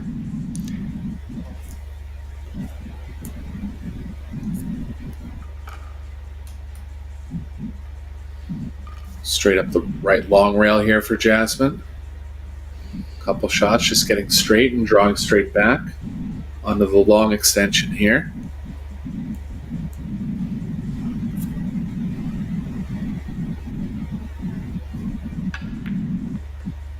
Oh, miscued. I leave a lot more distance than what she wanted. Cue ball's kind of frozen to the rail here. If it's off the rail, it'll make the shot a lot easier, but if it's frozen, it can kind of tend to push away from the rail.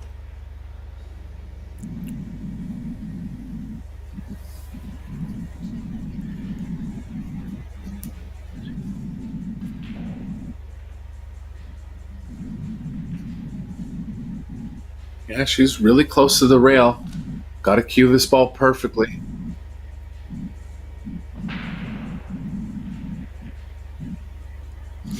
How does the number 20 sound on her European titles?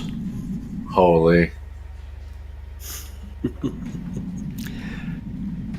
She started playing European pool championships since 2006, and out of those, 19 years, she has 20 titles. Wow. And I got a better number for you here.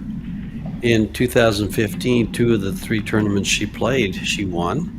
In 2016, 3 tournaments that she played in, she won all 3. Yeah. Yeah, and that's probably assuming that she didn't play all divisions in every year. It's just a No. huge number of titles. Yep. And for a lot of you fans out there, if you'd like to look up some of your favorite players and what they've done in Europe, the epbf.com gives you all the information for these tournaments. and tournaments they've played in for each player and their finishes.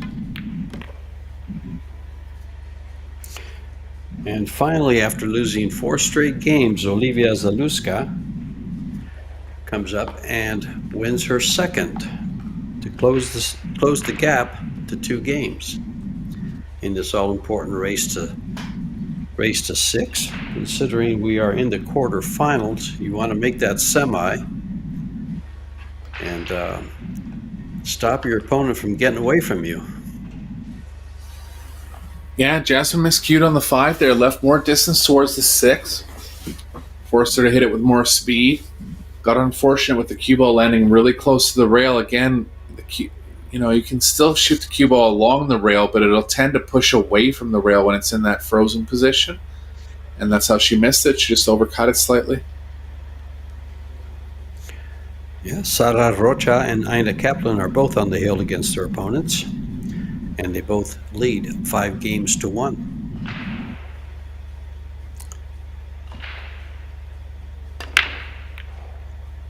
So the winner of this match will play the winner of which one? Let's see. Nothing on the break for Zalewski here.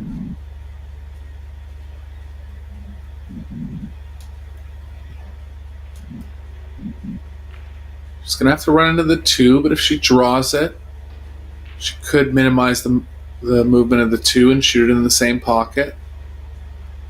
Came out a little further than she wanted. She's going to have to run into the 4 here. It's actually not a negative thing. Could play the 2 in the top left. I don't mind just taking a gamble and running the cue ball into the 4 here. 4's got to be moved anyways. Might be a little too thin to kind of cut into that pocket, but looks like she is going to have a go at it. The winner of this match will play the winner of the Jolene Sherman and Ala Ghaffari match. And Okay. Jolene leads 4-3 in that match, so it's a tight match.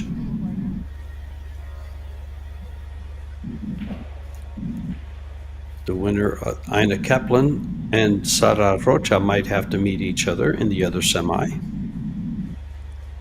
as they both lead 5-1 in this quarterfinal. Look at this. It's going to get right behind this ball. Wow, what a kick. That'll do from Zalewska there. She's left the right long rail, but definitely a good result here.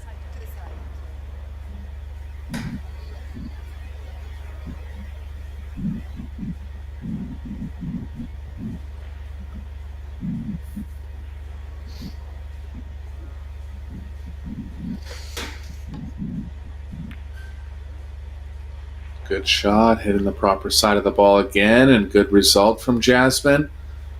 She's really stepped it up in the kicking department. Not that she's ever been weak, but you can tell she's always targeting half the ball, aware of what the kick-safe opportunities are.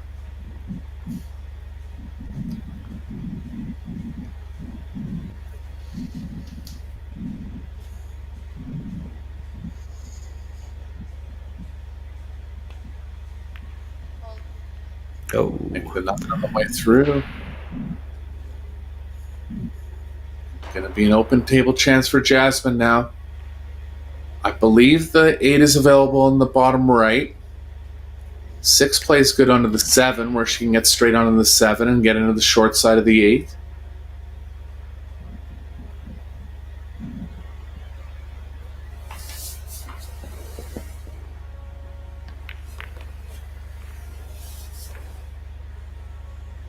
Too much angle here. Gonna have to move the cue ball a little more than she wanted.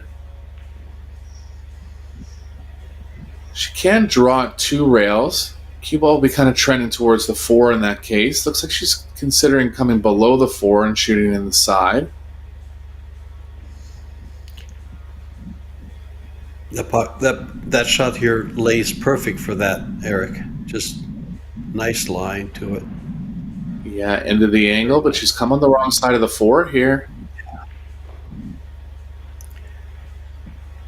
I wouldn't blame her if she played safe here. Yeah, it's kind of a guaranteed safe behind the 6-9. Mm-hmm. It's like she is going to potentially back off. Good shot. Covering the jump. 10 balls in the way of the... Even if she does get over the 6, the 10 balls in the way of the 4. She's covered it well, too. Might have to come around 3 rails tight here. Looking over to the left long rail. That'd be ideal if she can get through to that.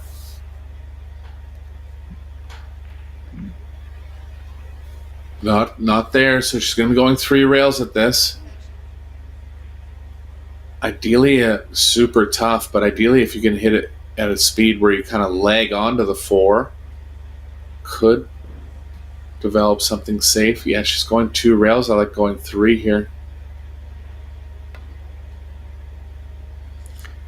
So you like coming in above the 8 and coming down to the ball from the left side?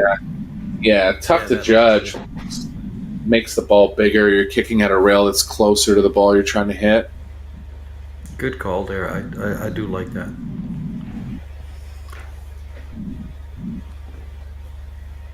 Jasmine going to look to put her behind the 6-9 again. She will separate the 4 from the 5 here. Got to be a little careful of going off in the corner, but she'll feel the angle where she'll be playing into the short rail.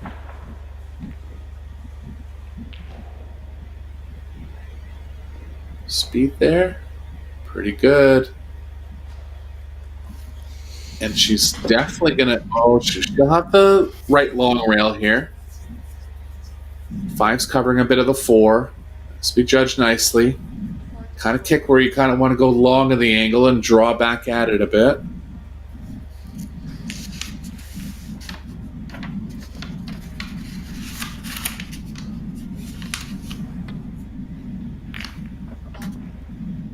Yeah, again, I like going longer there. Oh, that was a 3 foul. We lost track of the fouls, George. I thought she was only on 2 there. That was a 3 foul, and Jasmine gets on the hill with a 3 foul. Wow.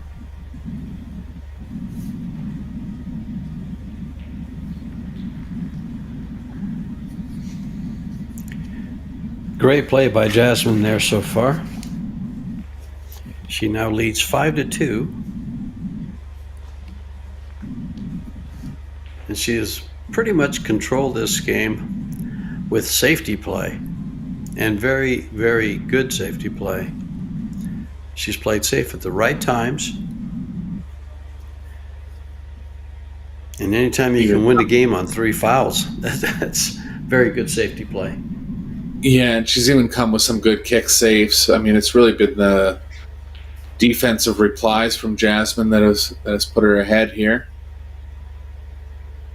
Yeah, she had a 3-rail kick on a 3 ball that she actually made when the score was 1-1. And she also had a 2-rail kick on a 1 ball at 4-1. A kick safe.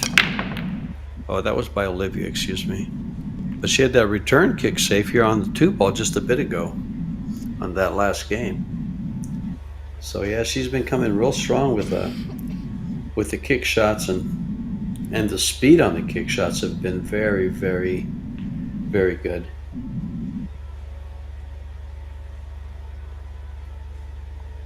Kind of an odd break from Jasmine. 10 ball, only ball pocketed. Not a win under WPA rules, but does afford her a chance to stay at the table. Didn't come up with a shot here. Safes are tricky. If she has enough at the right side of the 4, she could play the cue ball down below the 4-5, possibly behind the 3.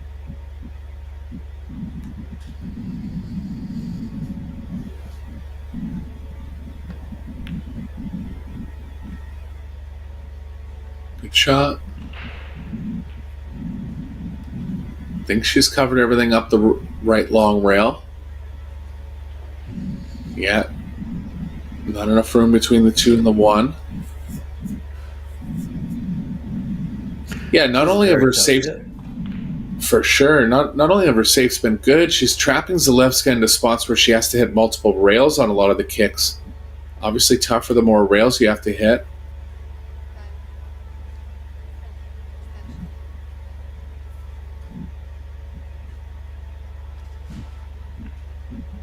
think you can go to the left of the 10 and maybe let the cue ball release a little bit off the second rail. That ball's going to tend to kind of come above the 1, but not much else on offer here. Just going to go 1 rail at it. Yeah, She's got half a ball. Nope. Yeah, tough to judge there. And Jasmine extracting the ball in hand again. On the hill now, chance to close it out.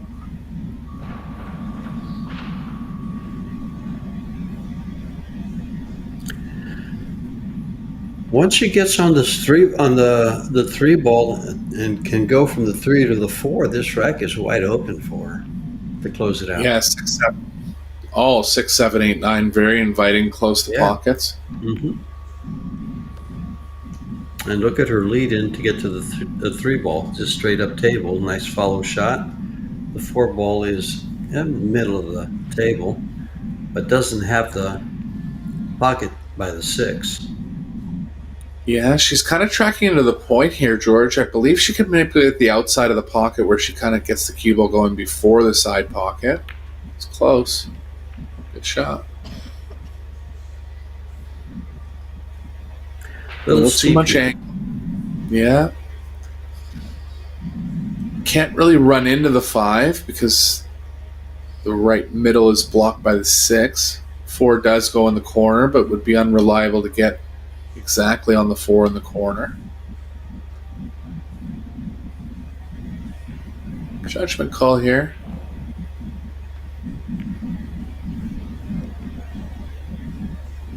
Yeah, it's not going to play into the side. It could go off the 7 potentially. I think the 7's a little too far past the side.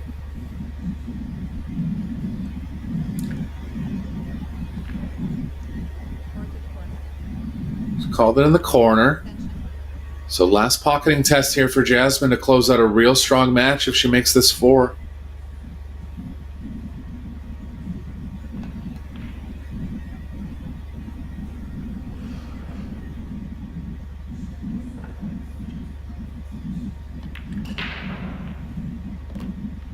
Nice shot. Bit angle with the cue ball going up table. There is room between the 10 and the short rail. 10's kind of playing right in the middle of the natural angle. Might have to stun to the right of it. Probably come to the bottom rail and come up towards the 6 for a shot in the corner. I don't think she'll come all the way up for the side pocket. There you She go. was straight enough to draw. Good shot. Looking good now. And Jasmine looking for, where were we at? Title number 21 in the European Championships? Amazing.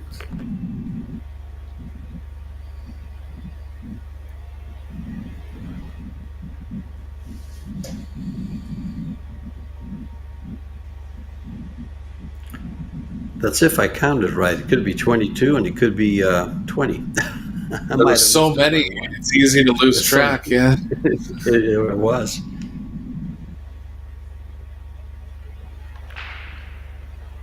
Anytime you have to go through that many tournaments from 2006 to 2000, so that's 19 tournaments, and find all the wins. Got to count them in groups of 5. There's that many. Good performance here from Jasmine.